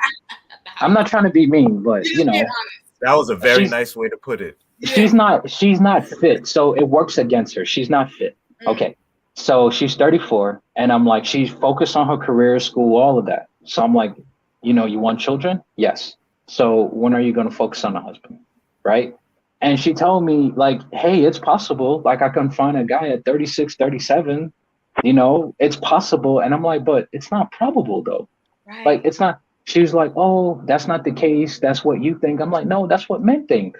And the difference between me as a man and you as a woman who are around the same age, typically speaking, I don't got to compete with like a guy who's 25 or 24 because most women don't want younger. But we as men do. So you have to compete way harder and bring way much more to the table, and your money and your degree is not part of it. Nope. So then what you got? Nothing. Completely disagreed. Was 100%. I don't know what I'm talking about. Other men tell me this, that, and that. I'm like, hey, so where they at marrying? Exactly. Where are they proposing and marrying you? Where they at though? She talked about possibility. A lot of women live in Disney World, not the real world, Disney World. Absolutely. Their life is literally a movie. They live in a movie world. They're the main character. Everybody else is just side characters. Correct. Didn't Brittany Renner say that her life has been like Disney World throughout her 20s? I mean, that's what it is. It's so true. And yeah. Disney World, it's a fantasy. It's a princess. First of all, if you want to go into the real Disney stories, like that stuff don't make no sense. Okay, because you sleep and then all of a sudden you wake up and this man, the love of your life, like and he drug like there's a lot of toxic in these movies. Like if you really watch it and break it down, it's like why are we watching this? You know what I'm saying? But in actuality, like a lot of these women are really living like that, or the Lifetime movies, or the romantic comedies, or Twilight movies. Yeah, this wishful kind of like, oh yeah, like she was so strong and so this but in none of these movies do you see that the woman was putting up this disrespectful tone towards her spouse. So they want the man from the movie, but they don't want to be the princess. No. You know, so and they don't understand that the prince is the prize, right? Because in all the movies. Yes, they don't understand that. They think they're the prize. And I don't know, maybe I'm dumb, but throughout history, the hierarchy, the king has always been on top. I don't know, maybe there's another hierarchy I don't understand, but the king has always been on top. So, but we can't say like, oh, we're the king, we're the prize. That's How like, dare you with the We don't do that. right. We don't do that. But in actuality, that's the reality. And that's not to brag or anything, but that's just how the hierarchy go. You're not a queen. KS said it, and I love it. Kings or a prince can make princesses queens. Yeah. Queens make, that's their husband. Who is Queen Elizabeth's husband? We don't even know that guy because he ain't the king. He's the husband. Cleopatra. Make a woman a queen. That's what you meant to say. I understand. I got something to say to that. When they're like, if people say that they're the table. If you're the table, then the men are the legs of the table that you stand on. And if there are no legs, then you're just a piece of wood. All that stuff. That's it. But what I don't understand, and I'm hoping that like more and more that we do these conversations, that more, because I want to let everybody know, okay, I'm shouting from the rooftop because I'm very happy about it.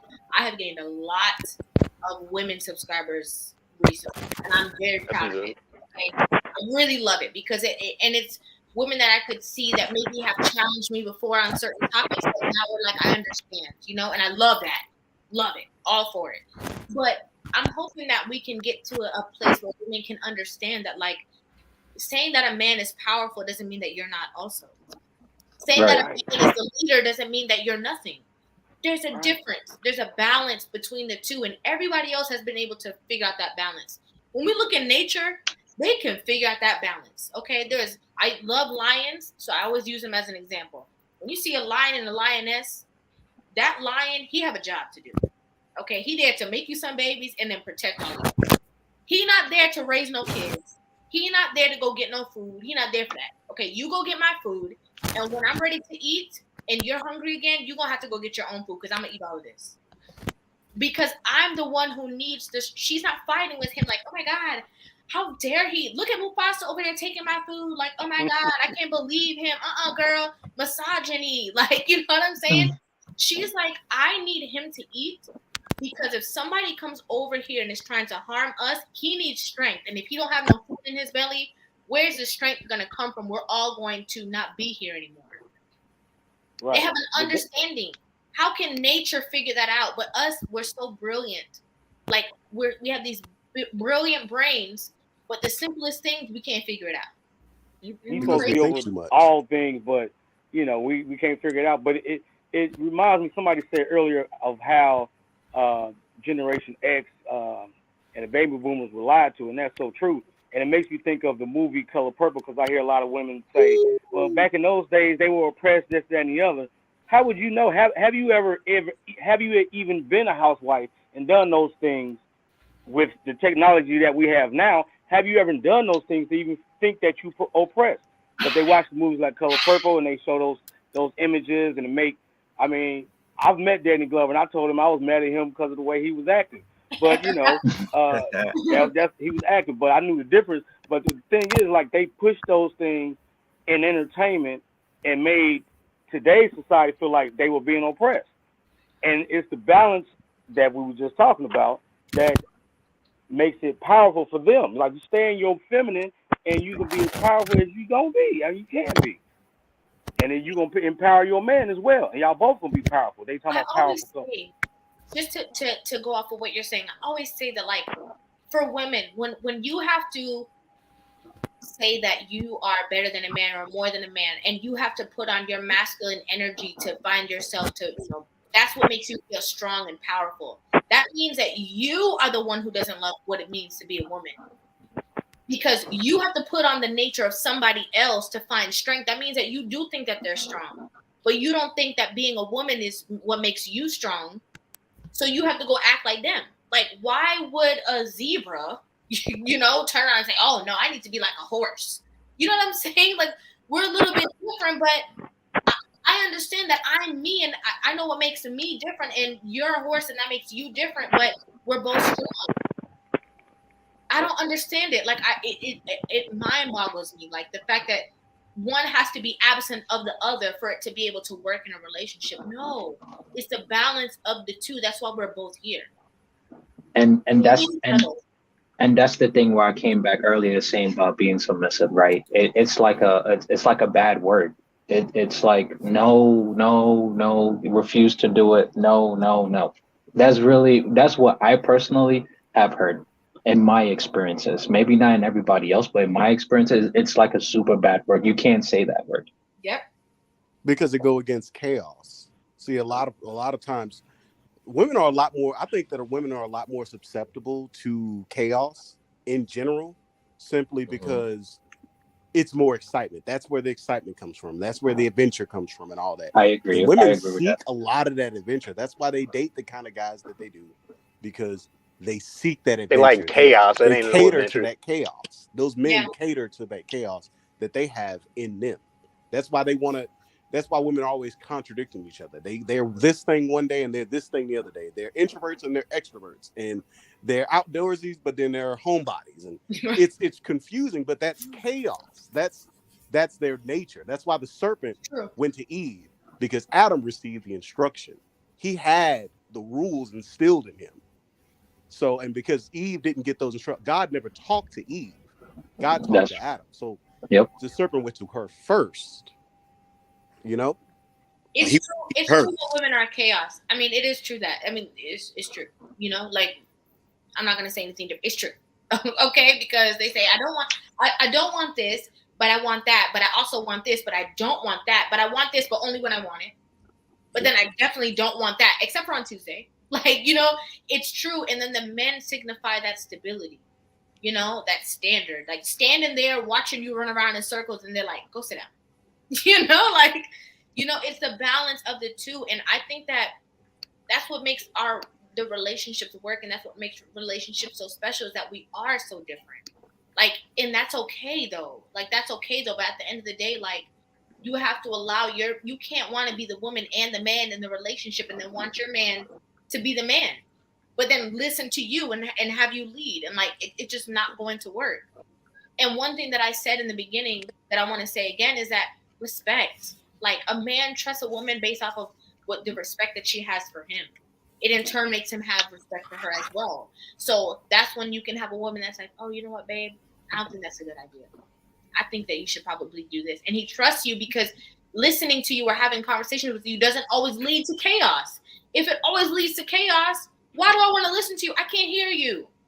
This, like I said, this man don't even watch. This man only watch football. This man come in the house and he watching soccer, tennis, baseball, hockey. He's trying to find every sport to watch so he don't gotta listen to your mouth. He's running from you. You want to, and so many women are in relationships and they don't even realize. They feel like, "Oh, I'm good because I got a man in my house. I got a man at home." You have a man who don't want to be with you. He's just there because he don't got nowhere to go, and he know you're gonna act crazy and start throwing stuff and kicking and screaming and trying to fight him. So he got to stay there because of your mental state, not because he wants to be there with you.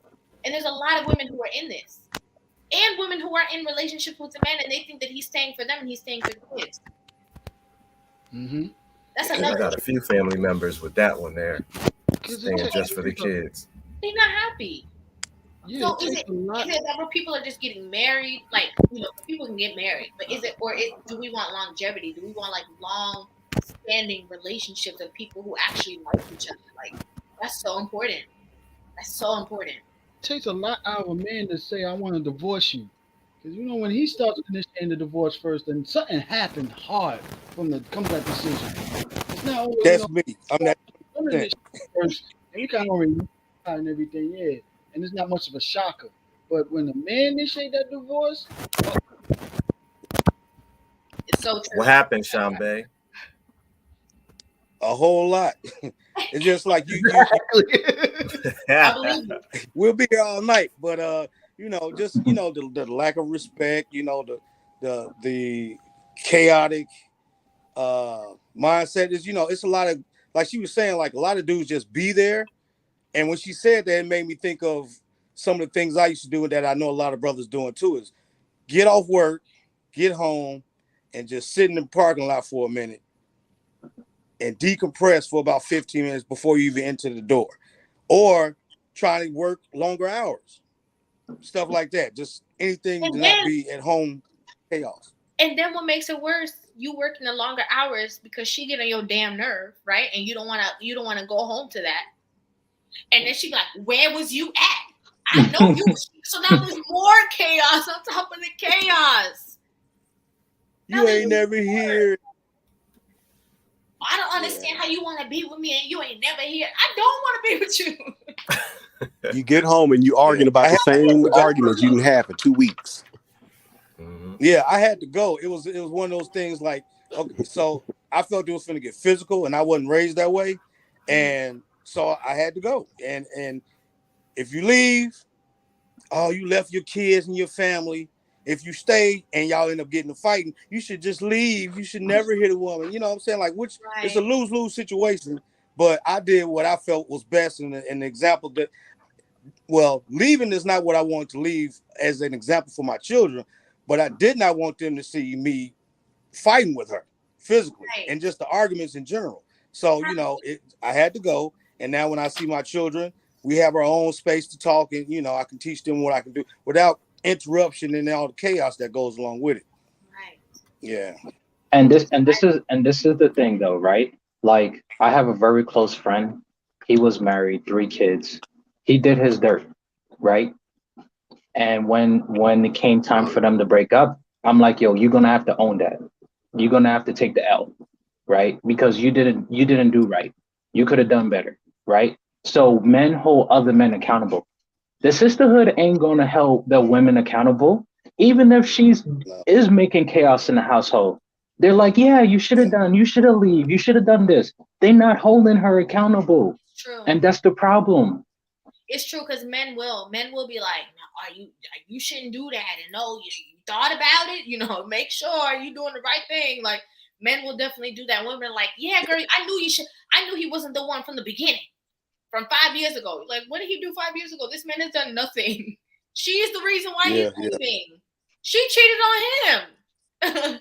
It's okay, girl. I'm sure he deserved it. Like, but I think it's channels like Rivah that's actually doing the work, though. You know what I mean? Because it's channels like hers where women are having these conversations that's really going to help push them in the right direction. It's only women are only going to take the real advice from. Sometimes they don't listen to us either. I'm trying. They need to break up the sisterhood, man.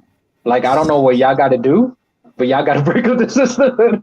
I mean, look what I keep trying to break it up. I keep trying. I be telling them, I'm like, the sisterhood does not love you because they're lying to you.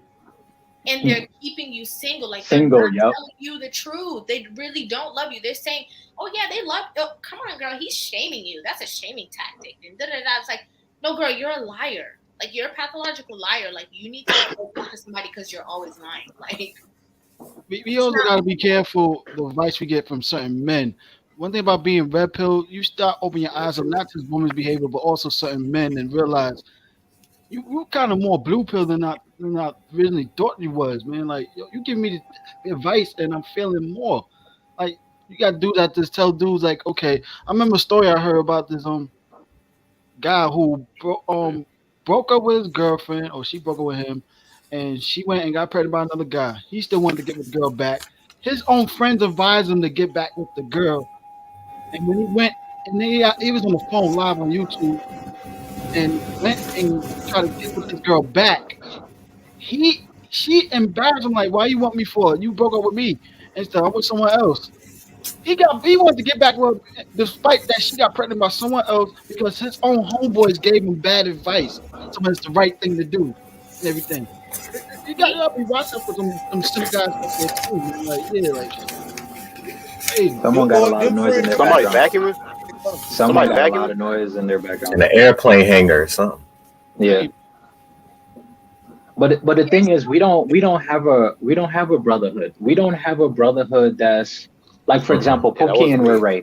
right? We don't have Pookie and Ray Ray, and then we don't have men encouraging Pookie and Ray Ray, right? But you have like a whole group of women that encourage the sisterhood that encourage bad behavior. Yeah. That's the difference. Ooh, I was gonna say, out. look at what happened when Monique. I think that was last year when Monique politely, the nicest way possible, just told these sisters, "Hey, look, when y'all are out in public, please take the bonnets off, stop wearing pajama bombs and things like this, and look what the overall response was." And that was the sweetest, nicest, most polite way that I've ever seen anybody try to talk to somebody. They came at that woman like they was told to go jump off a cliff into some hot lava or something. I'm like, Lord, and that was a black woman. About that situation, because Monique, like, we all grew up on Monique, right? If you was black and you watch TV, you grew up on watching the partners. Okay. Right. Stand-up comedies, TV shows, all like she's like a comedic icon, like in our community, you know? And the reason why I was so upset, because I'm like, why are you acting like she's not us? Like, Monique was like, I'm not saying that she was ever a quote unquote ratchet or whatever, but she was definitely not the most classy person, especially in her Queen of Comedy days, right? Like, she was for it. So when she turns around and she's saying something to us, the way that people were talking about her and coming at her, I'm like, see, y'all really can't get nobody to talk to y'all about nothing. Because I got a saying for that. It's not who says it or how it's said. It's the fact that it was said. Period. Yeah, don't tell me nothing. Don't tell me nothing. If it's going to benefit me, help me, assist me, don't tell me, because if I'm doing this, I want to be able to just keep doing it. You can say it in a nice way with love, put sprinkles on it, chocolate on it, or say real rough and rugged and ratchet, even curse words. They still not going to like it. It's like broccoli. Some people not like broccoli, no matter how much toppers you put on it to make it tasteful. They just don't like it. They don't like the taste. It's the same thing about the truth. It's true. It's good for you though. Yeah. Exactly. Hey, speaking of what y'all was talking about, and they'll let Maxine Waters come and give what was that, Megan Thee Stallion, all this praise, and I was so disgusted by that. It was a crying shame, because I looked at her as like, you supposed to be the elder that's supposed to be teaching younger children. Here you is validating her. Remember, she's a baby boomers, man. That's what that's. She did an interview with Meg Thee Stallion, was praising her like crazy. And then we got people like Willie D. There goes that train again. Somebody's next to a train. Me. I think that's not. Boring. Is it you? Sean Bay, is it you? Who is it? Is it me? 212. That's me. I don't know who it is. Maybe we on the stream too long. Yeah, that ain't me. I don't know. I wanted to finish up. You remember? You got Willie D from the Ghetto Boys who's praising Maxine Waters despite her dysfunctionalness, man, against the own community, because he kind of simping for black women like that hard the way and stuff also too. I heard him get on a passport, brother. That, you know what I'm saying? He sneak dissed them talking about she gonna abuse him, you know, and stuff like. I saw that as well. I saw that video too. Wait. What happened? Yeah. Yeah. Okay. Talking about giving Lacey, not talking about black women, but he criticized them like a damn. Now I hear that. It sounds like airplane noise. Hey, yo, you could tell deep down that Willie was looking at him, was probably like, you could tell deep down he probably want to tell that brother like, hey man, I can tell you happy. You could see it in his eyes, but he couldn't say it because his wife isn't black. I guarantee you, if he found a black woman in Thailand, he would have been all like, yeah, brother, that's what's up, blah, blah, blah.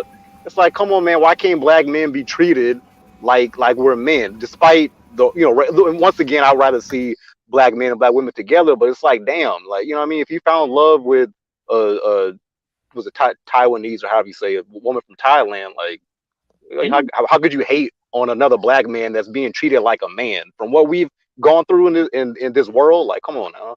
Yeah. Don't call me Tupac, but I ain't mad at you. Yeah, like, you know what I mean? I'm like, yo, Willie, you acting like a female right now. That's a gossiping female, like gossiping aunties and grandmas. It's so true. I want to say something. Oh, sorry. Go ahead, Bobby. Go ahead. Oh, I should say one thing, and then I'm probably about to bounce. I'm getting late, but what y'all was talking about us men holding one another accountable and all that stuff, and we don't look at it automatically like, oh, it's all her fault and stuff. I remember a few years back when I had probably the worst breakup in my life, and the first thing I did, I talked to some of my friends and family about it because I was going through. I was being real. First thing I asked them after I told them what happened is, what did I do wrong in your opinion in that situation? Because I don't want to draw the energy again. Because I looked at it like, whatever she did wrong, that's her. She's gone. So that's her life is her life. That's her problem now. But I'm like, look, clearly there's something about me that drew her to me, and there's something about her that I like. So I'm like, what did I do wrong on my end? So I need the next moment I can peep game without, you know what I'm saying, versus being like, oh, well, she did this, she did that, she's wrong. But it's like, yeah, she effed up, she did what she did. Cool, she's gone now. She's peaced out. But I'm like, I don't want this to happen again. I asked people that I knew would be real with me and tell me like, okay, well, if I was you, I wouldn't have did this, or I would have done this sooner. I would, you know what I'm saying? Like, but that's about men holding other men accountable for our actions. And I seek that out. You know what I'm saying? But that's a part of being humble and being an adult. You got to look at yourself sometimes too, as men and women both, because we ain't perfect. Right. I did the same. Like before even leaving, I apologize for anything that I've done, knowingly and unknowingly. And I think that if she would have been accountable doing the same thing, I probably would have been more like, okay, well, maybe we have a chance to work this out. But it wasn't like that, So I just wiped my feet and had to keep pushing. Exactly. And that's the thing is a lot of, and I love having these conversations because it's a lot of insight from men, telling women like, yes, no, this is true. This is how we feel. This is our experiences, and for women, love is, emotional and this and that. And for men, it's very much about respect. That's the number one thing. Everything else comes after that, but respect is the number one thing. And like you just said, Shambe, too, if that woman was able to say, I'm sorry also, and I should have appreciated you more, whatever the case is, y'all probably will still be together, because it was just her ability to meet you where you were at, you even, because that's the thing, like men will give you opportunity after opportunity, chance after chance, like you're on your way out the door and you still throwing her a rope and she's like, nope, and you're like, all right, well, bye, you know what I'm saying? I tried to help you. And it's so true, So I'm hoping, again, like I said, that a lot of these conversations that we continue to have with all of you guys, that this will move the mark and it will let people just know that, hey, like there's other people out here that are saying, no, love our men. Our men are very much, I always say that our men are the most wanted. I said that, somebody tried to correct me, but I still feel that way.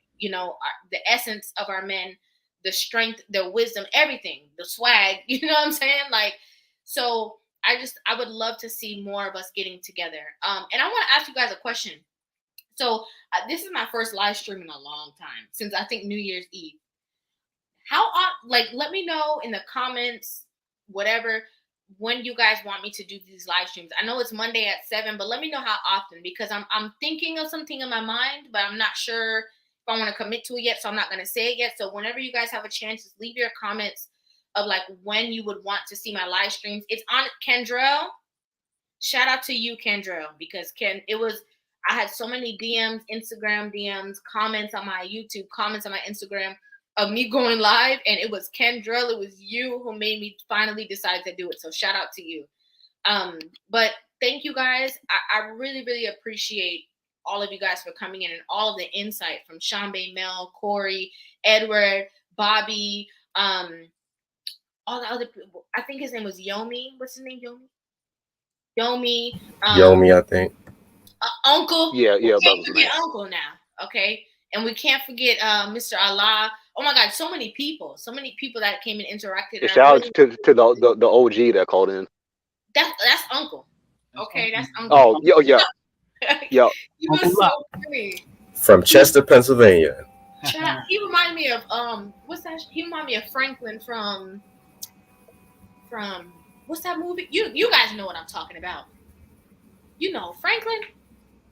No, you don't know? You know. So many characters named Franklin. No, the guy. I mean, there's a lot of guys. The TV show. Let's see. Oh. Was it 90s, 2000? Wait. No, it was just like just out. I'm thinking of Franklin the Turtle. I don't watch. Right, I don't watch TV like that. The cartoon? It's like someone. No, stream. it's a really good. Hold on, guys, don't leave before Franklin. I tell you. Yeah, so I don't watch cable TV, so unless it's on like a streaming cable. platform. It's on a streaming platform. Oh, it's on YouTube. No, Franklin. no, like something like that. Somebody know in the chat? Franklin. I don't know. The show, it's about like the 80s, I think. It's about like the 80s, whatever. Okay, guys. Hip hop? No, it's like hip hop. I don't know that one. Snowfall. Thank you. Snowfall. Okay. Yes. Oh. I haven't seen it, but I heard it's a good show though. Sorry, it wasn't really good. But sorry, it was because he's that's what he sounded like. He sounded like the uncle on that show. That's why I asked him where he was from. But yes, anyway, all that to make one little small point that made no sense. It didn't have anything to do with the stream. Anyways, guys, I really appreciate the support. I really, really want to thank you guys so much. Everybody who's here, make sure you guys stay close because when I go live again, I definitely want to see all of these same faces. I love you guys' input, your opinions, your storytelling. I cannot thank you enough for the continued support. I genuinely love you guys from my heart, and you guys know that. Okay, you know Rivah love everybody. So thank you guys so much for watching. Big salute. We love you too. Thank you guys. I really, really appreciate it. All love, family. Yes. So I will see When you y'all guys. subscribe, hit the bell button also to select all. So you Hit that notification bell. Click all. Boom, boom, boom. You guys heard it. Okay. So thank you guys so much. And I will see you guys in the next video, which will probably be tomorrow. So I will see you guys tomorrow. I love you so much. Thank you. Peace and air grease. In air grease. Amazing. Thank you guys to the chat. I want to say thank you so much. I really, really genuinely appreciate their continued support. Like, I really do. I love when you guys just show up and hang out with me and have these conversations that may be hard sometimes, but they're extremely necessary. So I love you guys. As everybody said, hit that subscribe button. Make sure you guys hit that notification bell, and I will see you guys in the next video. Mwah. I love you guys.